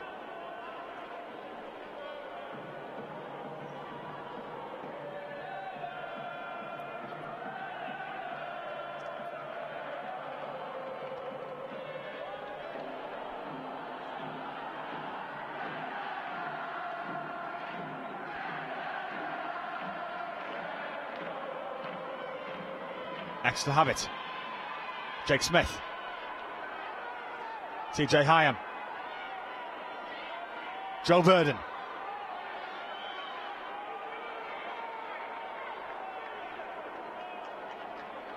Two knock-ons.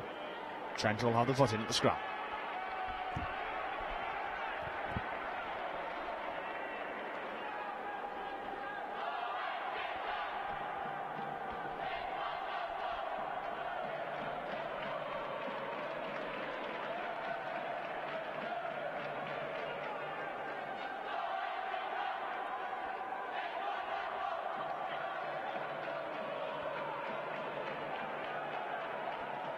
Johnson collects. George Bowden. Greg Fieldhouse. Good save from Fieldhouse. Man to his right hand side. It's going to go himself. He doesn't. Johnson. Plenty of men on the right hand side. Trent's going to be in here. Surely. What a great tackle that is. And Exeter will have the chance to clear. Brilliant tackle from Exeter College.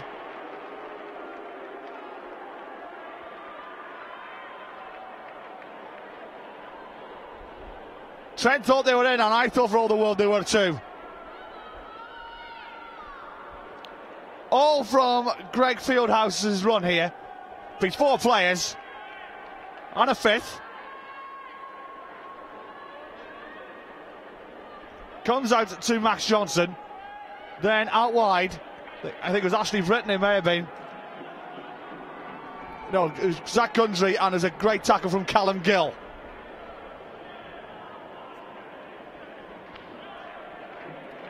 Superb move and a superb tackle there from Callum Gill. A try-saving tackle, no doubt. We're deep in injury time here at Twickenham in this first half, so there's no doubt be the last phase of play in this first half.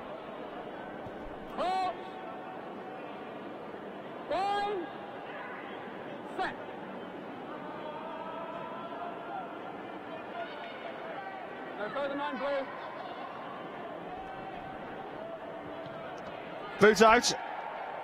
And the referee, Nick Cockburn, has blown for half-time. Interesting tie, this one. It's on a knife edge. It's half-time. Exeter College from the southwest, 8 points. Trent College from the East Midlands, 7.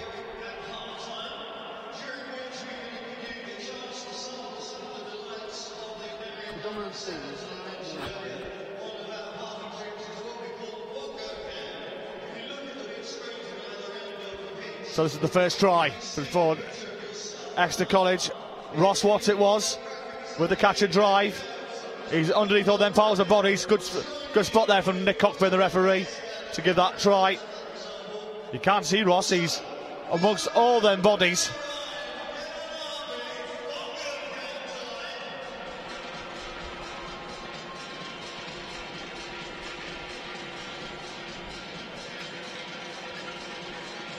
Next is the Exeter penalty. This made it 8-0. Relatively straightforward, down the middle, into the heart of the goal.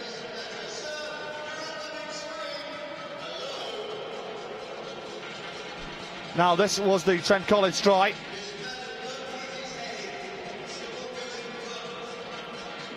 James Benstead was the scorer. Just watch the ball just fall out here. And Benstead picked it up to get over the line.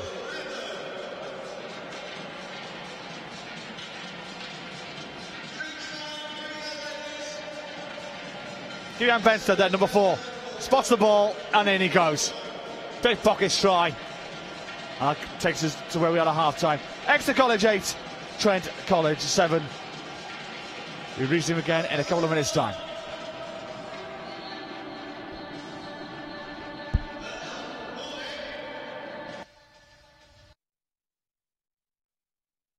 Manny, we're back at your old school, John Cleveland College today. What are your memories of rugby, playing rugby for this school a few years ago? A lot of memories, good memories, bad memories, playing for John Cleveland College, but I think one of my favourite memories was for playing for JC at the Twickenham Stadium. First time, we came away with a loss in the final. A couple of years after that, we fortunately won the Vase. So there's a lot of good memories. Being back here. What was it like going to Twickenham for the first time? And it's great that a school's competition can do that for young kids, isn't it? Definitely. It's very excited.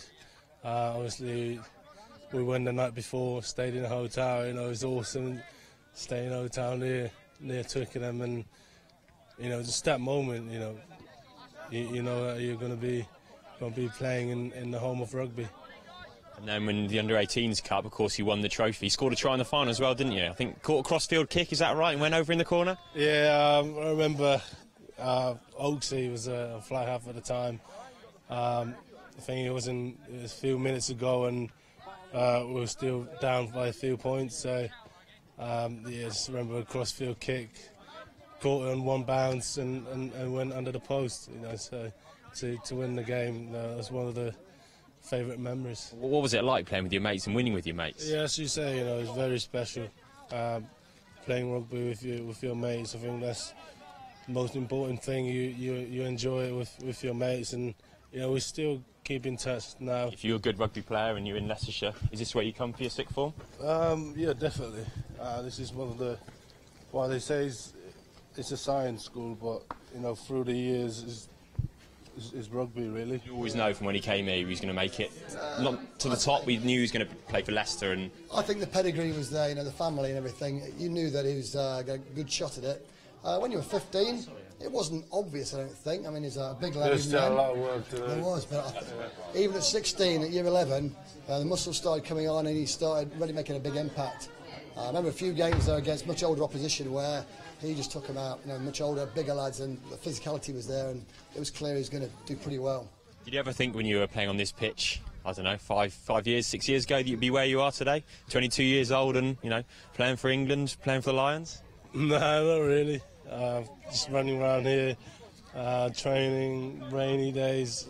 You never thought you were going to be playing. Obviously, that was the dream, is to play for Leicester, and then England, and to play for the Lions is it's a massive achievement for me and an honour. It inspires, I think, a lot of people as well in the school to carry on playing rugby. And that's part of the reason why we've got the boys who want to carry on playing rugby at the school. So it's great to have you. As Haybrook say, the guys like Roundtree and Dino, when I first came in to look at the school, and I saw the picture of them guys on the wall, and I think that inspired me straight away. I think that set the bar as well. If you come to school like John Cleveland College, Ingston, it's just you need to be good. If they can do it from this school, there's no reason why you can't do it as well. Yeah. You've just been training a bit with the kids. Have you seen the next Manu Tuolangi's or the next Ryan Bauer, something like that? Loads of them. They're all in Hinckley.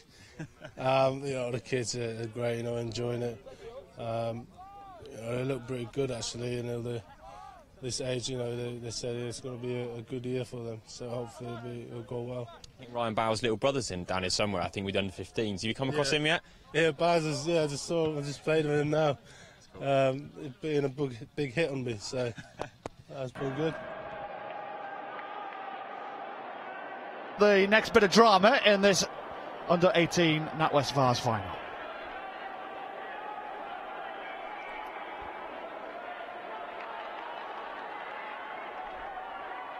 And an early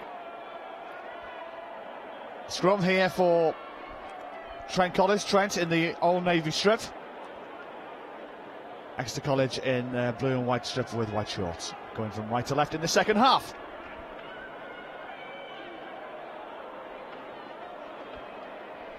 The sun is a problem for everybody, not just the linesman, but our cameramen and even me. Sun right in my eyes, so much so that I put a piece of paper over my head to use as a visor. Yeah. Especially, I think there's going to be a picture of that on Twitter later on. So, but you got to get used to what's around you, and hence I can see the game more or less perfectly now. In the meantime, 35 minutes away from victory, one of these two sides are. This game on a knife edge. Trent College hammers it up in the air. Here come Exeter. Callum Gill, try-saving tackle in the first half. Little boot down from Billy Searle. And an excellent kick it is from the Exeter number 10.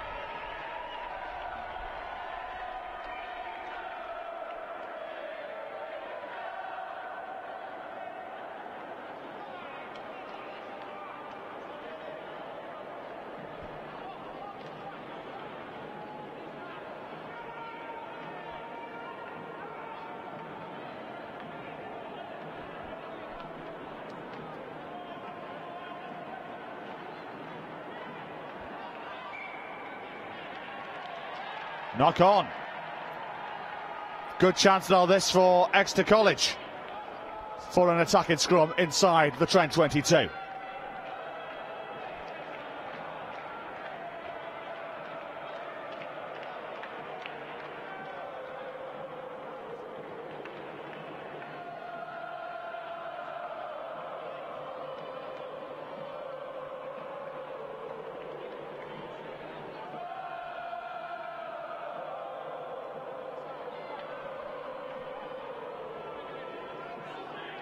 Hyam with the foot in. Jack Roos, just short, and finds touch.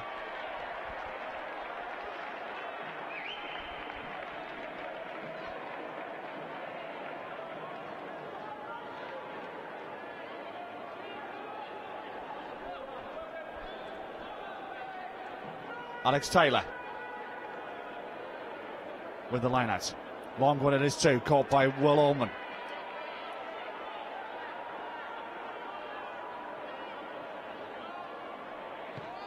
Bowden with the kick. They don't get up the 22, so chance again for Exeter to start this second half on the front foot.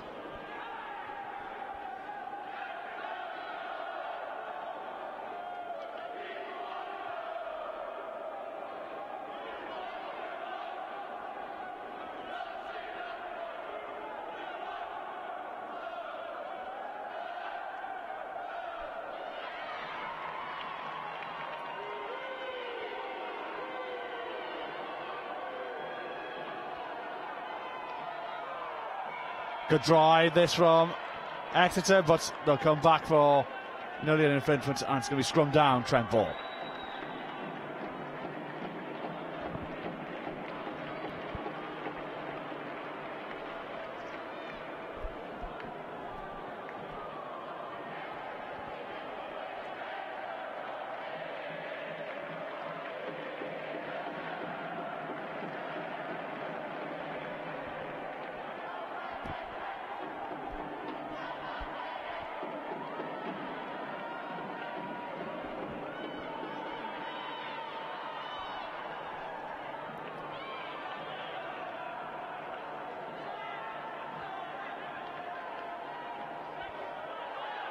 Intercepted by Exeter College, Billy Searle, and a little darting run.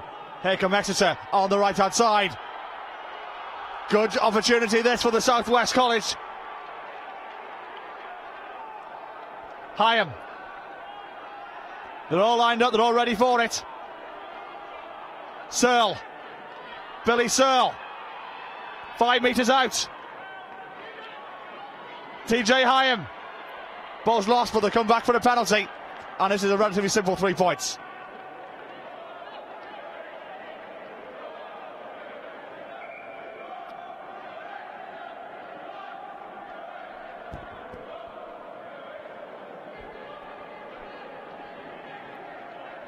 Well, this is a relatively straightforward kick for Exeter College.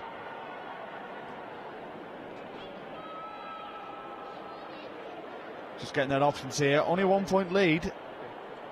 You'd argue that would be the right call.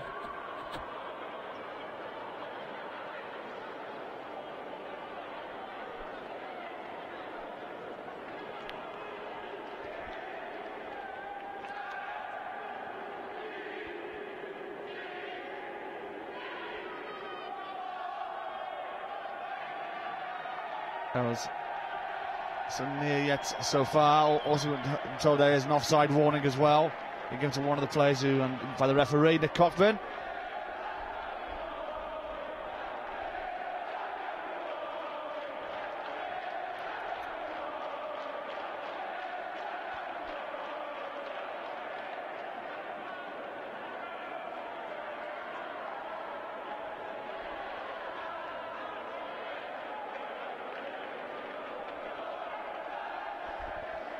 So there's the options here for Billy Searle. Do they fancy 3 points? It's relatively simple 3 points. I'm definitely the prudent choice.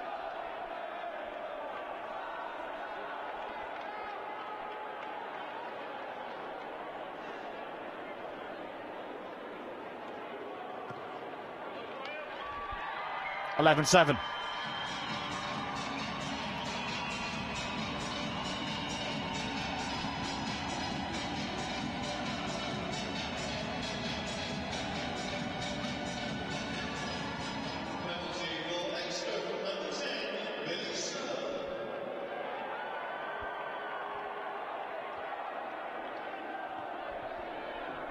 Good low start for Trent College. And here come Exeter with Zach Ponsford. Gosling. Through to upfield. Zach Gundry under it.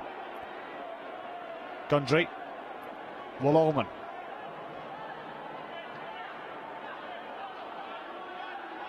Good drive. Johnson. Alex Taylor.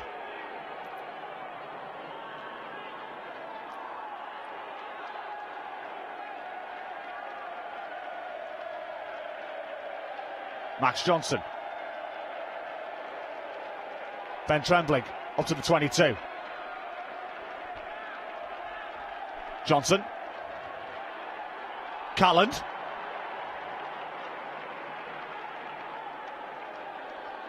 Bowden.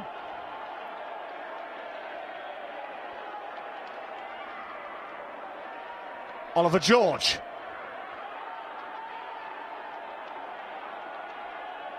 Bowden. Ball lost though, and an opportunity wasted for Trent. But they'll come back for that earlier knock-on infringement, and Exeter will have the scrum inside their own 22.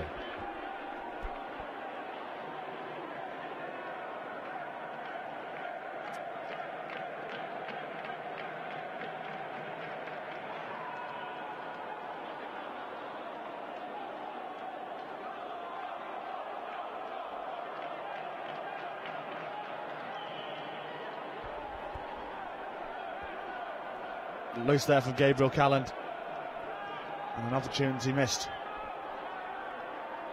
7 minutes gone in this second half. 11-7 the score. Exeter looking to clear. Referee says we'll try that one again.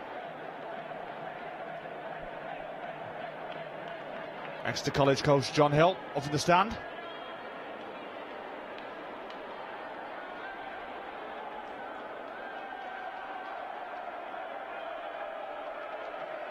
So take two on this scrum.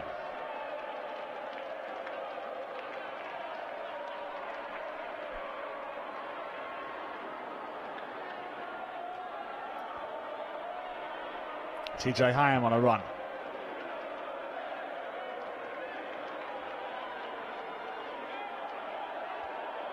Ball out and turned over. Chance over Trent. Lost again though. And another knock-on advantage being played here for Exeter College. Out wide, forward. Looked a little bit forward to me. Yes. It did look quite forward to me, and I'm about 60 metres away from play.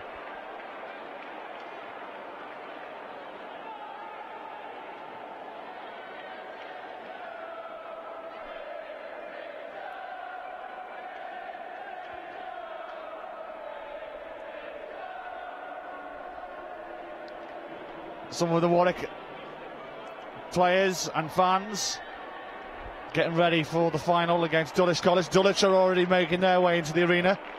They're the vocal ones at the far left of the grandstand.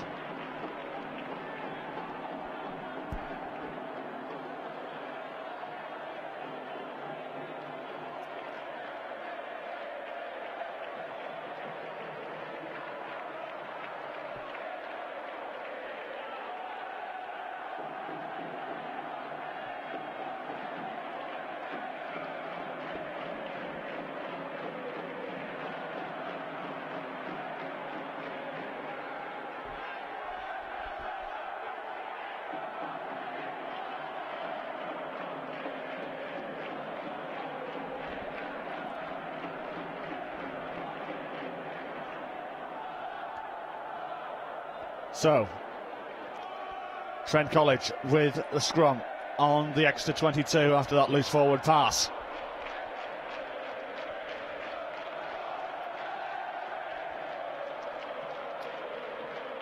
Johnson with the foot in.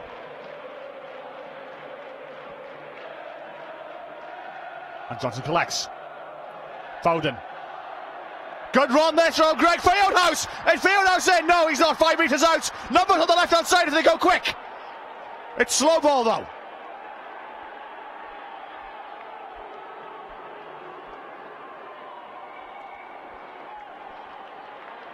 And Trent will have the foot in. Dangerous area for a scrum as well. Fieldhouse, he's done this a couple of times in the game. He's a danger.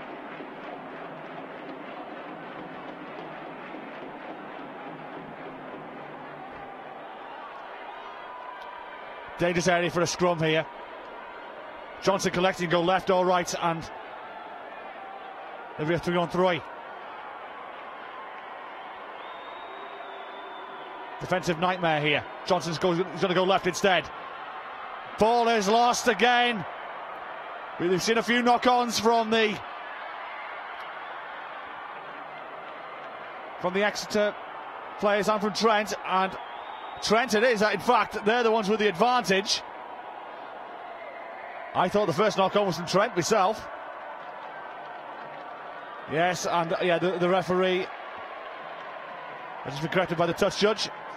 We go back to that original offence, which was the Trent knock-on. And Exeter will have the touching at the scrum. Still need to defend up in a dangerous area.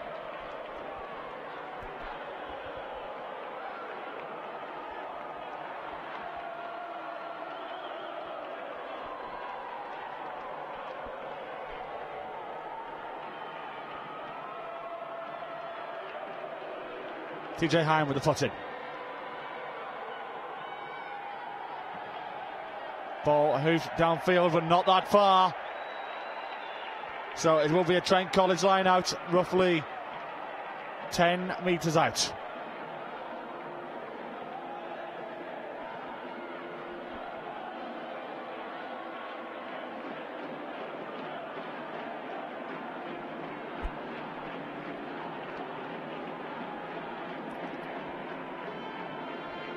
James Fish at the line out. Collected by Exeter. Scrum down, Exeter ball.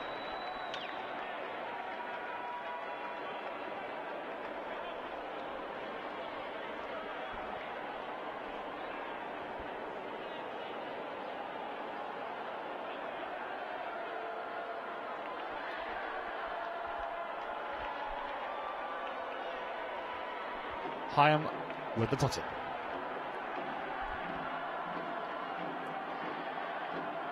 Searle.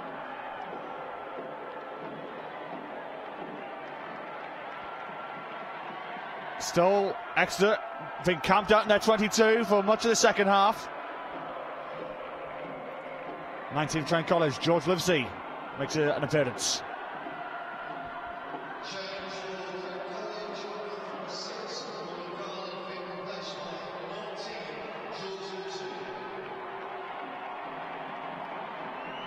Will Garland coming off for Trent College.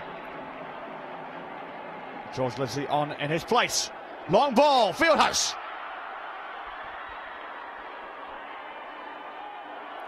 Johnson.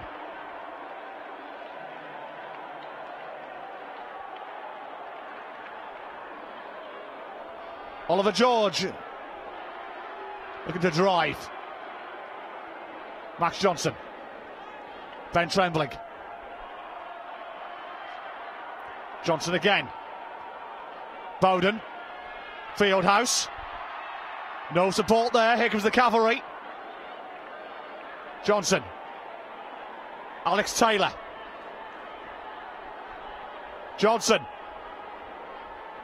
Chance in the corner. Is he going to be there? He can be there, Ashley Britton. He is there in the corner.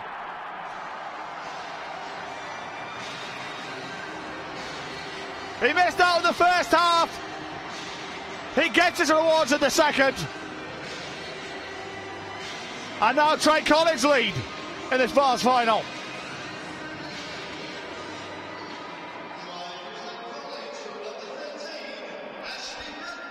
Ashley Britton, the scorer.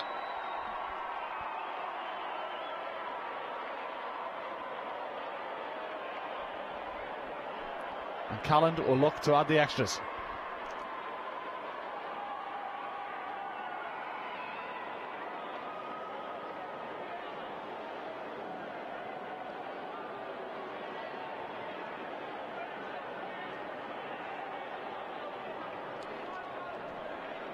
So just a single point game this to go 3 points clear, and you could actually say to go 3.5 points clear, because Exeter, even if they should score a penalty to tie the game, it wouldn't be enough, because it would end in a draw.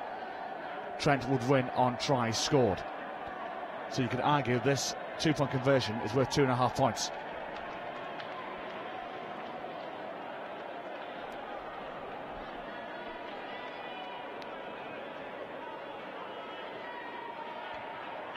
Not to be. So, 1 point game, 20 minutes to go.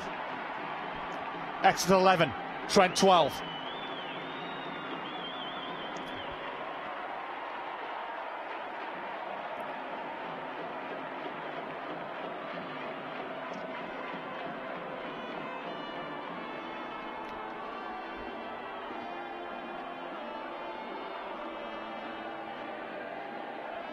Knock an advantage here for Exeter.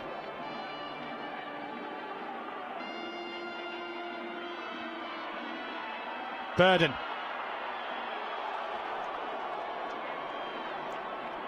Ball is out. Picked up by Billy Searle.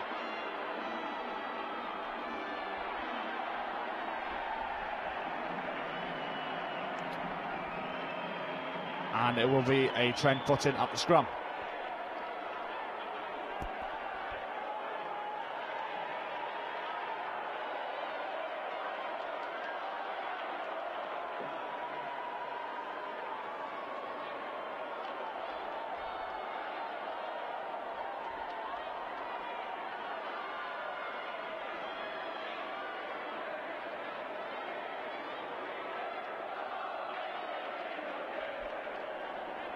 Max Johnson with the put in at the scrum.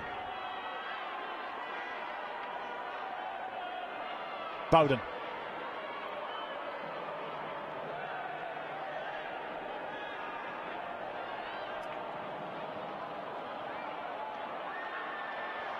Four on one here. Good chance here for Trent College. Ashley Britton going for the corner. How's his legs? How's his legs? Inside is that country. Into touch.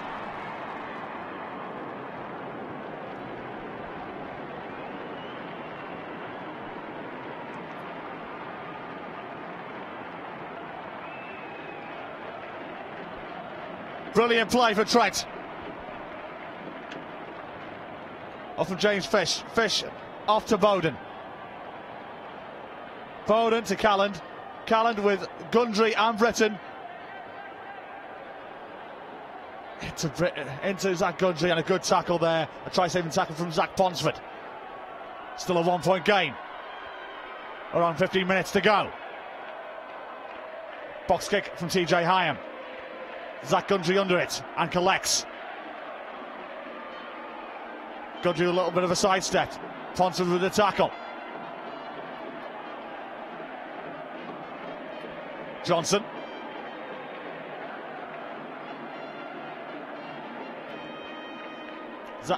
Zach Johnson losing for the ball, went backwards, said the referee. Not that time though. Knock on, extra ball.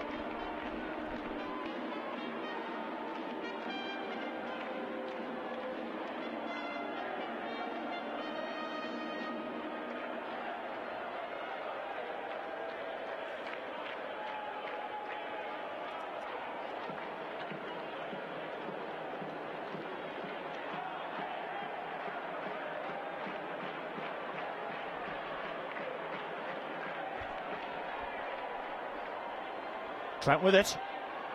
Johnson. Bowden. Bowden loses it, but still recovers well. Still in Trent College hands. Trembling. Out wide. Really turning the screw now at Trent and going through the gears. Johnson trying to dig it. He's digging like a demented mole to get this ball out. We won the penalty instead. And it's up and go. Another penalty being played. And the referee might be showing a card here.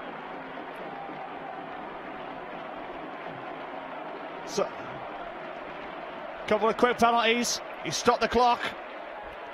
Is he calling somebody over? I thought he was at one point.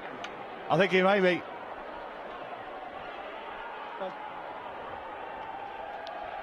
Clock is off. The same way that I've spoken to them in the first half and the second half. About 2 minutes penalties in this area. Calling Billy Searle over. Now. Penalty, 40 guys.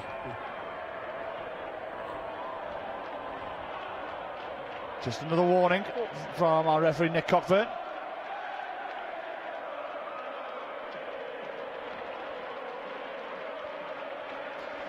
Here's the last play. Johnson to Trembling. Trembling had Louis Seagrave to his left, used him well.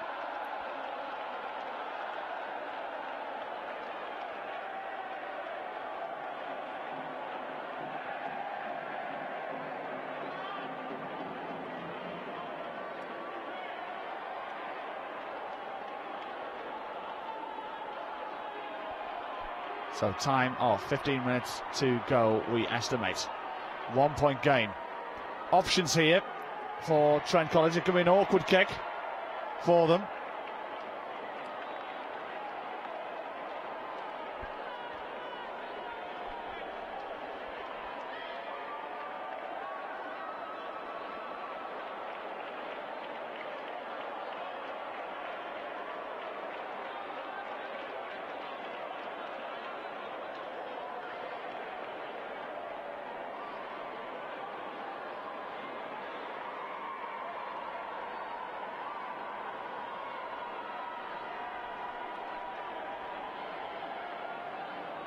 So it's going to be a kick to the corner. Trent fancy their chances.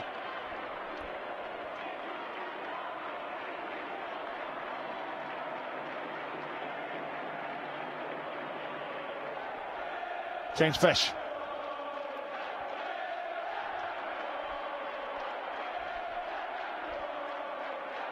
Good drive here from Exeter.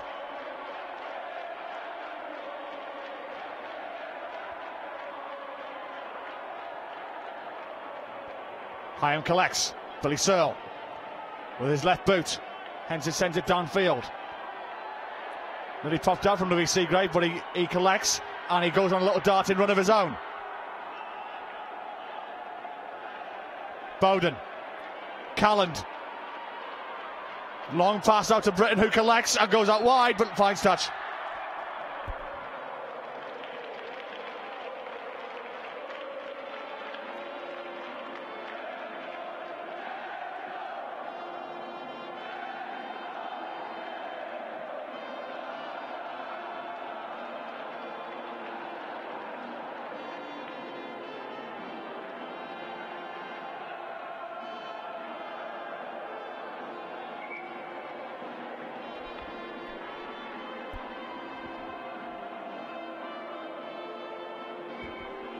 George Gosling for the line out.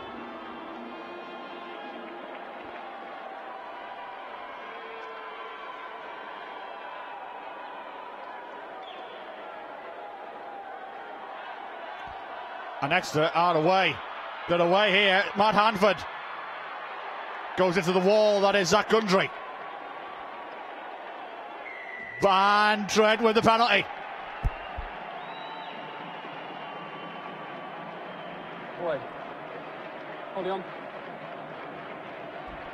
Holding on a little bit too long there was Matt Hanford.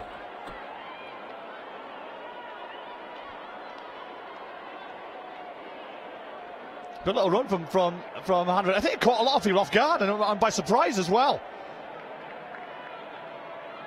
Zach Gundry with a good tackle though.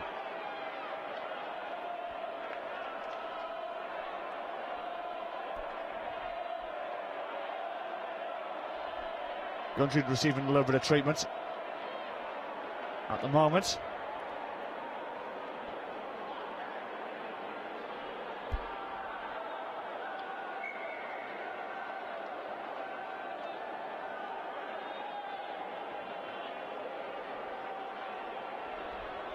Just to remind you as well, the grand finale here at Twickenham still to come. The under-18 cup final between Dulwich College, who are going for a hat-trick of wins in the past 3 years of the under-18 cup competition, against Warwick College, who have won the under-15 cup earlier today, and they're looking to go for the double. And Warwick have brought a lot, and Dulwich, they're beginning to stream in, and they always bring a good crowd with them as well.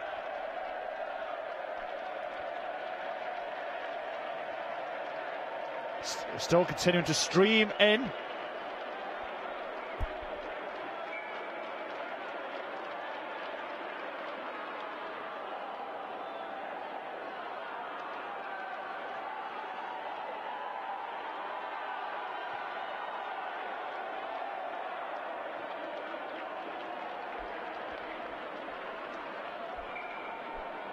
Not the best kick there. A little bit disappointed.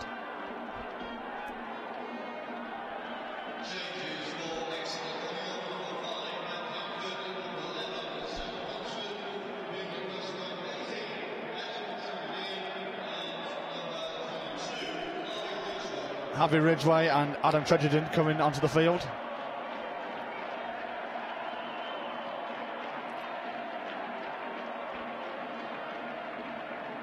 James Fish. Ball pops out. A little bit of pressure here. They may have been turned over, have they? They have. TJ Hyam. Billy Searle. Hyam. Searle. Collected by Ali Needon. Needon. Go for a little darted run on himself. And gains a few yards. Both sets of fans singing their hearts out for their teams.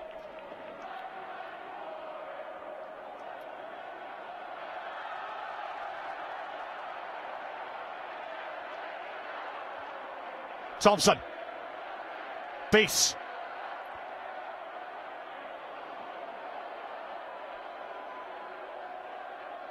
Thompson again. Uses Don Fernandez.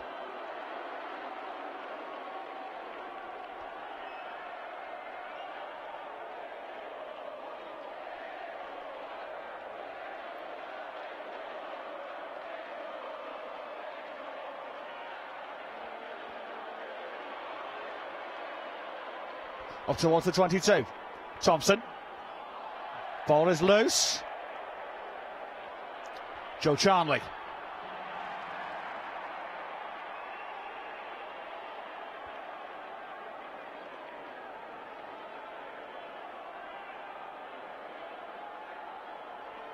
Picked up by Fincho O'Leary. Thompson.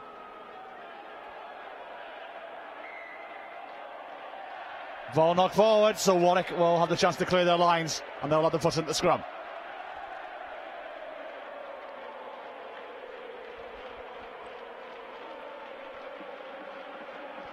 Apologies for those who just rejoined us. We lost our internet connection here at Twickenham, but all is well. And I can say you haven't missed anything major in this first 9 minutes of this cup final.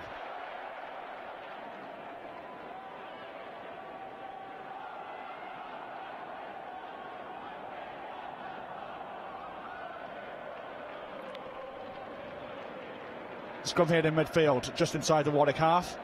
Harry Vase with the put in. It's been turned over, so Thompson with it. And here comes Dulwich. And Zegru, full of pace, full of running. And finds touch.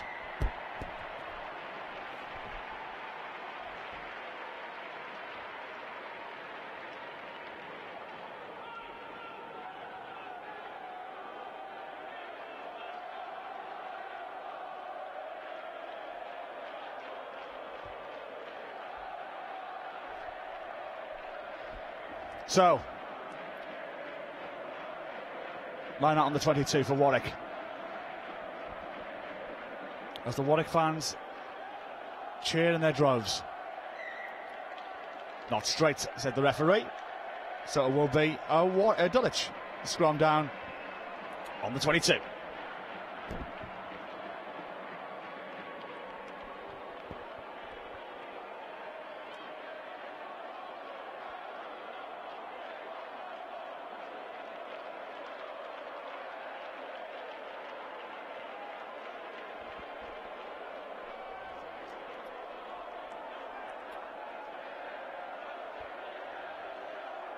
Thompson doesn't collect it. Instead, Madison has to.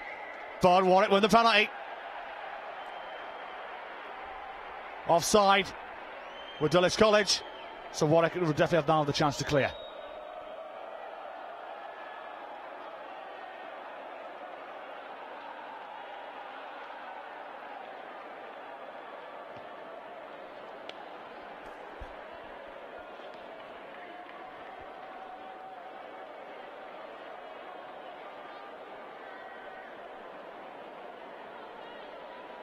So Warwick line that's on the halfway line.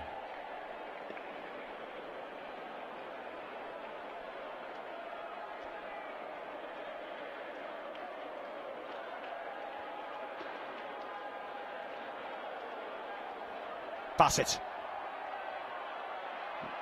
A little bit of a juggle dump tackle there. The referee may have stopped that one. Jacopo De Simone, that was a little bit high, and he could be in a little bit of trouble.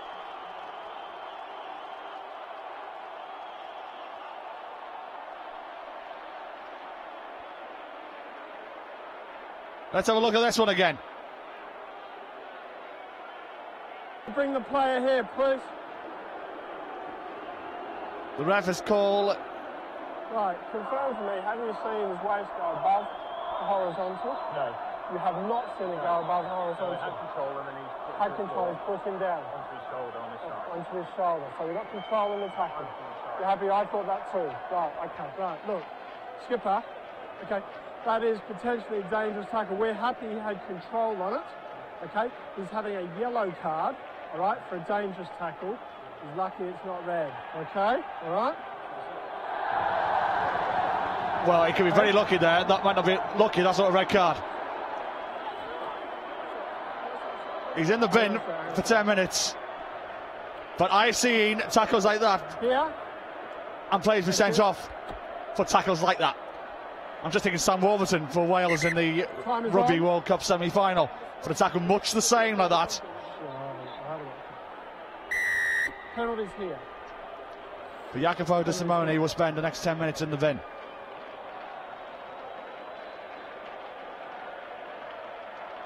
And the referee, you guys probably heard it at home, by our ref Mac, he said to him, it's lucky it wasn't a red. So a little bit of leniency there from Marcus Caton.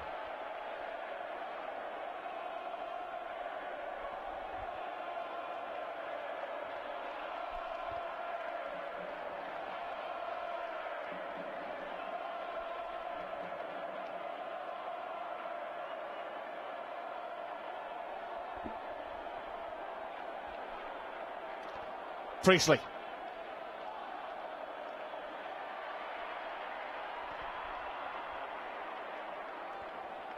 Oliver Matthews digging in.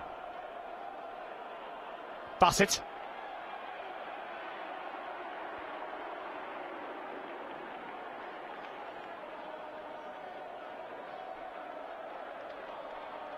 Anderson. Out wide. Little bit of a chance there. What's a Carrick Waldron? Not to be. Knocking advantage here for Dulwich. But advantage now will be over. And it could be on here. Good tackle.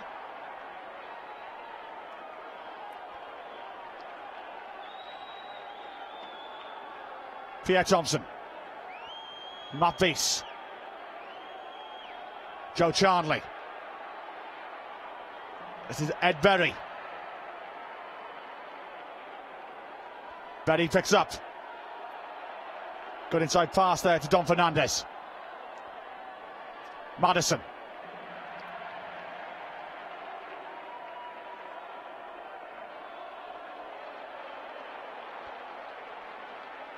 Thompson. Ali Needham finds the space.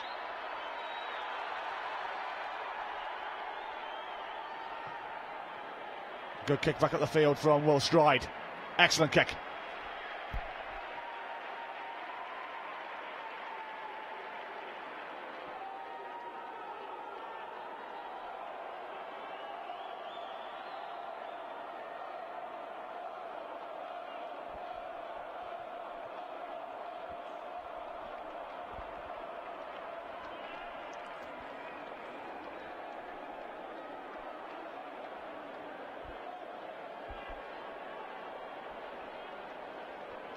So Dulwich line out. Still pointless 15 minutes into this game. Picked up by Hector McKim. Loose pass, collected. Josh Ibn-Koppe.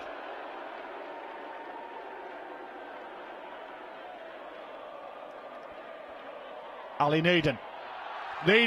Little chip and chase. How's the bounce? It could be pretty good over the top of them. Needon still has it. Tried the inside pass, that didn't happen. Still in Dulwich hands.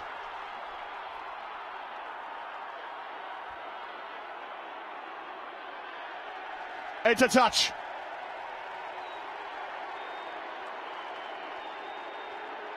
Appreciated by the Dulwich College faithful. Needon, good vision here. Beats one man, just one man to beat. Goes to the little chip. On some occasion, the bounce goal works in your favour. You come back to it. And Ed Betty was nearly there for it to pick up the pieces. Alas, 16 minutes gone.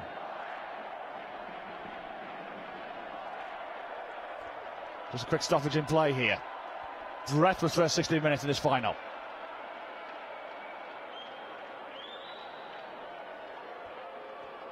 Well, the Warwick crowd have gone a little bit quiet.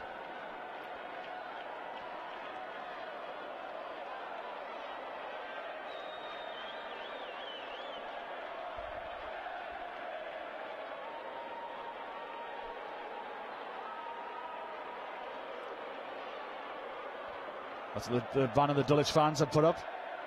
There is all its glory. Very good.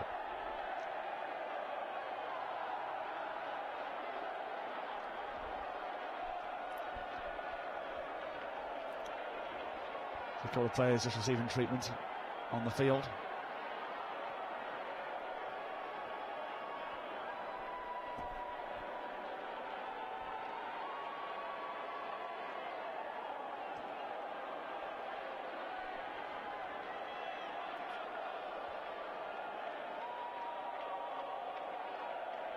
So Warwick with the line out, and the Warwick fans wake up.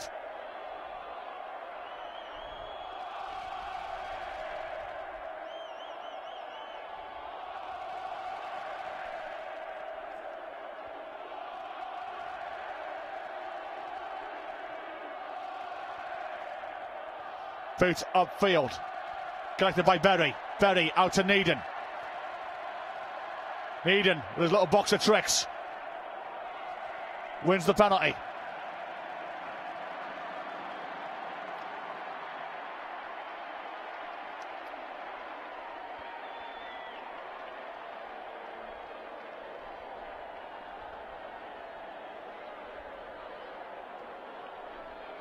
So Dulwich College with the penalty,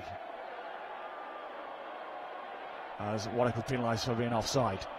Halfway through this first half, been a great game of rugby so far. Still yet to see our first points on the board, but it's been breathless stuff. Top quality from both these schools.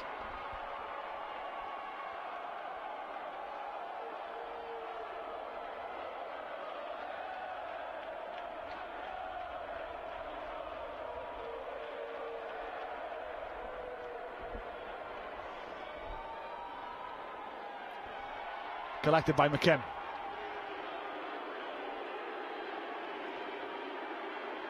Bremer, Dulwich and a man down.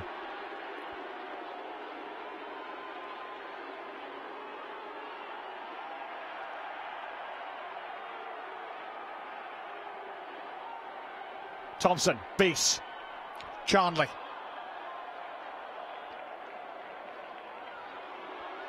Josh Ibn-Koppe, he's a big chap. Took three of them to get him down. Thompson spots a little gap himself. Finch O'Leary.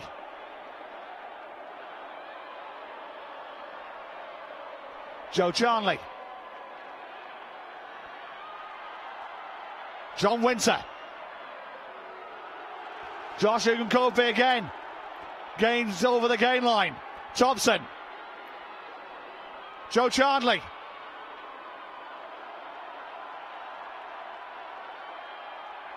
Thompson. Inside. Chance here for Omanizia. Feet short. Finch O'Leary, he's gone over the top. Try for Dulwich!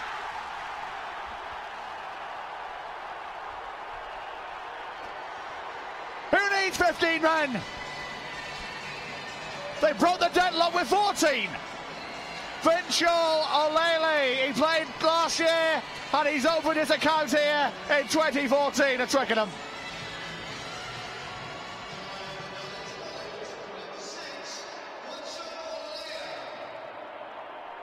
Finchal O'Leary over the top, taking the NFL route.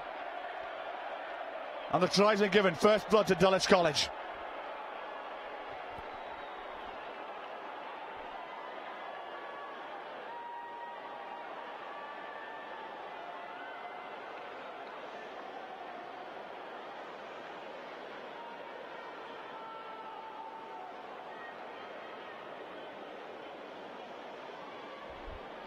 Ali Needham to add the extras. Slotted home beautifully. 20 minutes gone in this first half. Dulwich College lead by 7 points to 0. And they are a man down still for another 3 minutes.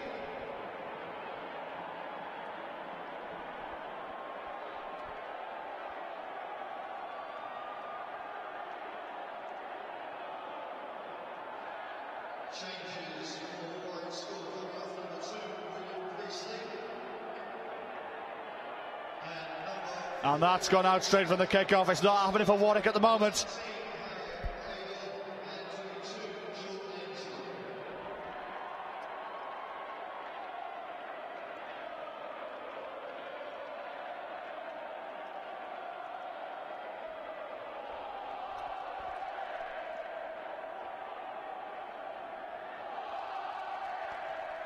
Warwick fans are trying to rally their team.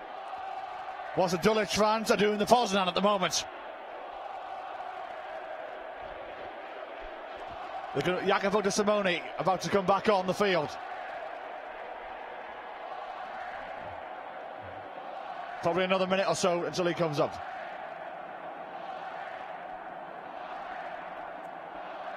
Scum on the halfway line. Thompson. Ali Needham. Inside, Ed Berry.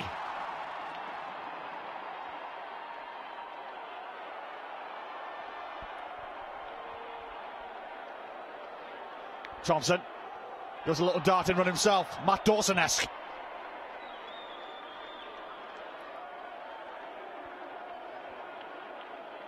Josh Evenkope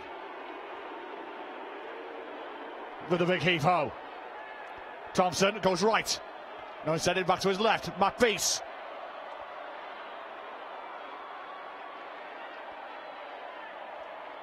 Thompson. Chance of the relay. Anthony Nzegu for the corner. Try number 2 for Dulwich. Or is it? Or is it? In real time, that's a try for me. I thought it was a try from where I'm standing. Just going to double check it. Try number 2, yes it is. Anthony Nzegu, the scorer.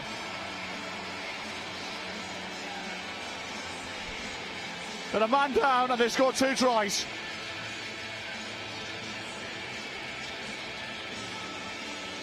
Any contention on this? Try, no doubt at all.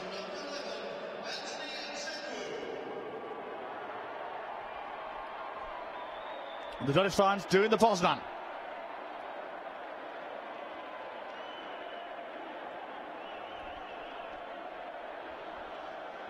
Difficult kick this for Needham. Warwick needs to rally. Needham to add the extras and to take a 14-point lead into this game. A wonderful effort. Will it reach? Not far away. Good effort. But alas, Dulwich lead by 12 points to 0. Warwick need to get on the board.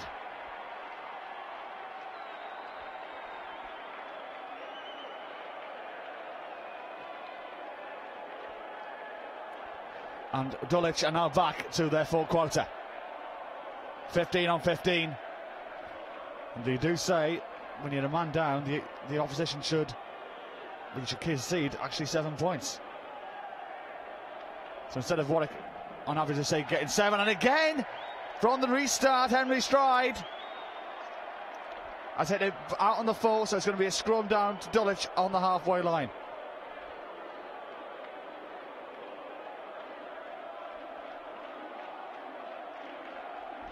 Yeah, as I mentioned, you know, when a player goes to the sin bin, you should concede 7 points on average. Dulwich has scored 12. And their coach, Sam Howard, will be delighted with what he's seen so far.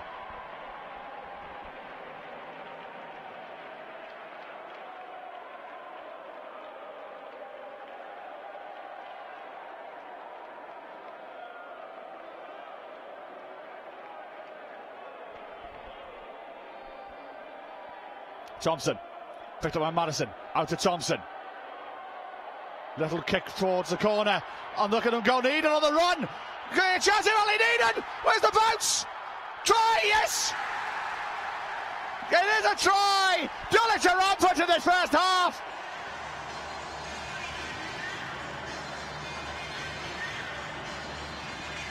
With Ali Needham would have got there, but instead I think it might be Felix Madison who got there in the end. Needham, good vision. It was Thompson who was with the kick. Needham was chasing. Little knee. And then Felix Madison it was off the rebound. Dulwich are rampant. 17-0 ahead. Warwick have a hill to climb.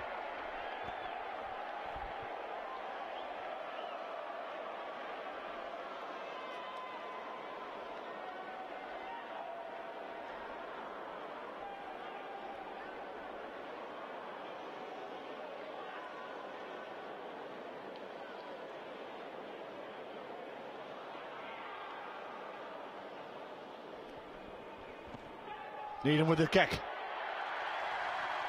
Just misses on the right-hand side. Alas, roughly 7 minutes or so in this first half, and Dulwich are in the ascendancy. 17-0 they lead. Warwick have it all to do. They've got to find a way of getting on the board here. And more importantly, Henry Stride, you've got to make sure this restart does not go to touch. The last 2 tries have been scored from scrums on the halfway line. He goes down to his right this time. This one will safely stay in play. They could be in again here. Jacopo De Simone off and running. Martinezzi and his Warwick school team may need to go back to the drawing board at half time. They need to resort to plan B, because plan A is not working. Penalty to Warwick. Got to get this in the corner. Got to get some points on the board at the end of this first half. They'll feel a lot better for it.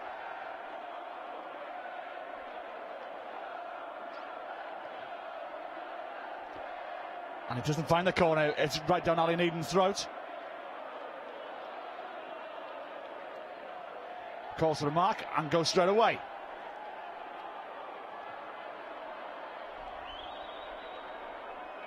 Good take from Matthew Riley.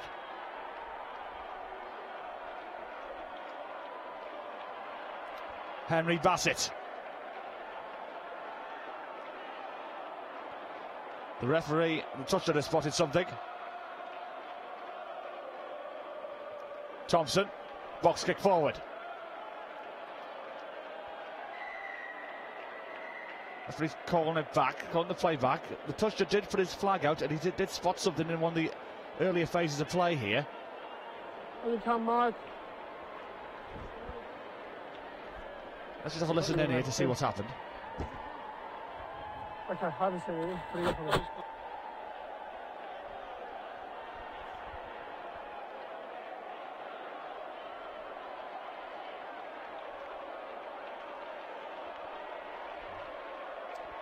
Try again. And the referee is calling one of the players over for Warwick School. Number 9. TJ report. I got an Harry incident foul Bassett. play. I got a Dulwich player on the ground. Along with George Blake, the This captain. man using his boots on him. And he's going into his Unnecessarily, pocket. okay. It's not good news for Warwick. Harry Bassett, the scrum half, Give me a mark, please. Right here, right here. Right. is in the sin bin, probably for the rest of the half. Yes, you've got time, yeah. And move on the next. And that's not what Warwick wants. So dangerous play, use of the ball. But if Dulwich can do it with 14, let's see if Warwick can. There's the mark there, yep.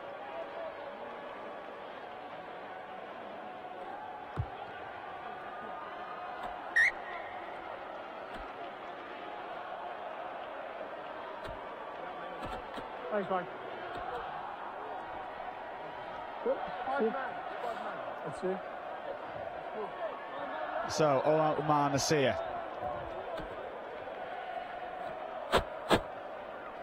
Thompson. Even Copley. Tackle move. Okay, way right. Counter rocking from Warwick School. Not to Vido. Little kick downfield.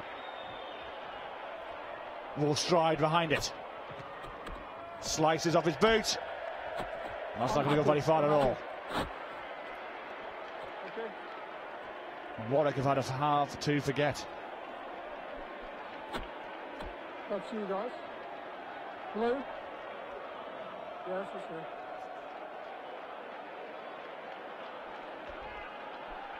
Nasir. Good line out from him. Ball's knocked forward. It will be a Warwick scrum.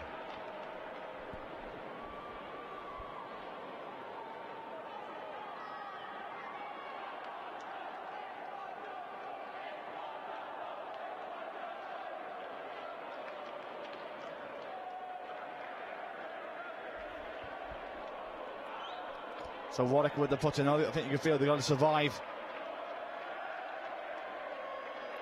here in this first half. Make sure they don't concede any more points. If they can get any on the board, even if it's just 3, it'll be a bonus. The referee Marcus Caton asked them to go do that one again.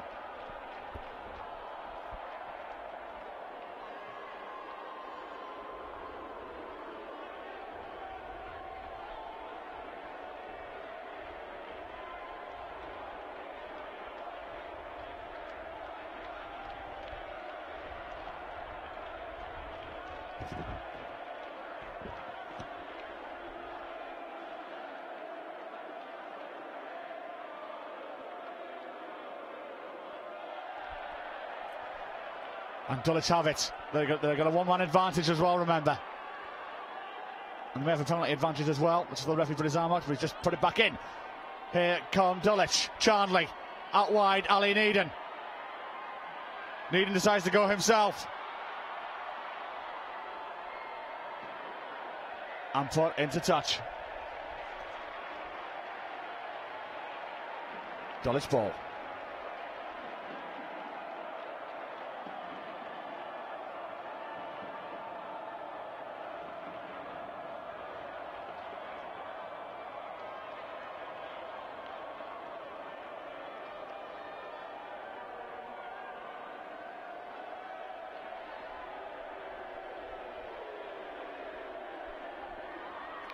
So here we go.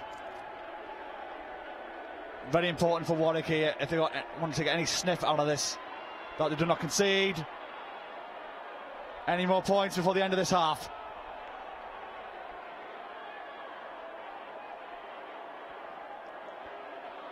Josh Ubenkope, metres away. Thompson looking right, scoring go himself, a little darting run.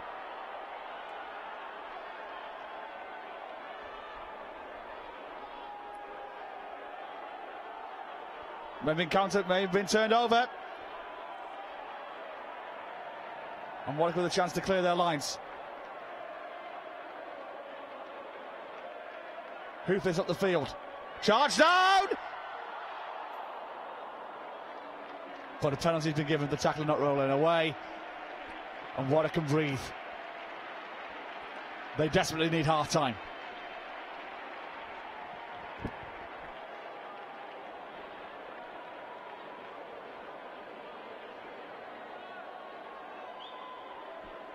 Tap and go for Warwick. Bit of a darting run.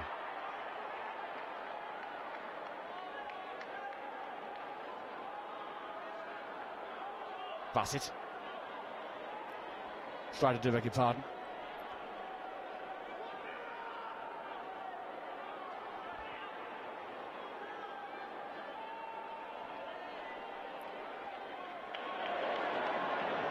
Good offload.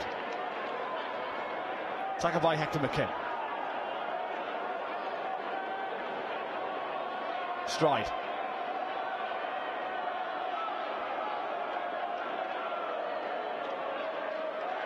Riley.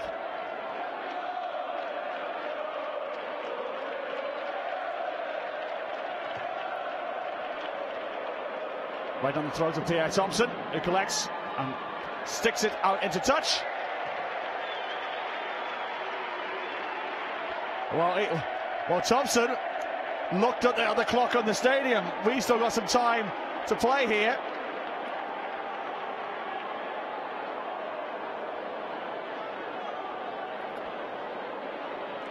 To go on the referee's watch, the clock on the stadium just keeps continuing regardless of the stoppage.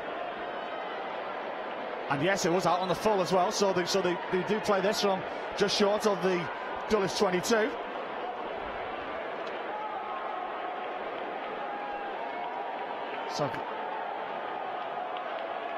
So number 19 from Warwick School, Harry Abel with the line out. Way long, too long. Not good at all for them. Oman Nasir picks up for Dulwich instead. Thompson. Vase.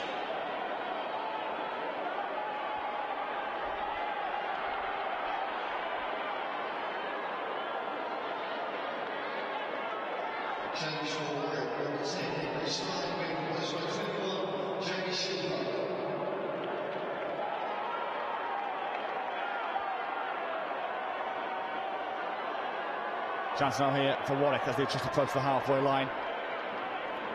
Very important that they don't concede. If they can pick up anything, whether it be 3 points, they're still throwing them out of a sniff in this game. A bit of a darting run being made. But the Dulwich defence has been very strong here this afternoon. It was resolute in the semi-final against RGS High Wycombe. And the referee is calling for half-time. And I think Warwick needed it, in all fairness. They're still down to 14 men. Dulwich have been rampant in the middle part of this first half. Tries from Anthony Nzugu, Felix Madison and Finch O'Leary means at half-time here in the NatWest Schools Cup Under-18 Cup Final. Warwick School 0, Dulwich College 17. Dulwich treble is on.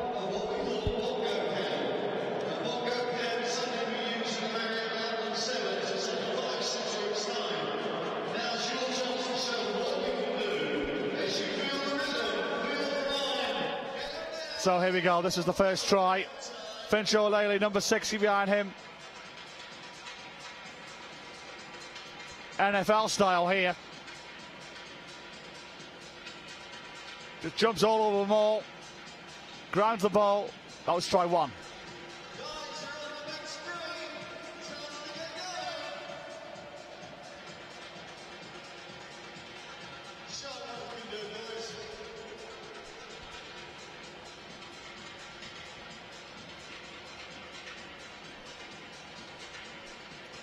Try number two. Scored by Anthony Nzugu. Patient rugby again. Thompson does well. Spots Nzugu on the wing. His pace is too good. And that made it 12 points to 0.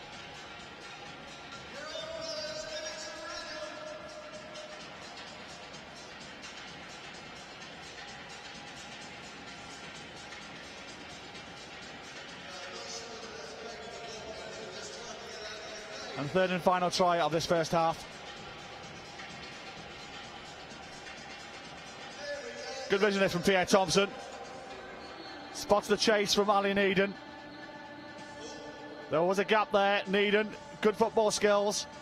The bounce was a bit too awkward for him, but it fell in Felix Madison's lap. and that made it 17 points to 0, and that's where we stand here at half-time.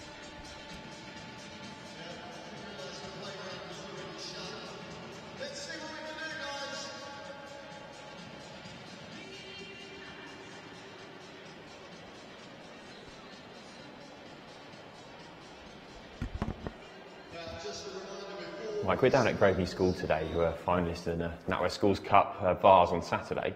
What are your memories of playing schools rugby? What do you remember from those days? Yeah, when I was at secondary school, we didn't have much rugby. It was more football. We had a few games, but it was all football players playing, so you can imagine what it was like. Guys not really knowing what was going on. But when I got to college, sixth form college, that's where I started playing more at school. So we got to the Vase semi-final at my college, so we had a pretty handy team, and it's good to see these guys doing so well as well. Were they special memories? I mean, England ambitions are a long way away from that, aren't they? Was it your ambition at the time, just get in that college team and get that college shirt? Yeah, it was great memories. You know, playing sport with your mates, enjoying good times, getting through tournaments, and going away on trips with them. Obviously, at a young age, it's always fun and exciting, and enjoyed the banter on and off the field, so it was good. Who were the role models, who were the teachers and the coaches you remember of getting you on the path? We had at sixth form college, it was Mike Marchant, who I still see to this day. His son's actually coming through academy at Quins now, so I see him a bit, and he was the first guy that moved me to fullback and got me into playing fullback, so obviously I have special memories with him.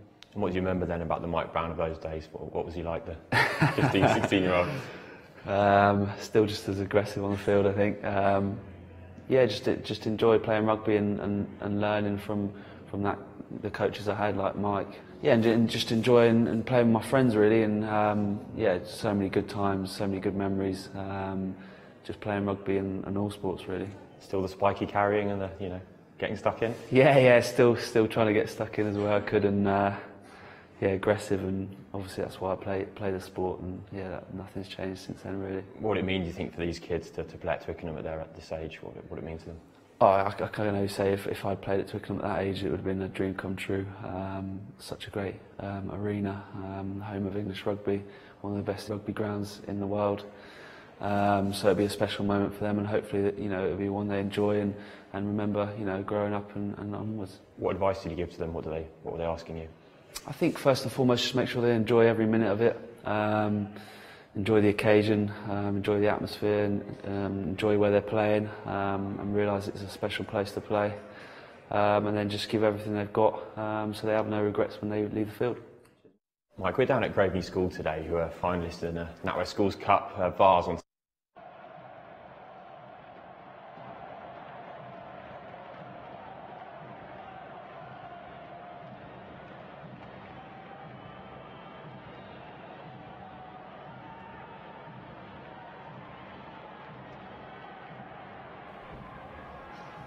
So here we go there.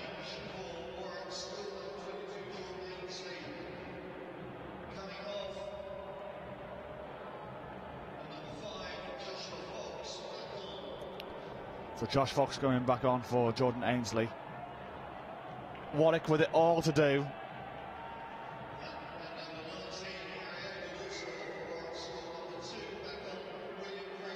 Will Priestley also back on the field for Warwick School. They're still down to 14 men, just to remind you. And the ball has been knocked forward by Warwick inside their own 22. And so with Dulwich on the ascendancy once again.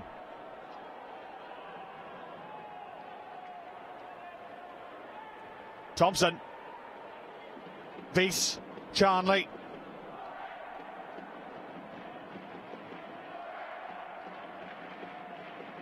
Thompson. Madison. Don Fernandez gaining yards. Funny numbers on the left-hand side. It's ludicrous. Needham. Chip to the corner. Could be a try again. Just out. Just missed it out. But they'll come back for an earlier infringement. And it'll still be Dulwich ball.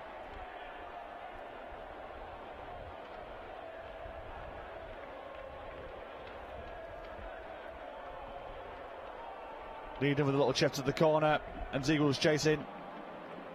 A little bit too much gravy on that one. 17-0 ahead. Kick to the corner. Pierre Thompson really trying to rub salt into the Warwick wounds.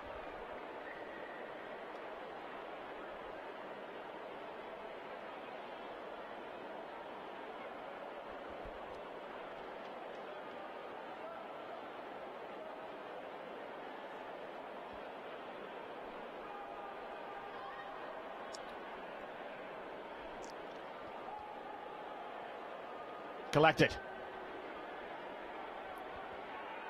Here comes a Dulwich drive. And they do have a lot of power. Most of them are over the line. And it's a try for Dulwich.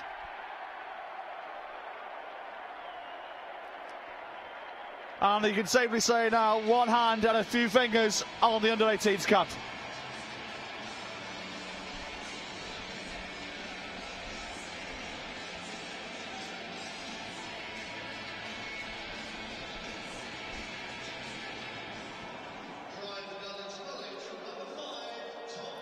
Tom Marchant was the scorer.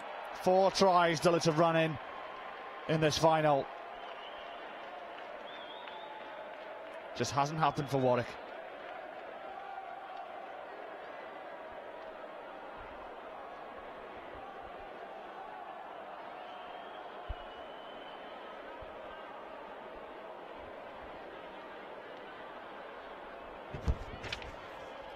Ali Needon to add the extras and to take a 24-point lead.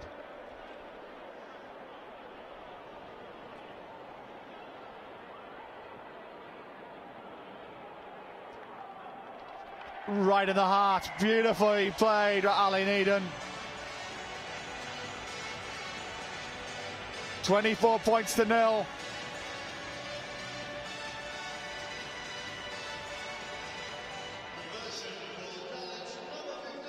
And Warwick are back to their full quota. 15 aside we have now.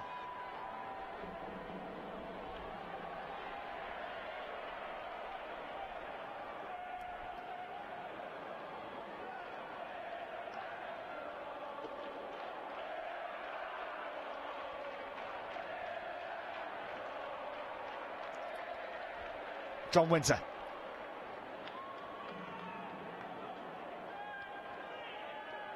Thompson.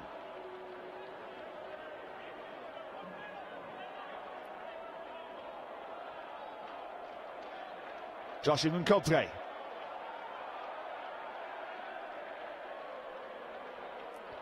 Tom Marchant. Pierre Thompson.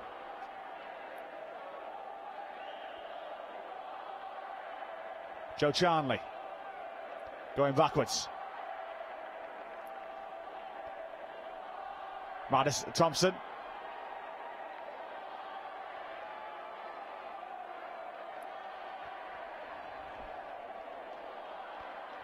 And into touch.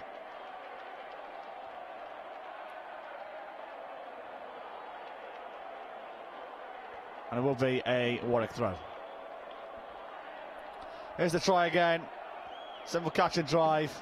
And there was Tom Marchant at the back to give Dulwich his 4th try of the game. Now one finger, or I say one hand and quite a few fingers on the under-18s cup.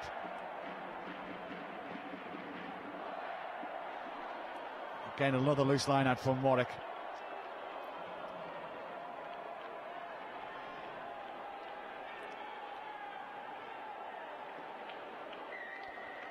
And it will be a Dulwich put in at the scrum.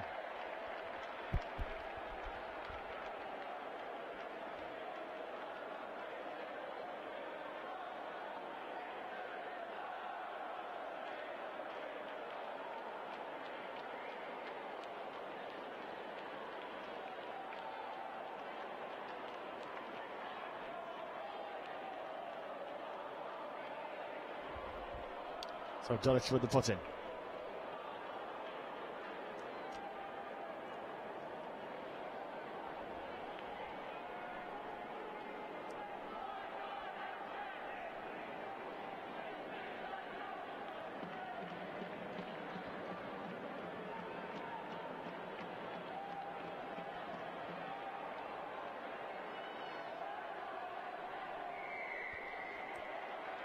And another penalty for Dulwich for the tackle not rolling away.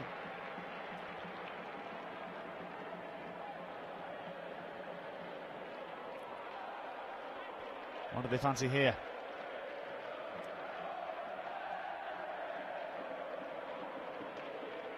Ali Needham's going to have a shot at goal.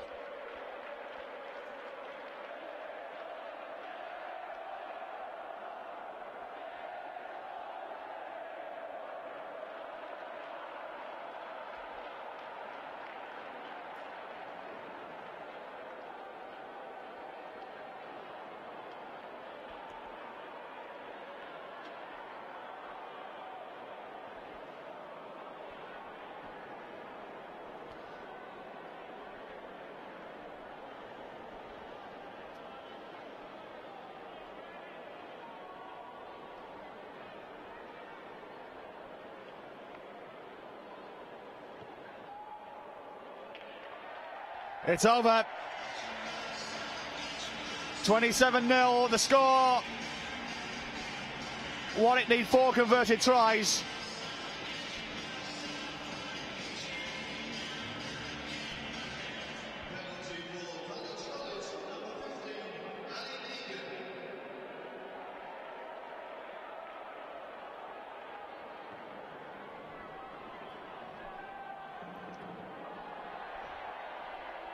Well, what a collect. Can they get on the score sheet?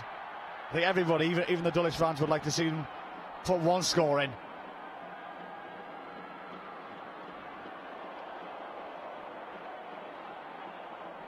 Or maybe later on if it's still the same scoreline. I think the neutrals especially will want to see Warwick try and get into this game. They've just come up against a wall that is Dulwich College at the moment. And you've got to bear in mind, most of the tries that Dulwich has scored have been when they've been down to 14 men.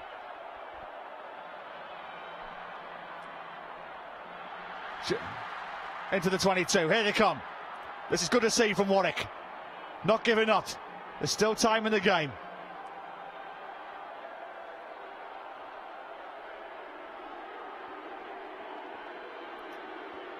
Going for the old heave-ho. And why not indeed?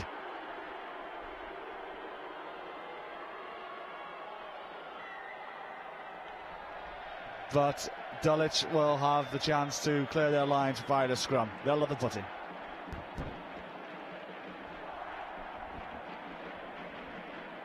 Sam Howard. Fist pump, I think he might know. His team might be there. 25 minutes to go. 27-point the lead.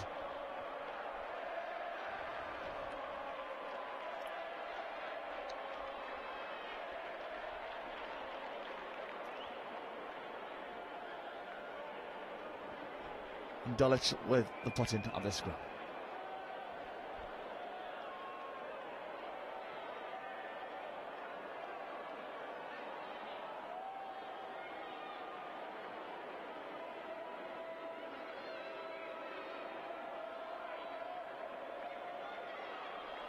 Good tackle there on Dom Fernandez.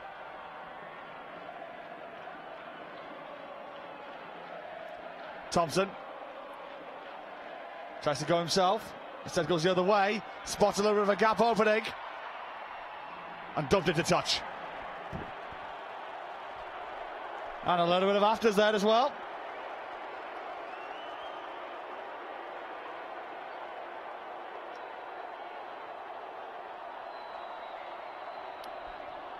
The referee calling a play, maybe there's a little bit of a friendly warning here.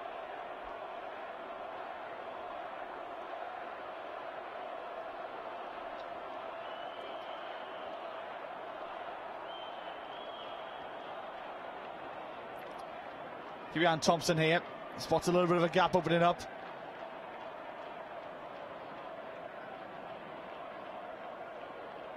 Dumped out into touch. Frustration there from James Ainsworth.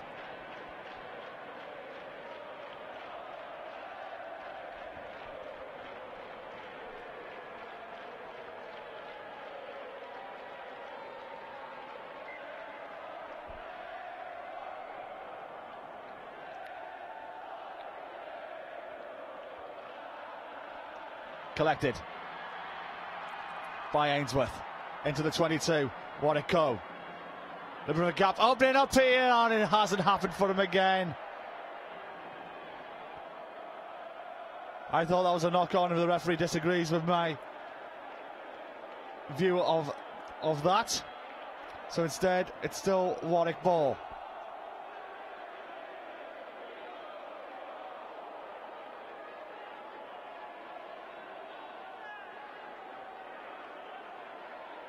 Lost. And now Dulwich have possession. Here they come. Kick forward, kick downfield. Should easily be collected here by Bryn Grantham. Grantham's had a bit of a quiet day this afternoon. Well done. Better stuff this. Devin Beddington. Kick forward. Thompson flattened.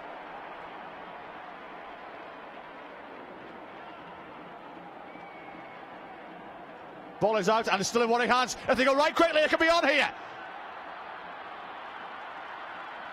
Chance for a run in the corner. Oh, the ball is lost. Not being their day.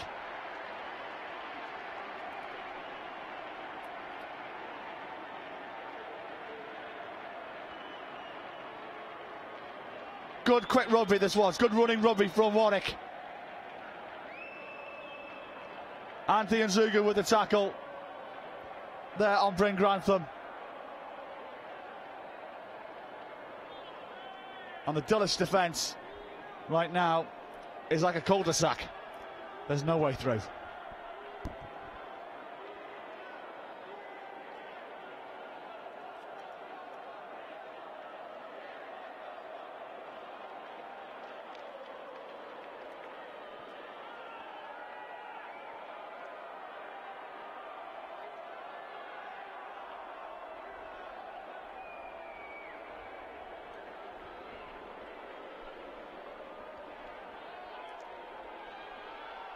Madison.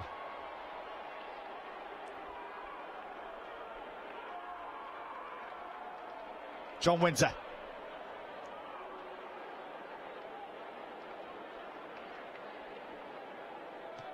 Thompson with the box kick.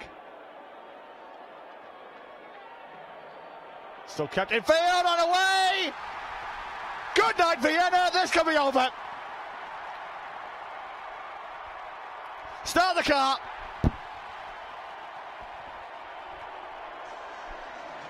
Anthony Nzugu with his second try of the game.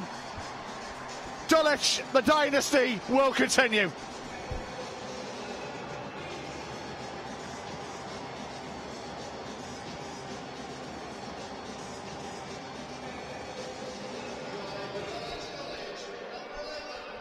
Box kick from Pierre Thompson. Tried to keep it in play. Didn't happen. The bounce was kind for Anthony Nzugu.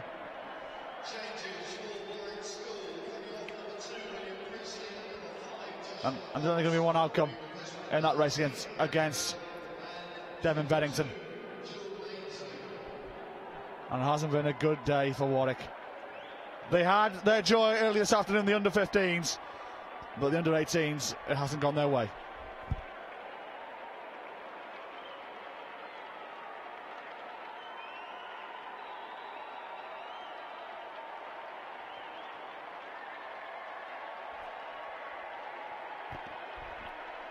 Another 2 points to Ali Needham. This is a parade. Dulwich 34, Warwick 0.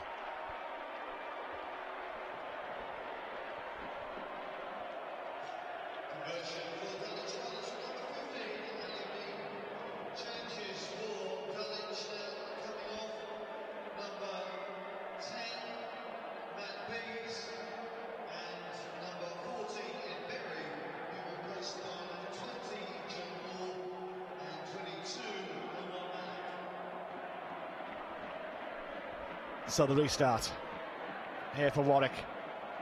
Playing for pride now, you could say. Because for them to win this game, I think they might need something close to an act of God, I think. It hasn't been their day. Needham De Simone goes to the ground. And Dulwich win the penalty.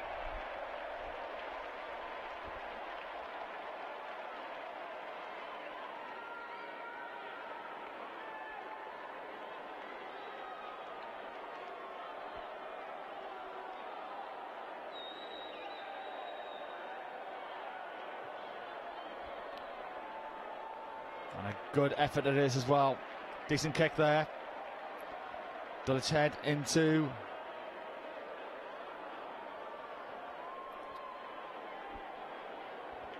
the Warwick half.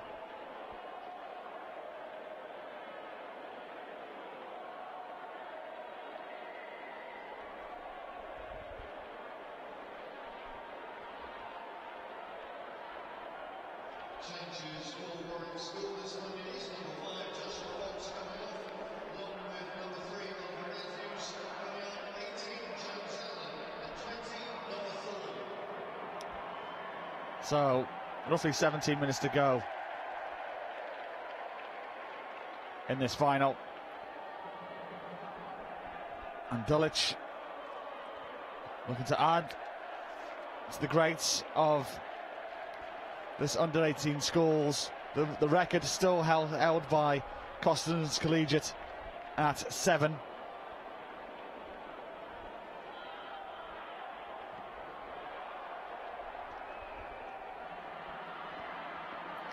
I think Dulwich may be going to second place with their 3. Oh, come on, what can Warwick do here? Good hands there from Bryn Grantham. There's no good pass that he collected.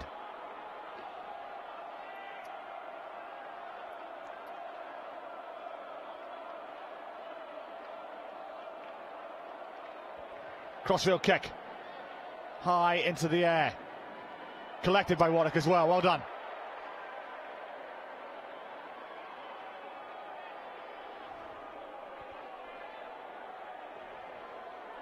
Bassett. Good offload to John Anderson. The chance here. Surely going to be a try here for Warwick. It is. There's going to be a try. Well done. Gives a Van der Van something to cheer.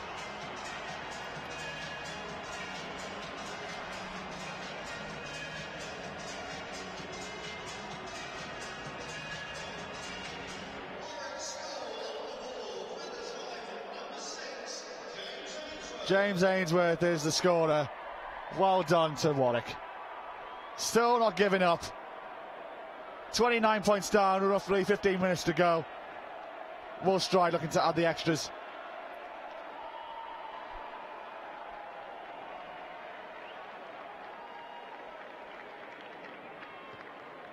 And he misses on the right hand side of the upright. So still 29 points the difference. 15 minutes to go. Dulwich 34, Warwick 5.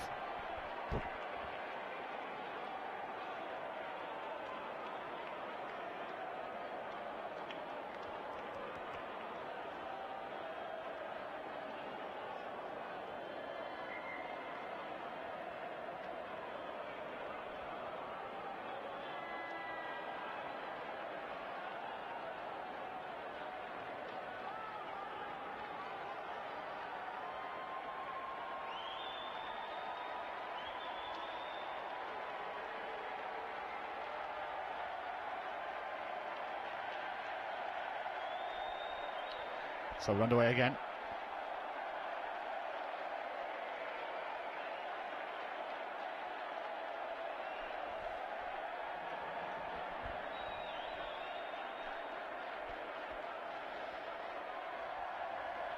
And 15 minutes to go in this final here on what's been a glorious day here at Twickenham. We've had some amazing rugby in all 4 finals.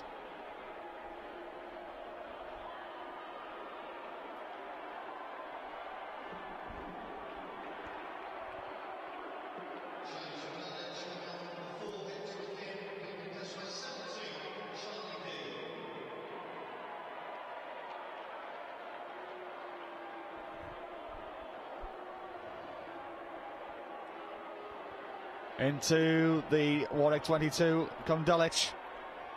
And Zegru, is he there? Easy as you like. That's a hat-trick for Anthony Zegru. Well done to him. And for Pharrell Williams, the plays are on Twickenham, and that's exactly how their fans feel right now.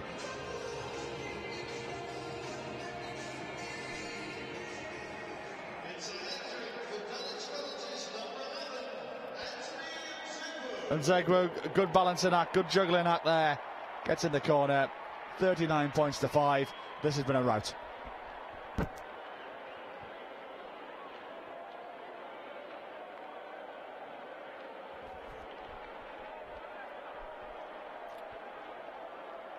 But I think when Dulwich look back on their season, for me, they won this trophy in the last 20 minutes against RGS High Wycombe.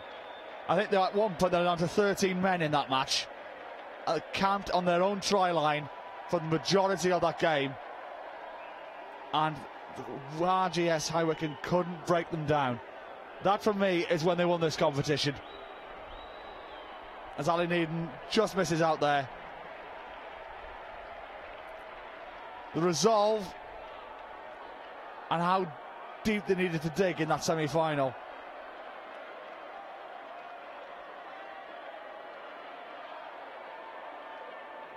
It just showed so much character, and we are seeing a dynasty at work here in schools rugby.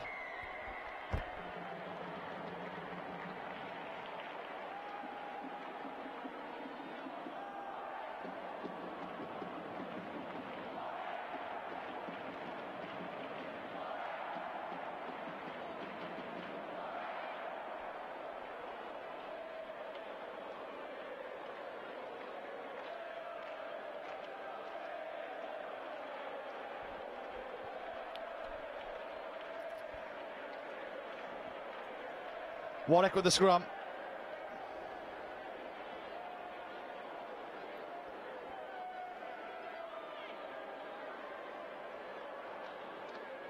Warwick 2007 champions, not going to be there yeah, this time around.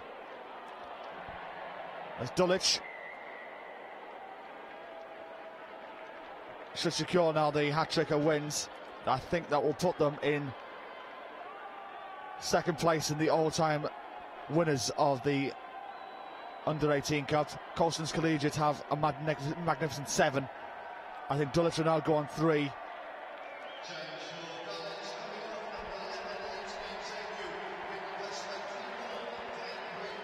Dan Brick coming on for Anthony Zegru, who gets a massive round of applause from the Dulwich fans.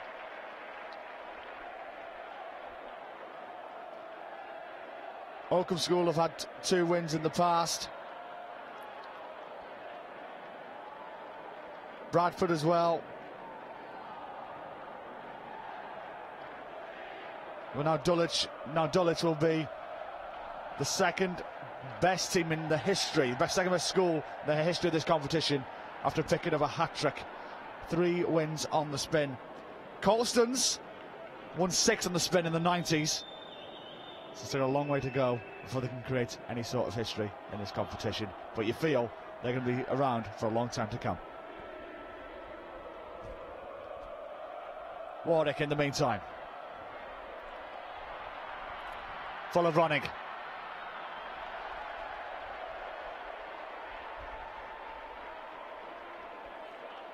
Can they get another try on the board before the end of this game?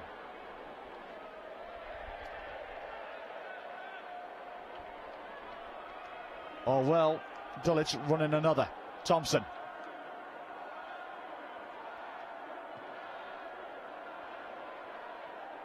John Wall kicks upfield.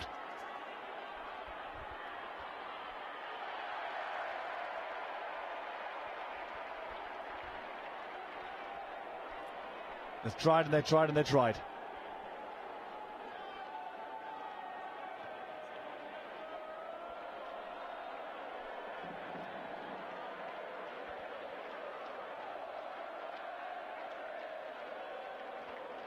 Needham.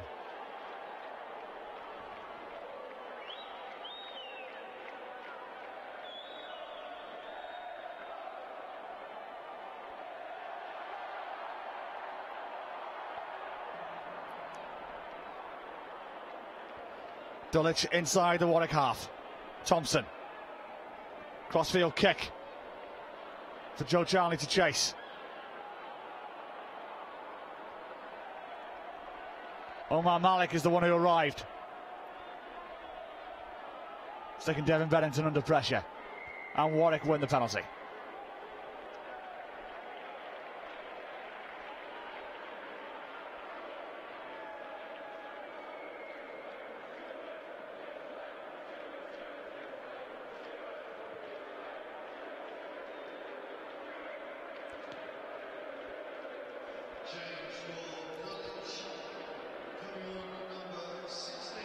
Last few minutes now.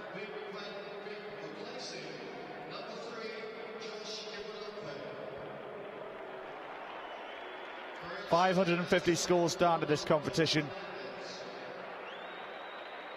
It was Dulwich College and Warwick School who got to the final. And Dulwich losing out to quarterfinals to beating Lim 19-10, Trinity 15-5, Judd 22-7, Felsted they'll run close there, winning by 41 points to 32. Eltham in the early rounds 32 points to 0, Chislehurst 30 points to 7. But as I said to you before, that semi-final victory against RGS High Wycombe, an amazing game of rugby that was. They just couldn't break them down, RGS. They got so close, they got within inches of the line. It could have been millimetres from the line, and they just couldn't break them down.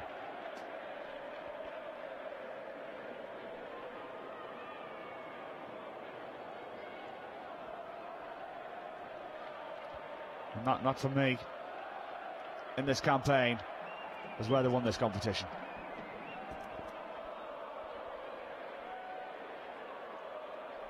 Warwick could take a lot of heart out of this. Good wins over Durham, over Stowe as well. Oh, that winning draw against Stamford. And plus they're under 15s. Just remember, they're under 15s. I've won the cup today. As Dulwich look close to running another try in.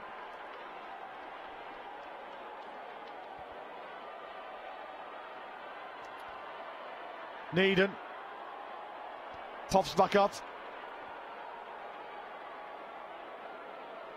Thompson. Even Knockbay.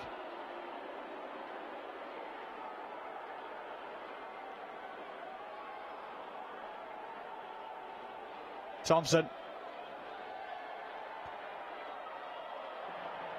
Picked up. John Wall misses out there. Bassett.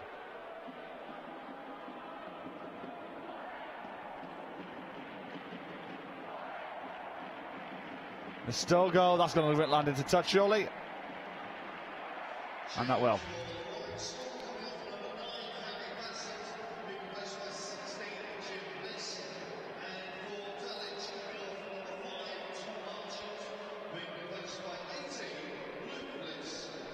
Five minutes to go before we can officially crown Dulwich the champions.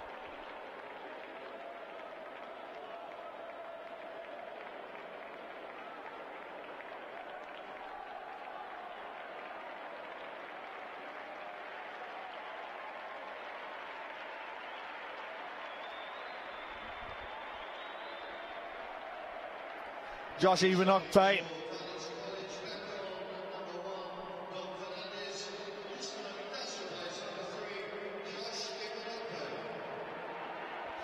Remember, he got sent off in that semi-final at RGS. It's big hugs. He's played the last two times as Josh. This may be his last time playing in this competition, and it'll be a hat-trick of gold medals for Josh Evenokpe. Thompson. Out wide. Dan Britt. Sam Younger. Madison.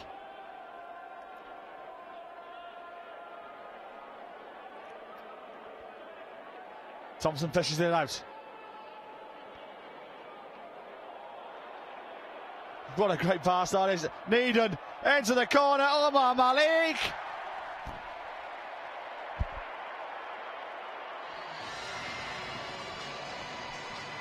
Wonderful. Absolutely wonderful.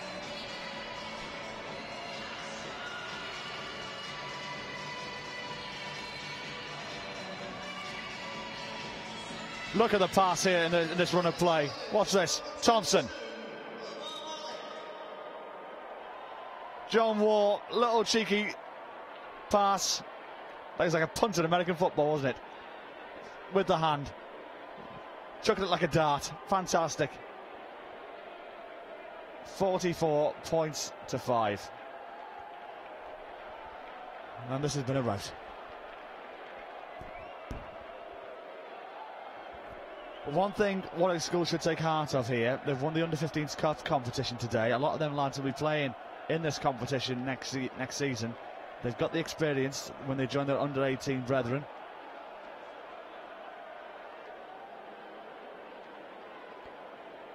And maybe they may be a season or two away from picking up this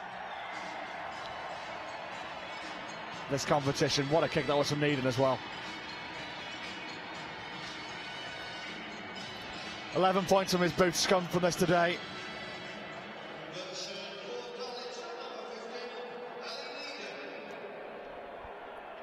Omar Malik scoring in the corner. 46 points to 5.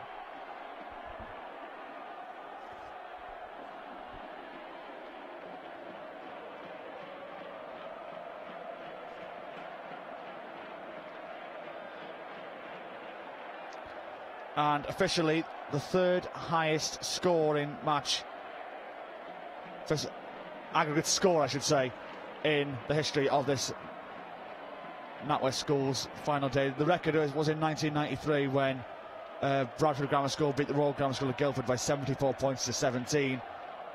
Second to that is Coulston's Collegiate beating Barnard Castle by 48 points to 0. And this is the third highest aggregate score, winning by 41 points clear at Dulwich over Warwick at the moment. That's the third highest in history, and they still have time to run a little bit more maybe. Malik beats the last man. Just short of the line. Penalty advantage to be played as well. And they'll come back for that penalty. Taken quickly. Number 20. John Waugh is the scorer. I think now, according to my maths, they are equal Coulston's Collegiate with the aggregate score. So it could be the joint second highest in the history of this Daily Mail Schools Cup. Should Ali Needham slot this conversion over.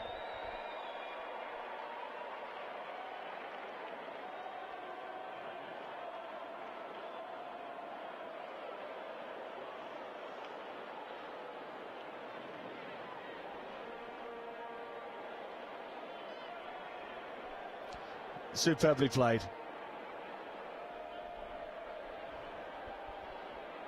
Dulwich have been delightful.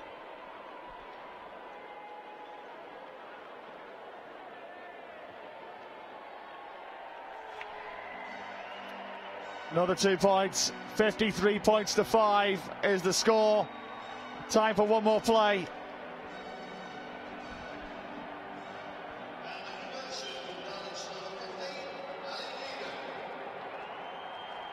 One last play, and even the Warwick fans are on their feet. Can they run in a score? Get one more score. One consolation. They'll bring the house down here at Twickenham.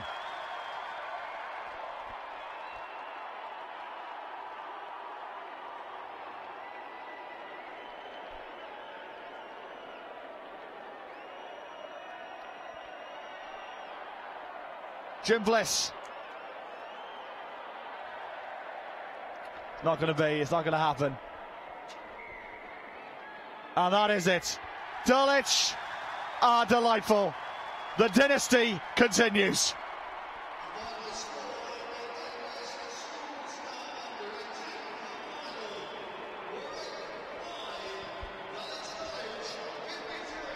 $53 points to 5, the joint second highest aggregate win.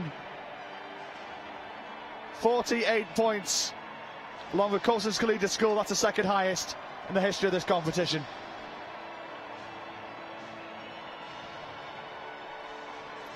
Sam Howard and his lads have now won 3 on the spin.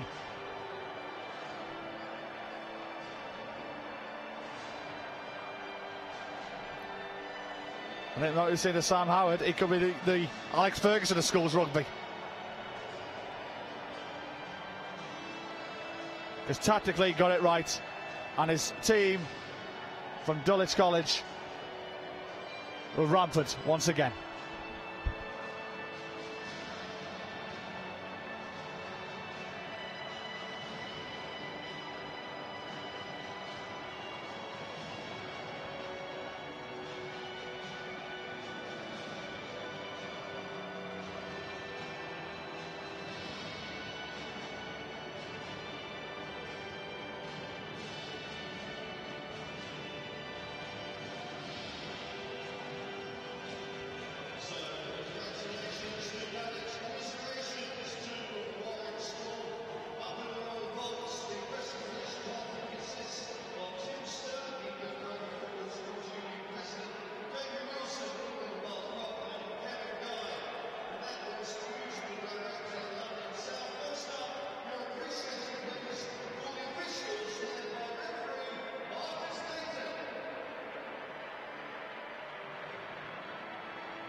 So the referees go up and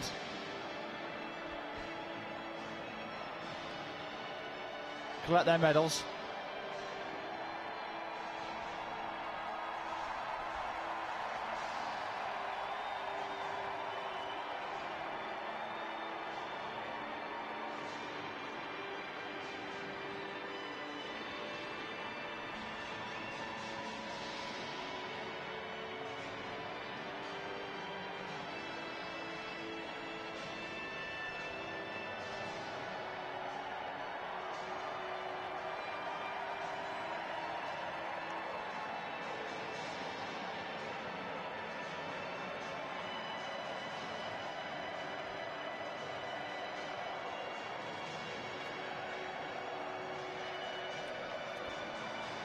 Dulwich are dancing.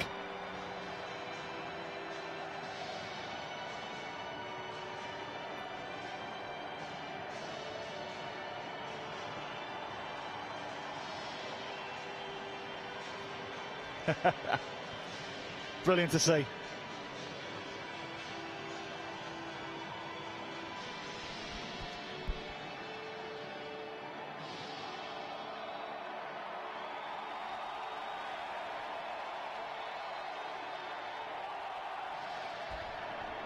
And that's lovely to see.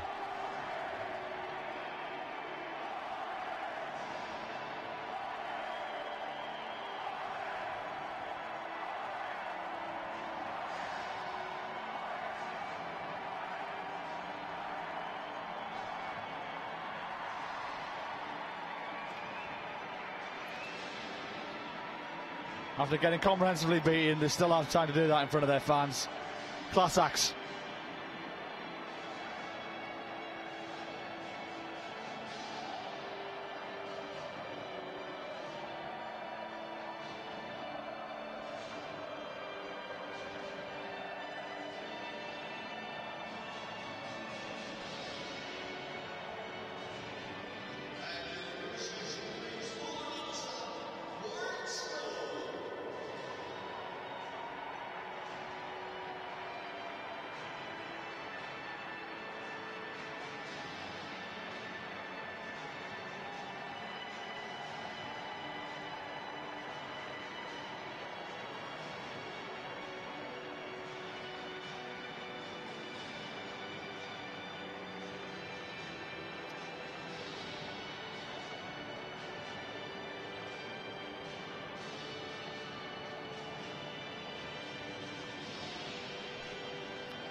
So they collect their runners-up medals.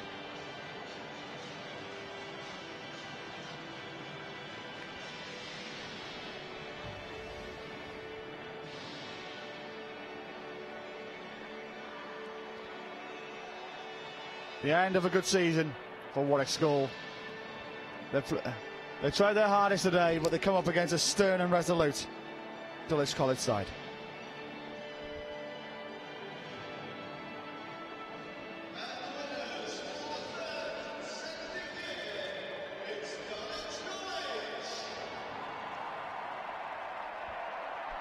Dulwich College ascend up towards the royal box.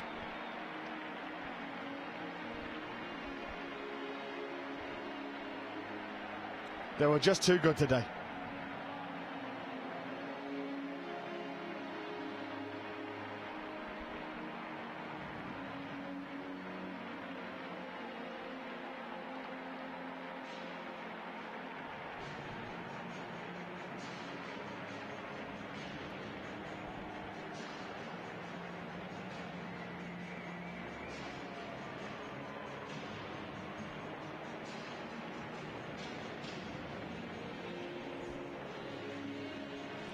The last one climbing the stairs, Felix Madison, he'll collect the cup.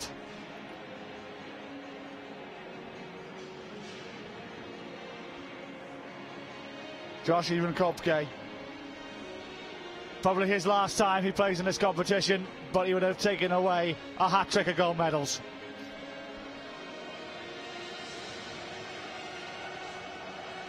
They all played their part. Alan Eden had a good game. 11 points coming from his boots, 13 I do beg your pardon. Felix Madison collects the trophy. Dulwich School champions for 2014 once again.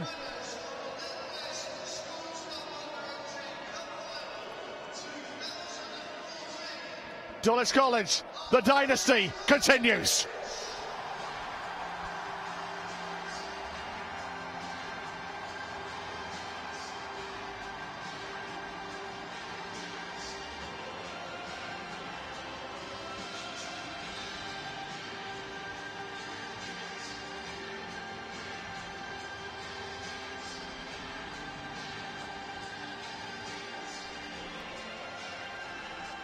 Cup champions once again.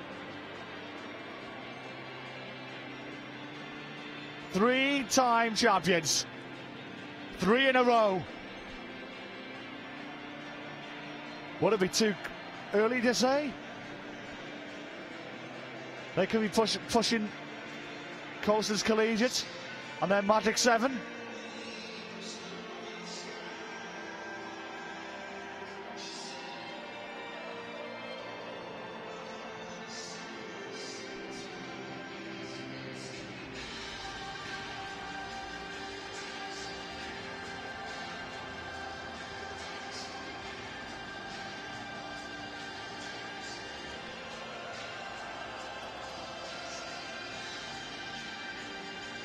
They'll go now and take pictures that you may see.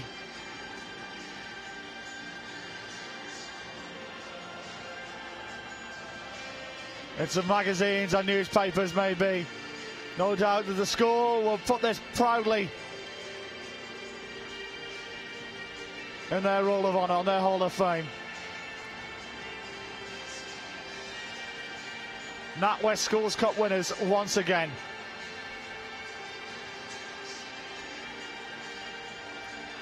For 2014, Dulwich College, just too good.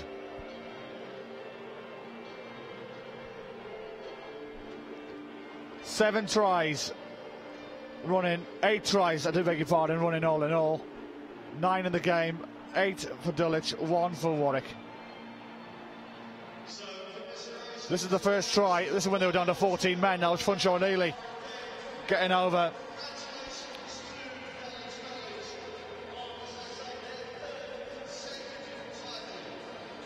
Second try, the first of 3 for Anthony and Zegru.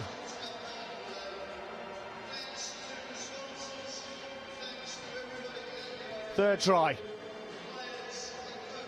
Good vision from Pierre Thompson. Ali Needon on the run. He wins the foot race. Good left kick from him as well. He thought he had it. Bounces awkward. Pops up into Felix Madison's hands. That was try number 3. Try number 4 at the start of the second half. Tom Marchant at the back of the pack. And over he goes. Try number 5. Awkward defence. Anthony Zegru was there to pick up the pieces. They're running try number 5.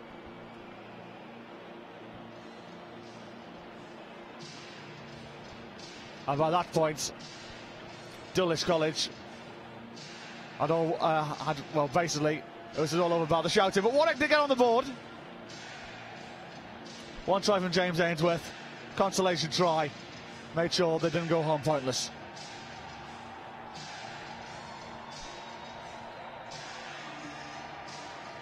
Next try.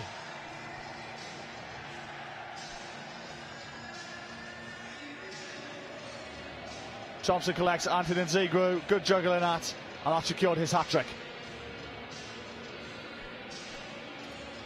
Try number 7. Thompson. Good pass that was from John Waugh. Out wide, number 22, Omar Malik in the corner. That was their 7th try they're running. And the final try, Malik. The good assist from him, good running. And then here was John Waugh. They picked it up. Taken quickly it was, in fact. Needham, Waugh. And that, as I say, is that. 53 points they ran in to Warwick's 5. Dulwich College, a hat-trick of wins at the NatWest Schools Cup. Winners in 2012, winners in 2013, and winners now in 2014. We're trying to secure interviews with Sam Howard, the Dulwich coach, who will no doubt be absolutely thrilled with what he's seen this afternoon. They're currently on the other side of the field from where my commentary position is, celebrating with their fellow pupils, and as well as family and friends. Well, it's been a great day here at Twickenham. All starting off at 11 o'clock this morning when Altrincham School won the under-15s Vase, beating Graveney School by 12 points to 10. Warwick School then beating QEGS and Wakefield in the under-18 Cup. Then we had a nail-biter between Trent College and Exeter College. Trent College winning 17 points to 16, with Exeter having a chance to win it at the death. Billy Sir, it was a difficult conversion kick for him though. So difficult, in fact. That is only a 1 in 10, 2 in 10. And Trent winning 17-16. And then, as you just seen, Dulwich College running out resounding winners against Warwick School, winning 53 points to 5.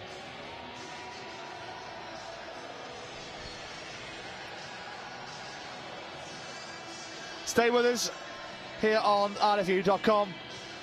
Ed Tarleton is down pitch side. He's going to try and secure a few interviews with the winners and losers. But on behalf of me, Johnny Bryan, and the whole team here at a sun-drenched Twickenham, thank you for joining us. Bye for now.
If your semi-final performance was perhaps necessarily belligerent, your final performance was seriously rampant, wasn't it? Yeah, I think absolutely breathtaking. Score 50 points in a final against a strong Warwick side who quite a few people were making out to be favourites.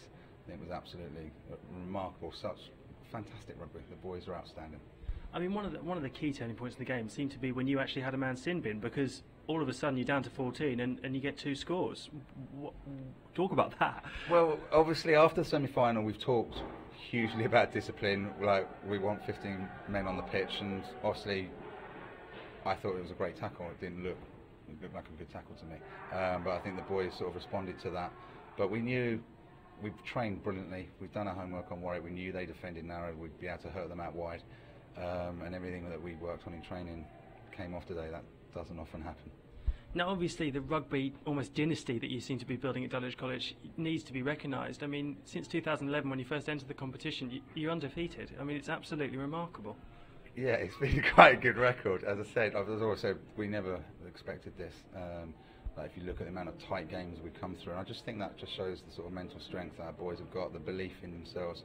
And I said, but after the semi, we've said all along we were going to win something this year, and we sort of kept under the radar, but we knew that, and I said, whenever we've played well this year, we've won. The games we've lost, we've deserved to lose because we haven't played well. But whenever we've turned up, we've won, and today they turned up massively. I mean, you talk about tight games. Obviously, that semi-final at Allianz Park against RGS was the tightest of tight games, and such a character-building performance. And that character appears to be recognised by those who followed you here today, because they were fantastic, weren't they? The crowd have been phenomenal for the last 3 years. They've been absolutely outstanding. Warwick's crowd were brilliant as well today, but I thought the Dulwich boys were just absolutely brilliant, and they're almost like the 16 man for the team. And it's not just out there. The players play for the OAs and the boys that have represented the first 15 in all the years gone by, and we recognise that importance, and it shows the way they play. And just one last quick thing, we can't possibly, I mean, there's so many outstanding performances in your team, but we can't possibly leave this interview without mentioning, of course, Anthony Nzegwu, who was just phenomenal today. Yeah, to score like every child's dream, isn't it? Getting a hat-trick at Twickenham, so he was brilliant, but I think he was helped massively. I thought Ali Needham was magic at fullback and just sort of was shown what he can do all year. There were so many good performances. Again, Felix Madison as our captain led from the front and was just brilliant. But yeah, scoring a hat-trick, absolutely, what a dream. Well, if you're going to make it 3 consecutive wins, you're going to do it in style, and there was no better explanation for what that was just there. Massive congratulations to you. We look forward so much to seeing your team again next year. Thank you very much.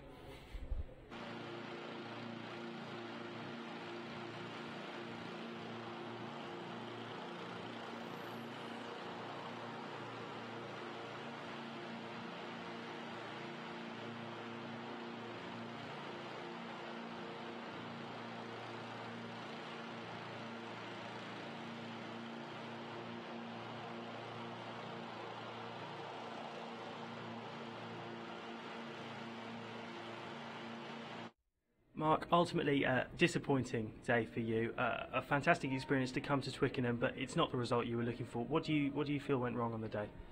I think the reality is you know, Dulwich are an exceptional team. They played brilliant rugby, capitalised on our mistakes, and I think the only real disappointing thing that we'll take away from it is we probably didn't perform anywhere near our potential.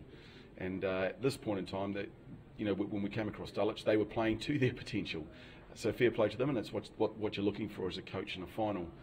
The other side of it is 12 of our boys are lower 6 or upper 5th boys, and I think that was quite apparent in the physical side of it, and that we were regularly on the back foot.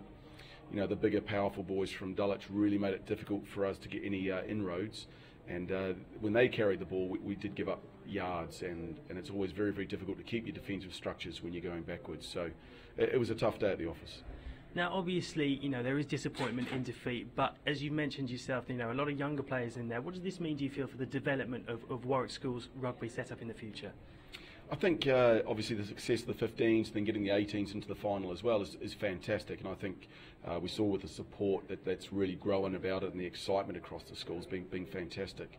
In the short term, you know, this is going to hurt. You know, there's a lot of boys here that are struggling. They realise that they underperformed in key components of the game, and they'll have to reflect on that. But hopefully that'll be a challenge for them. There's a large number of the squad that will be back next year. We've got a tour on the summer, so we're hoping that this might be a catalyst just to reflect and sort of work forward for next season. Obviously, it's very important to remember when anyone's watching this competition that these are school sides, and there is so much of a pastoral side to this, isn't there? As you say, the boys are going to be wounded by this, but do you think in the longer term the experience will help them in their future rugby careers? Oh, without a doubt, not just in rugby as well. I think the emotions that we deal with in extracurricular activities like sport and the rugby in this setting give wonderful opportunities to develop and foster the ability to manage emotions. Now, for one team at the moment, they're ecstatic, and the other one, they're completely distraught. But managing that and moving forward and going through those experiences is a key part of the school life, and that's just one of the attributes or the benefits that you get from a rugby game. And I feel it is necessary just to mention that aside of the result, there was a touch of humility and a touch of fun there at the end, where all the boys went over and were doing the Warwick chant with all the Warwick supporters, who were fantastic in both of your matches. And it was nice to see that, wasn't it? Yeah, I think I've mentioned this before. Our support's been brilliant, and they sort of acted as a 16th man for us over the last 3 or 4 rounds, and we've had some very, very tight games, and they've carried us forward. So it was only right and due that we would go and recognise all the commitment they've made to travel and support us, and it's just been fantastic. The culture of it and the support and everything that's gone with it has just been brilliant to watch. Well, it's a very special competition, and we've been truly privileged to have your team as a part of it, and we wish you the very best of luck going into next year. Thank you very much. We hope to be back again next year.